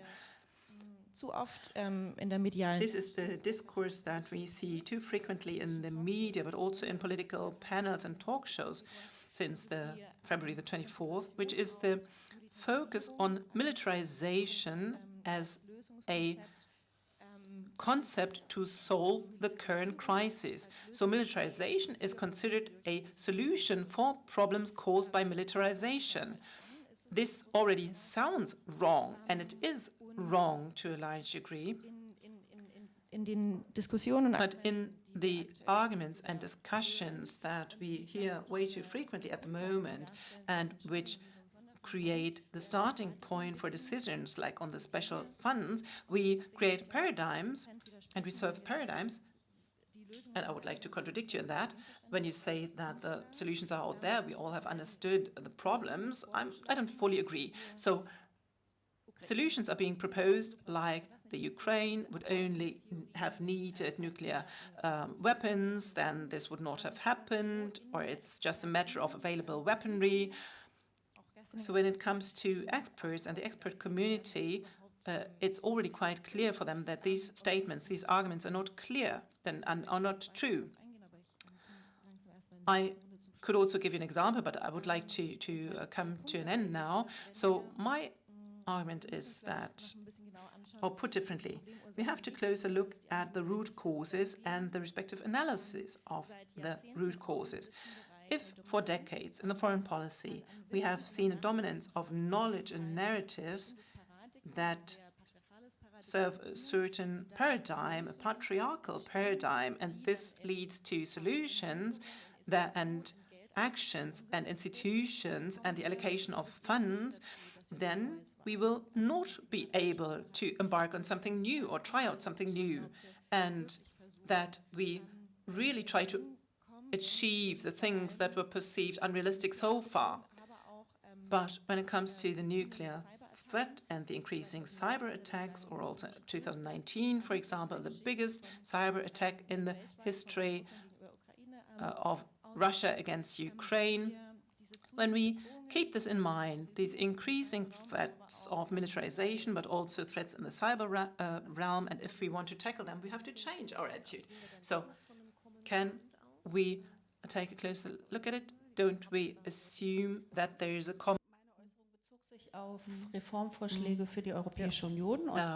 my proposals were in favor of reform of the European Union. I said that there is not necessarily consensus and that there is not necessarily just one solution for a problem. Of course, you have to take a political decision on what to do, but there are different approaches of possible actions.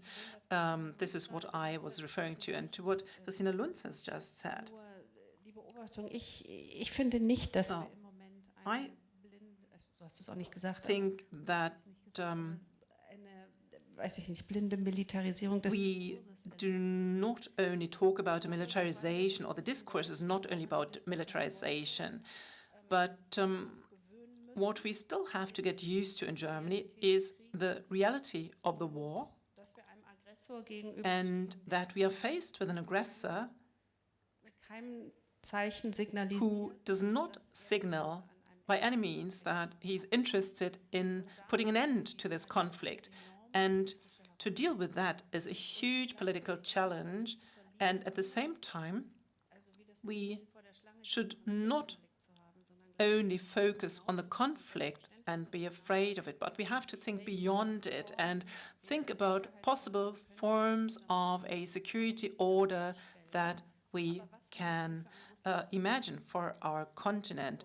But what kind of Russia will we be faced with then? So, on the one hand, we have to do the right thing in this conflict in the short term, and this is not only the reaction to the attack on Ukraine, but many different other aspects, like the discussion on the enlargement of the European Union and the question of greater stability on our company and how we can achieve this, and how we deal with the Western Balkans, how can we get out of dependencies or reduce our dependencies, not only from Russia but also from China. This is actually the bigger package, the bigger picture we're talking about. And maybe as a last aspect, because I think this day is quite remarkable, because Lars Klingbeil brought up one aspect in a speech. I mean, this morning you said, or you have shown, how big the social challenge is, the challenge for our society is in this moment. So foreign and security policy is not something out there a foreign politician will take care of, but the consequences for us in Germany are enormous, for society is enormous. In terms of the expenditure, for example, for our defense and military, also because of the higher energy prices, and now the pressure on the energy turnaround, and also the economic and social model, which needs to change anyway, but now the pressure is so high, and so the changing needs to accelerate. And this is something that I am taking home from this conference. It has been discussed at one point or the other, but this is basically the major challenge, because if we don't tackle these issues, the support for the Zeitenwende, which so far was only focused on the foreign and security aspects, cannot be maintained, neither in Germany nor in the European Union. Bitte, unbedingt. Das ist das, was Sie mit Foreign Policy for the Middle Class letztendlich. This is, I think, what you described as foreign policy for the middle class. You know, it gets back to us, into our society. So let's just maybe go through some matters at the domestic level. But yeah, maybe you have the floor first. You wanted to respond? I actually agree with what you said, Daniela. You know, this division into short-term and long-term, where we have to figure out how we're dealing with this aggressor and correspondingly support self-defense, of course. But still, we need to sit down and figure out what our long-term goals and solutions, so that we will not end up in these kind of solutions from a feminist perspective. And this is what we are working on, feminist foreign policy, me and my team. We have to come up with different ideas than what we have promoted and produced in the past decades and centuries as a society. And this is why I wanted to emphasize this, you know, this dominant thinking, the so-called realist paradigm, and this understanding of a competition of interests and oppression, deterrence and armament and arms race. We have to get away from all these ideas and produce new ideas. And I think that's linked to this idea of foreign policy for the middle class, because it also means we'll end up with a democratized foreign policy. I know that from my own experience. I have a working class background, and I can say that for many people, foreign policy is the most elitist part of our society. It's not accessible for people from the working class, from people with a marginalized background. And that's not only because of the habitus, but also because of the dominance of certain strands of thought that are very categorical, orthodox, that are not very inclusive, and that forget a lot of relevant human rights concerns and relevant parts of our population. And only when we break with this prevalence of traditional thinking, if we create and promote new production of thinking, we have to think about the 24th of February, the first ideas that they were already sitting there in the drawers, and these ideas, they've been there for a long while, they've been around, but we need to develop new ideas now. So we need to produce and develop ideas in these areas. This hasn't happened sufficiently. We cannot remain in this vicious circle where, we will react with militarization to any problem caused by militarization. So I think we need to take an eagle's view on that for a moment and really look to society. And then sometimes I wonder, are we really that dumb to keep repeating the same mistakes? And yes, we do keep repeating these mistakes. So I just wanted to be brief. Lars Klingbeil. Ich weiß gar nicht, ob wir da richtig auseinanderliegen. So I'm not sure actually whether our opinions diverge. When I speak about a new leadership culture, and I read it all day in the media, there was a lot of very controversial debate about my idea, my notion that we need to take up a new leadership role. And, some people were already claiming that me as a social democrat, I'm saying that we need to be someone again in this world. This is not what I wanted to say. That's not my intention. I mean, debate is nice, but what I was talking about was a leadership culture. And this includes rethinking our notions, our decision-making structures. I wholeheartedly agree. And I'm also from a working class background. And, it's very hard. It was hard for me to get access to this elitist realm of foreign policy. Some people take it for granted and others can't. And so it's important, for foreign policy to be accessible to everybody, to the whole population. I think that makes sense.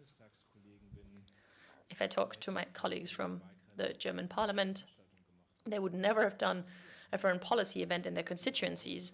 But this is happening now, so we need to take this beyond Berlin, Mitte, the center of Berlin.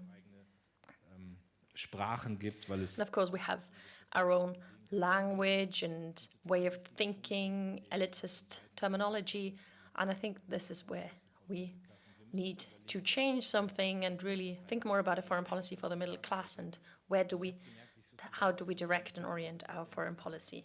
But one thing that made me a bit uncomfortable was this notion of militarization. I don't really see that. And that's not my message, militarization. I don't want us to respond with militarization to the 24th of February. But I do know the debates. People say, well, a special fund of 100 billion, that is militarization. I do not agree with that. I think this term, this accusation of militarization, it would be right if we said that this is the only answer we can give to this conflict. I do believe it's correct to deliver weapons. I think it's important to think about the defense of our territory and our allies. If we stopped at that, and if we said this was the only thing, and we just completely succumb to a military way of thinking, that would be militarization, yes. But maybe I'm not quite sure if I understand you 100%. I'm not sure whether you say it's wrong to make use of the special fund, and I think a lot of the debate are maybe not complex enough. But I think it's important to go beyond that and not stop at the 100 billion. If that 100 billion is the only answer to the Zeitenwende, then it's a huge mistake. But it's also one answer to the Zeitenwende because we have neglected it severely in the past years, and that was a mistake. And the need for security here is important, and the need for security of people in Ukraine, it's much larger now, and the need for security for people in Eastern Europe, it's much larger than ours here. It's a question of perception, and of course this is related to the aspect of weaponry and military aspects, but military is not automatically militarization. So I'd like to discuss this further because it's one of the very tricky issues within the social democratic debate, and I try to tackle that because often there's this kind of romantic viewpoint on Willy Brandt, as if Willy Brandt and Helmut Schmidt, they hadn't ever had to deal with military affairs, but that's not true. You know, back in the days, the military budget was at 3% of the GDP and not now less than 2%. So that was much more militarized back then. So, you know, this is why I do not quite agree with this equation of, you know, increasing the armed forces and militarization. I think it's two different things. Rachel, please. Yes, Rachel. Pick up on a couple things that were said during the last few minutes. There's been a lot of talk about this new leadership culture, not just in Germany, but in Europe writ large, this idea that Europe needs to become a geopolitical player, a much more forceful one, not militaristically, but in many senses of the word. And I think as an American, not just me, but if there are any Americans listening and people who focus on transatlantic issues in Washington, we hear this and we kind of sit back and say, okay, we've heard that before. It's not going to happen because the EU is so bureaucratic, because decision-making is so slow. And so while these are good messages, I think there are still a lot of questions about what that actually looks like in practice. What I will say, though, is that the United States hasn't helped in this sense over the last couple of decades because the US has done a very good job of stymieing EU efforts at being a more forceful geopolitical player. So what you will find in the United States now and from this administration is much more support, active support from very high levels in the Biden administration for Europe to focus on these goals and achieve these goals. Like I said before, we're not sure what's going to happen 6 months from now, 2 years from now, but right now that support is there. I also wanted to pick up on a little bit about this, you know, foreign policy for the middle class. This is the Biden administration's main talking point besides this greater existential struggle between democracies and autocracies. But I don't think the idea of a foreign policy for the middle class really translates when we find ourselves in acute security situations like we find ourselves now, because people don't vote on foreign policy. And so we find ourselves in a situation where Americans are paying much more at the gas pump than they normally would, and at the same time see the United States sending billions and billions of dollars to Ukraine. And so I wonder at what point we have to worry about the solidarity, not just in the United States, not just in Europe, but that transatlantic solidarity starting to wane because people start to really feel economic pressure and they're not able to sort of square that circle. Bitte, ja. Darf ich noch auf Lars reagieren? Weil ich glaube auch, dass das so ein Knackpunkt ist. Was ist I also believe that's a crucial issue. What is militarization? When is a society militarized? And when is that to the detriment of other important issues such as human security? I think I'd like to split up what you said into two categories.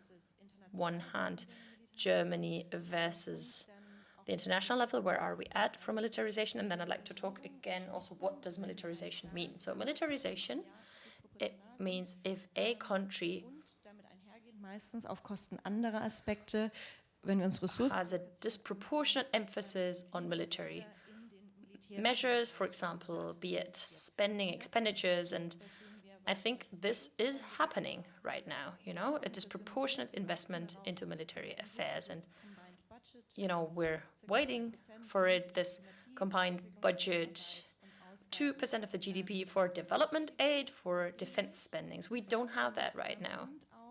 So it is disproportionate. But at the moment where we establish such a special fund, we do not see the same special fund being created for example, international law or defense of human rights or civil society.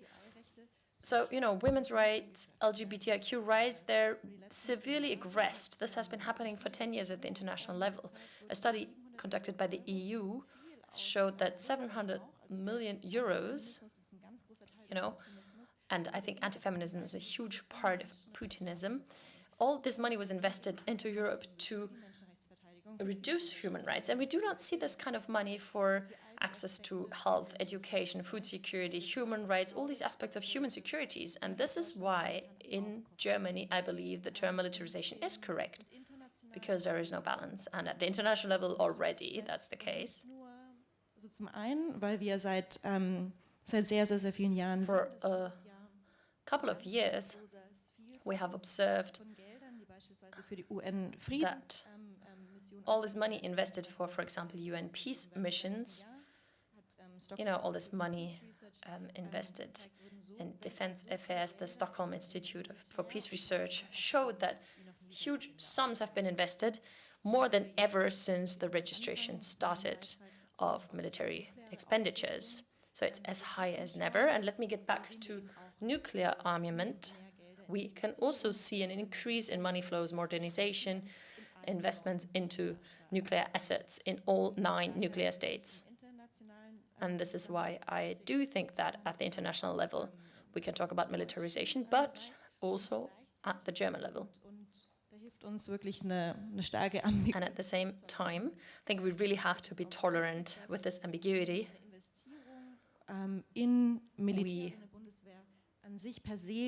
We have to say that it doesn't have to be objectionable to invest into the armed forces. No, it depends on what the situation, and I tried to sketch out what I believe the situation is like. Daniela, or do you want to react? Before we get to domestic affairs, I'd like to get back to the foreign aspect, and I just did miscite the article of your book. I'm sorry, we have to speak about the elephant in the room, Russia, but still, geopolitical actor and the United States. Do we have to become more independent, also with this definition of a European role? I mean, it's obvious. Without the Americans, militarization or not, the Europeans won't achieve anything. Or, the question is, when will they become independent? Is that something you wish for? Rachel already mentioned something that we can expect from the US. How much can we rely on double-digit relief packages for supporting Ukraine? And I think that's not going to happen again, because the midterm elections, the political situation in the US, it's going to change. And I don't think we'll see that again. It's going to be the start of the election campaign for 2024, and I think we need to worry about this. What is the consequence for Europe? We need to rethink stability in our region, in our neighborhood. We should have done that much earlier, and now maybe since the 24th of February we've started doing it. But, with everything I observe, even if Biden will win the election again, or someone else who's friendly towards the transatlantic partnership, then we do need to see that the long-term perspective for America is the Indo-Pacific. That's where their interests will lie. And now, of course, the immediate problem is Ukraine, and this is why there is support, but this will not cancel this long-term, very important matter, the Indo-Pacific. What does that mean for Europe? We have to deal with our own neighbors. And right now, it does have a military component, and also this whole component of enlargement policies, the question of stabilization, of rebuilding Ukraine. I hope we'll soon be in a situation where we will be able to talk about it realistically, and then we will need to be prepared. It's not just about rebuilding Ukraine, but also transformation of that country, whose democracy we do recognize, of course. But at the same time, we also know that a lot is left to be done, even before the war started, when it comes to fighting corruption and so on. So this is our task here in Europe. The relationship to the US will be very much dependent on what decisions the future US president will take regarding the meaningfulness of the transatlantic alliance. From a European viewpoint, the US is the most important guarantor of safety and security on this continent. But nevertheless, Europe needs to make a contribution to its own security, and also its contribution to NATO needs to grow and increase. And I think this is partially happening with a special fund, you know, the part that makes us approach these 2%. So we're catching up with something. It's not a new militarization, but it's fulfilling a commitment that we have decided on together with the other NATO partners in 2014 after the annexation of Crimea. And that doesn't mean we'll forget about all the other areas. But we are choosing this path, you know, achieving this objective in a couple of years of 2%, and that's important. Also, because America, and, you know, we've observed this with 4 years of Trump administration, because America can be quite scornful and look at Europe and say, well, is Europe actually doing enough for our security within the alliance? And I think, Rachel, you can correct me if I'm wrong, but apparently in the US there was a lot of positive surprise about Europe actually showing this capacity to act. But I think, nevertheless, we need to develop our capacities to act in other areas as Europeans, and fortunately there's been lots of debates on the relevance of the Global South, the European policies towards the Global South. And I think we really need to do much more in this area. First of all, because the pandemic has exacerbated the situation now, the food crisis as a consequence of the Russian war and the humanitarian catastrophes that will come and that the Global South will be faced with are enormous. And I think everything that was said in the panel after lunch break, it was very important. We need to make this a much bigger part and component of our geopolitical debates and our foreign policy. If we meet again in 2 or 3 months, then we might even already have a slightly different viewpoint, because then these crises will manifest themselves and they will result in humanitarian catastrophes, that's for sure. Johanna, we have some questions. Nana Brink. Thank you so much, Nana Brink. I have a statement here that I'd like to read out, and 2 questions. I'm going to start with a statement from the internet. Zeitenwende should not mean that diplomacy and communication between the peoples is in the background. Zeitenwende means we have to negotiate again, and that as quickly as possible we will find a peaceful solution. The war in Ukraine is shameful for Europe. Das ist das Statement. So this is the statement. And then we have 2 questions. First question.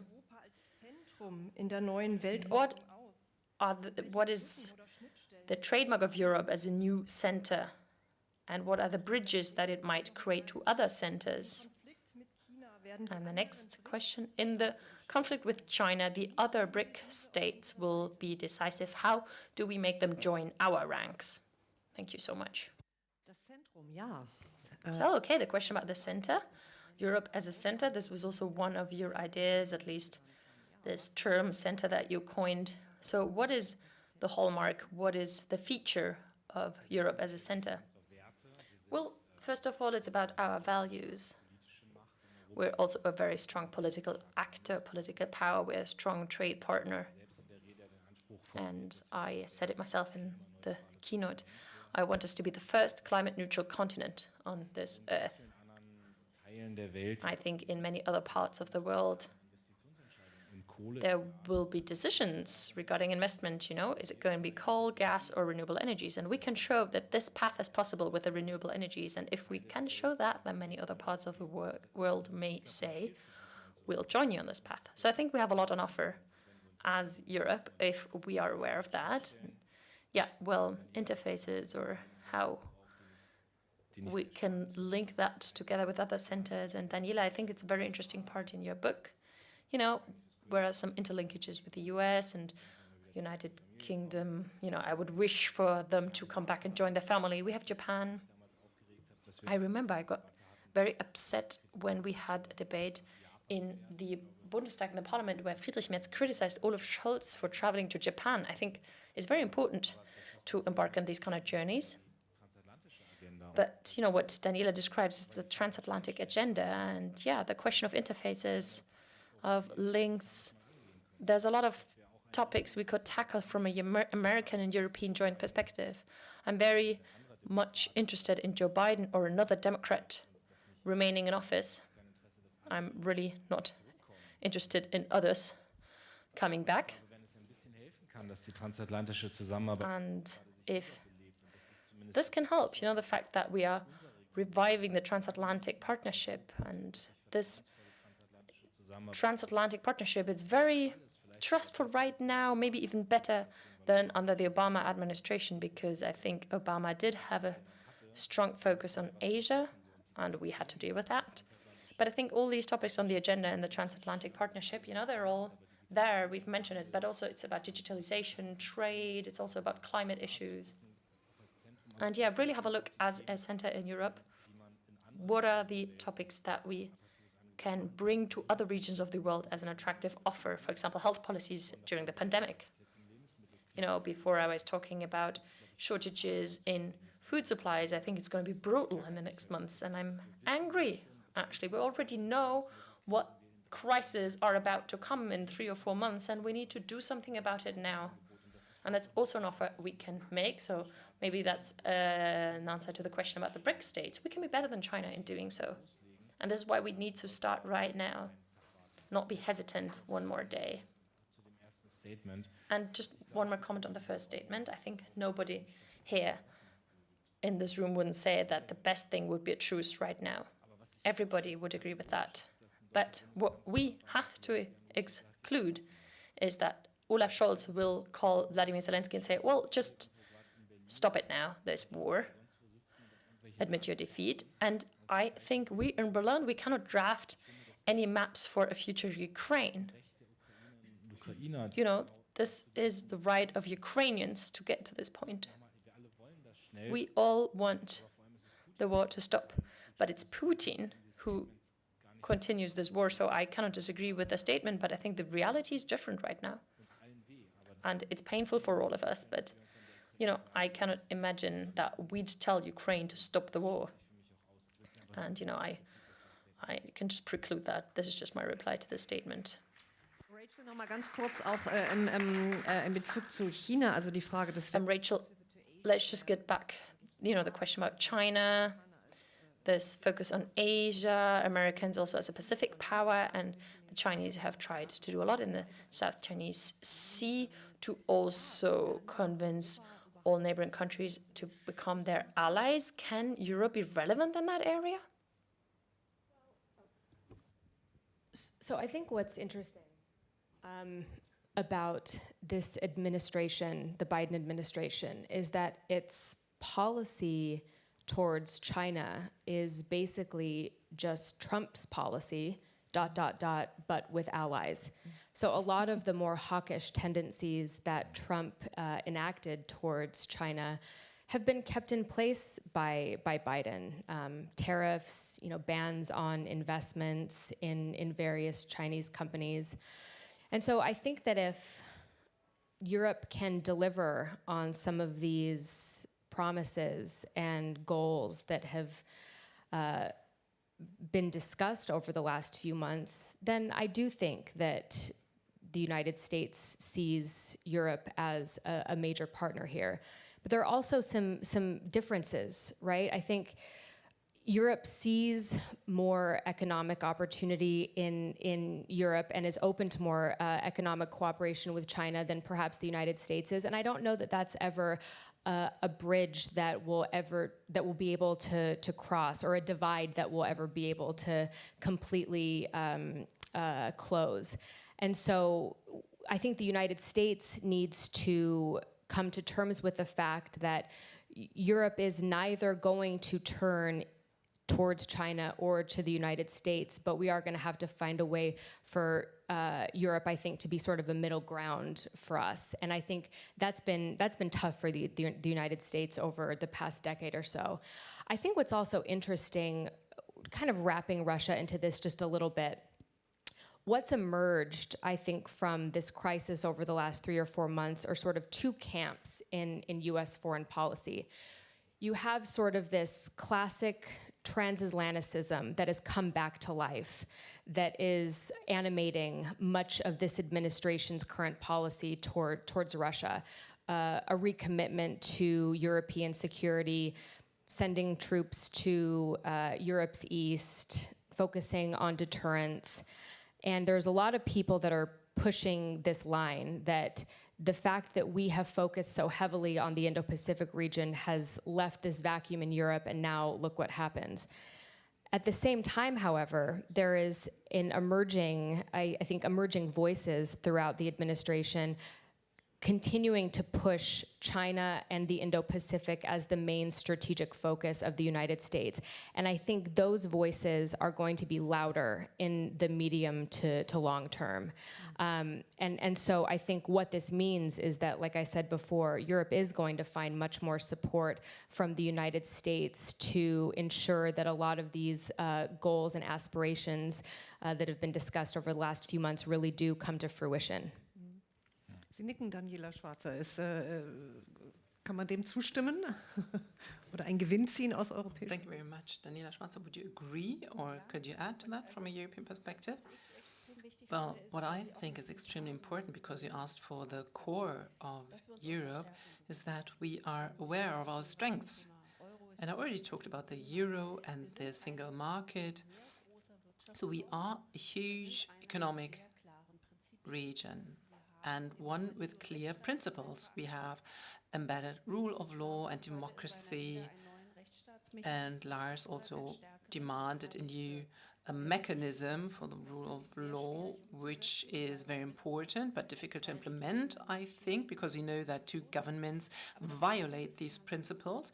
But we should be aware of this core, and this is a core which is non-negotiable. We have to make clear that this is the attractiveness of Europe to a large extent, that we live freedom internally, and we have to transport it in our external relations as well. And in terms of the transatlantic relationship, this is no surprise, this has already mentioned today. When Europe, the US and China are compared in terms of competition and the digitalization, then we are on the third rank. We have to catch up, we have to invest so that we can play a leading role. But at the same time, we need the transatlantic partnership, and we have to hope that we can still rely on that even after a change in the administration in the White House. So together we should not only develop technologies, but we also should come to a joint area of regulations and standards. And there are some differences. Europe, the Americans have different regulations in terms of the platforms, in terms of data protection, and Europe has already established itself as a standard setter. This is important. This is good. This has already been taken over by others. And at the moment, we should rely on the transatlantic partnership, where we can make progress together, and at the same time we should make ourselves as attractive, and we are attractive, so that the Americans are also interested in cooperating with us. Because from an American point of view, several authoritarian regions plus Europe and the US cannot be the structure that we strive for. We are much stronger when we cooperate across the Atlantic, and this is why it's so important that with the Biden administration currently, the contentious issues between Europe and the US are being dealt with in the field of tech and aviation, with Airbus, etc. So step by step, these contentious issues are being tackled so that we can see more clearly what are the positive developments that we see in our partnership. I would like to pick up the following question in terms of Europe. Ms. Lunz, isn't Europe also characterized by a feminist foreign policy? I mean, this is not an invention, or the term is not an invention from Germany. The Swedish foreign minister has already coined it many years ago. So is this something which could also characterize Europe, or is already characterizing Europe? Well, I would like to see that. I would wish for that, but we are not yet there. I mean, there are some states in Europe who are conducting a feminist foreign policy, like Sweden, France, Luxembourg, Spain, and Germany just started only recently. Ich glaube, für eine Sekunde. But I mean, I've talked a lot about militarization, so for a second I would like to give you a definition what this actually means, because the definition of my center might be a little broader than the one that is in the states that I've just mentioned. So feminist foreign policy basically means that the core paradigms of societies and their structures are being looked at, also in foreign policy. And in foreign policy, as in all other areas of society, we find out that there are patriarchal structures. I mean, no surprise. We have had patriarchal societies for many thousands of years. This means that there is a predominance of men in the state, in the family,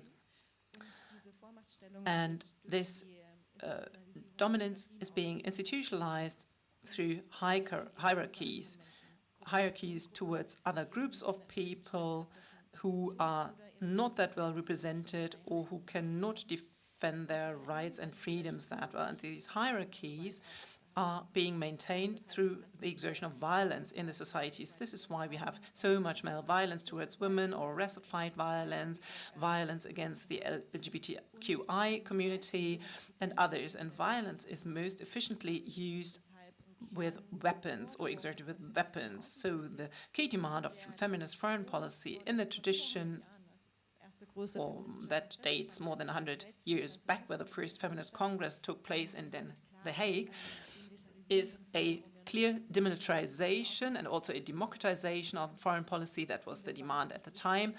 So there were very many visionary demands from that Congress. And in this tradition, we continue with the demilitarization demand in order to withdraw the potential for violence out of societies and take it out of societies. And of course, this is a nice utopia. This is a utopia. We are far away from it. But of course, it's always worthwhile to fight for utopias. Only thus societies could improve in the past, be it slave trade, minority rights, etc. So at one point of time in history, this was always a utopia, but people were fighting for it. And so it changed. And of course, this utopia is clashing now with wars and conflicts. And we also see this increasing trend of strong men in the global society. And how can we deal with that? How?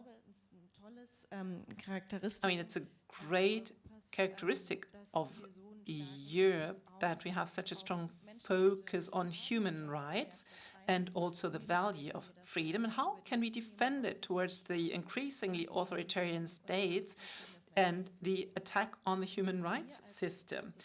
Just a brief example. I'm running out of time now. We, as my center, we want to understand it better. So this is actually a major question. How do we deal with authoritarian states? For example, we cooperate with 7 of the leading human rights activists from Afghanistan, 7 women. We started right after August the 15th last year in order to find out what could a feminist foreign policy have done differently in order to be prepared or to learn for the dealing with authoritarian regimes and other situations like that. And Europe should be actually at the forefront in order to produce this kind of knowledge. Well, thank you. I would like to pick up one point to get out of the comfort zone. You brought up the term strong men and the elephant in the room. Lars Klingbeil, Russia. In Europe or in Germany, we at one point will have to build up another relationship with this state. We have to think about it now, don't we? Well, yes, we have to think about it, and it's a very difficult question.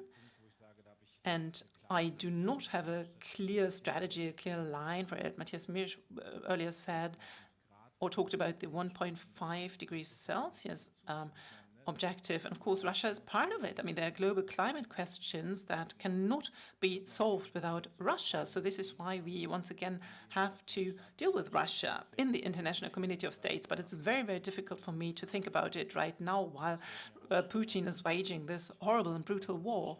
And I would also like to distinguish between Russia and Putin's Russia, for example. I mean, maybe it's just some hope or my optimism, but I think that what we are doing now is actually the beginning of the end of Putin. And the sanctions that we have imposed will hit the country that hard so that he will lose the support. We have to fight the Russian narratives that are out there, of course. And I already described it, how these narratives spread at the international level. But we might also be in a situation where there is an agreement between Ukraine and Russia at one point, but then it's very important that the Americans and that the Europeans can provide support, that we support that. So the future with Russia, or future relations with Russia, are unclear. We do not know how it will look like. We have to start a debate on that, but I do notice how difficult it is for me to talk about that in a situation where this head of state has lied to all of us. I mean, a few days before the invasion, Olaf Scholz and also Macron had talked to him. They had made a clear offer, I don't know whether you remember it, that there will not be a NATO accession as long as we are in charge, etc. So, but he was already thinking about his war scenario, so maybe he was already quite clear about what he wanted to do, and this makes it more difficult. He will never be a negotiating partner again on which we could rely on. And this is quite sad because it's a great country. I know Russia, it is a great country, but Putin has embarked on a different path together with his Russia, and this will make it very difficult. I mean, we will eventually find a solution, but today I am not able to tell you how it might look like. But in international politics, there are moments that also demand difficult decisions, and it might well be that such a decision will have to be taken with Russia at one time. So thank you very much, Lars Klingbeil, Daniela Schwarzer, Christina Lunz, and Ms. Rizzo for participating in this panel. Herzlichen Dank. Thank you very much. Thank you very much also from my side. It was particularly interesting to hear about the aspect of leadership culture, and I am quite astonished how quickly such a conference day ends, but we have come to the end already. It was very, very interesting, and it will be very interesting once again. I would like to ask Martin Schulz to come to the rostrum for his concluding speech. Martin Schulz. Martin Schulz has been here throughout the day and has listened to the debates.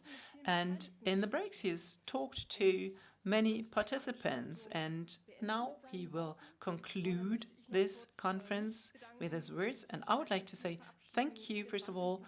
I am very inspired. There are so many take-home messages. And I would like to thank everyone in this room and also those who have joined in via the internet. And now Martin Schulz. Thank you very much. Thank you very much also for the great moderation for hosting this conference. Well, I would also like to start with another thanks to the Friedrich Ebert Foundation's team. I think that this is on behalf of everyone, also the panelists, all you, Lars. I mean, we've talked about it recently. This was an excellent organization, a very short period of time. I think the atmosphere here was really enlightening and fruitful. And thank you very much to the team of the Friedrich Ebert Foundation.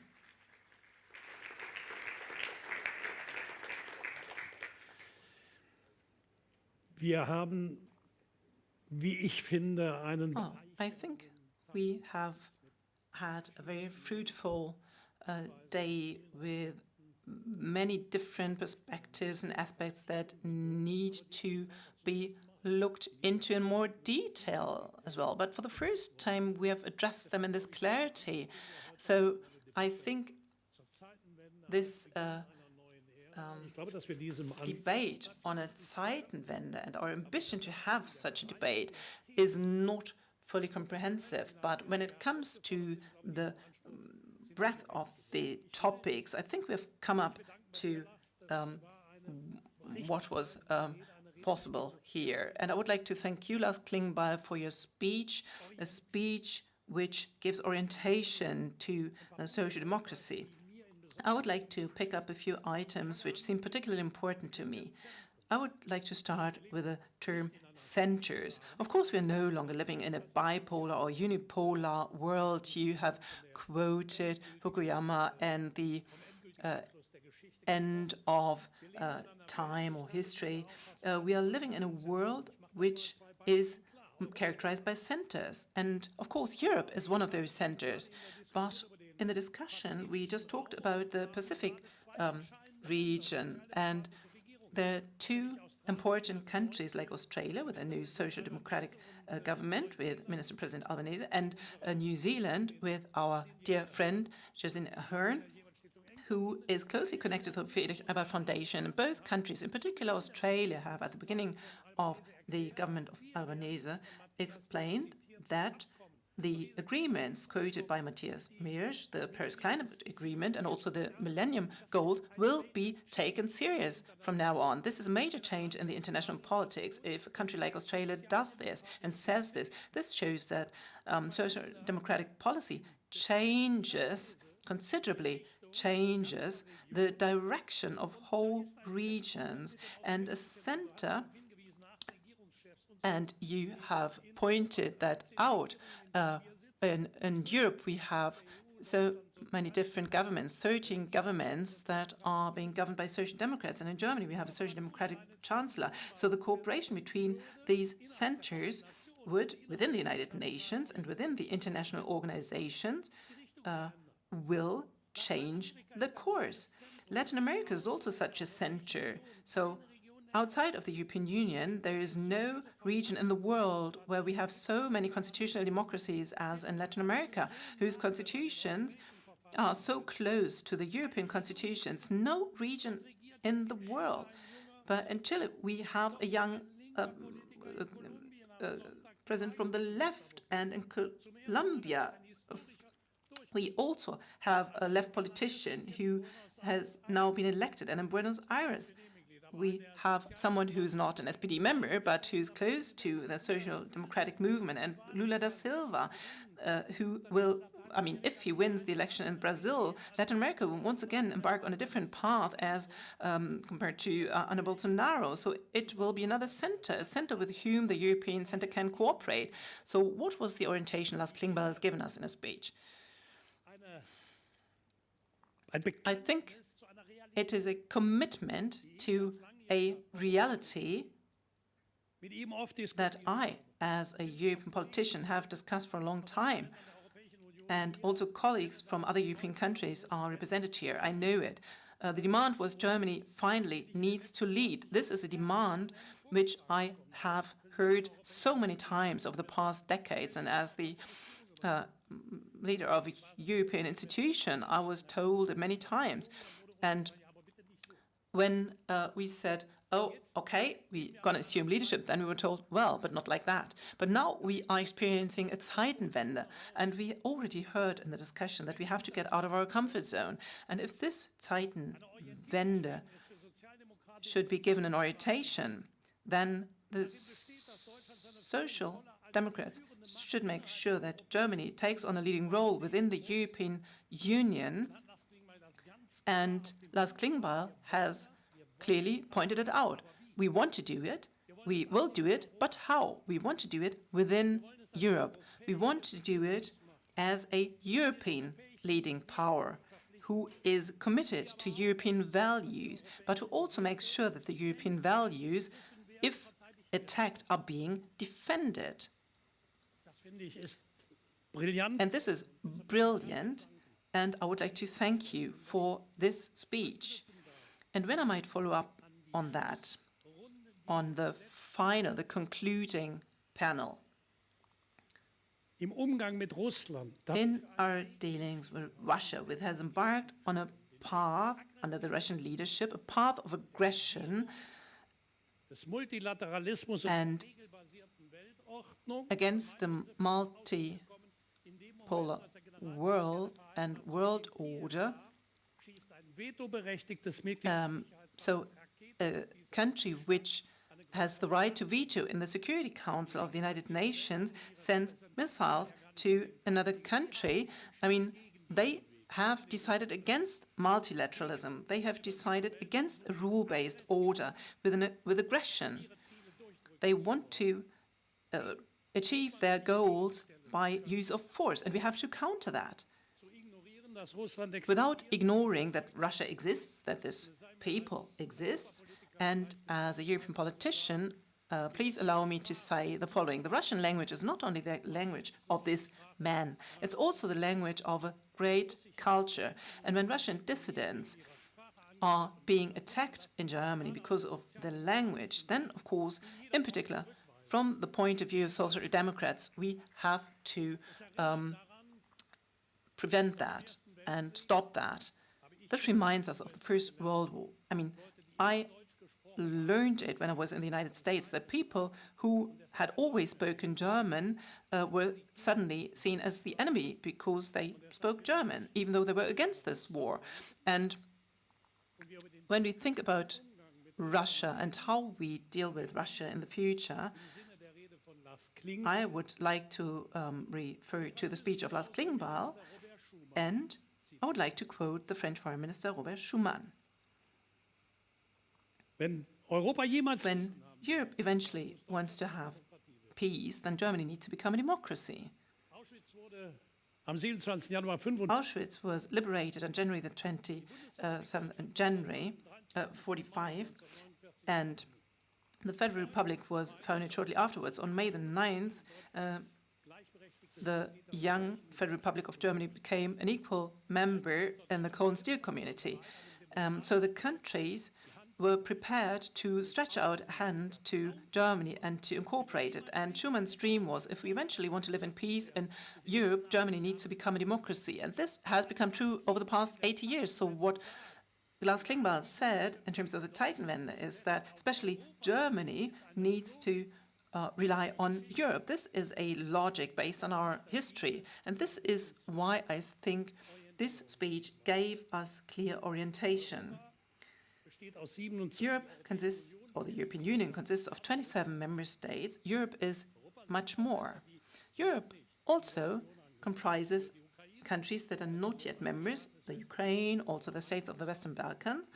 But if we think in terms of the centers that Lars Klingbeil described, we have to consider the following. I would like to quote my colleague Jean-Claude Juncker, who used to say in Brussels that Europe consists of many small states and some states that have not yet understood that they will be small states if they act alone. So the Federal Republic of Germany would not be able to tackle those topics that we've addressed today, the issue of migration, climate change, tax policy, the international trade policy, the food policy. So Germany would not be able to tackle all this alone, or France would neither be able to tackle it alone. And Luxembourg neither. And Malta, for example. Lithuania, Latvia, Estonia, Austria, the Netherlands, or Belgium. None of these countries would be able to tackle it alone, nor Ireland or Portugal. So Europe consists of many small countries, but in its sum, it's a community of states based on joint principles, on joint values, which are committed to the transnational cooperation, and thus we become a global player. We become a center which can cooperate with other centers. But we are the center of democracy, of rule of law, of freedom, of respect, of dignity and tolerance. So all these are values of Europe, and at the same time, the values of the international social democrats. In this spirit, I think this day has given me, and I guess all of you, orientation. I would like to thank Lars Klingbeil for it and all the panelists who, during the panels, have provided a lot of good input. I would like to thank the moderators. I would like to thank all of you for this great stamina on such a long conference day. I mean, it can be quite exhausting, but I think it was really worthwhile today. So thank you very much, and I would like to close the conference now. Thank you.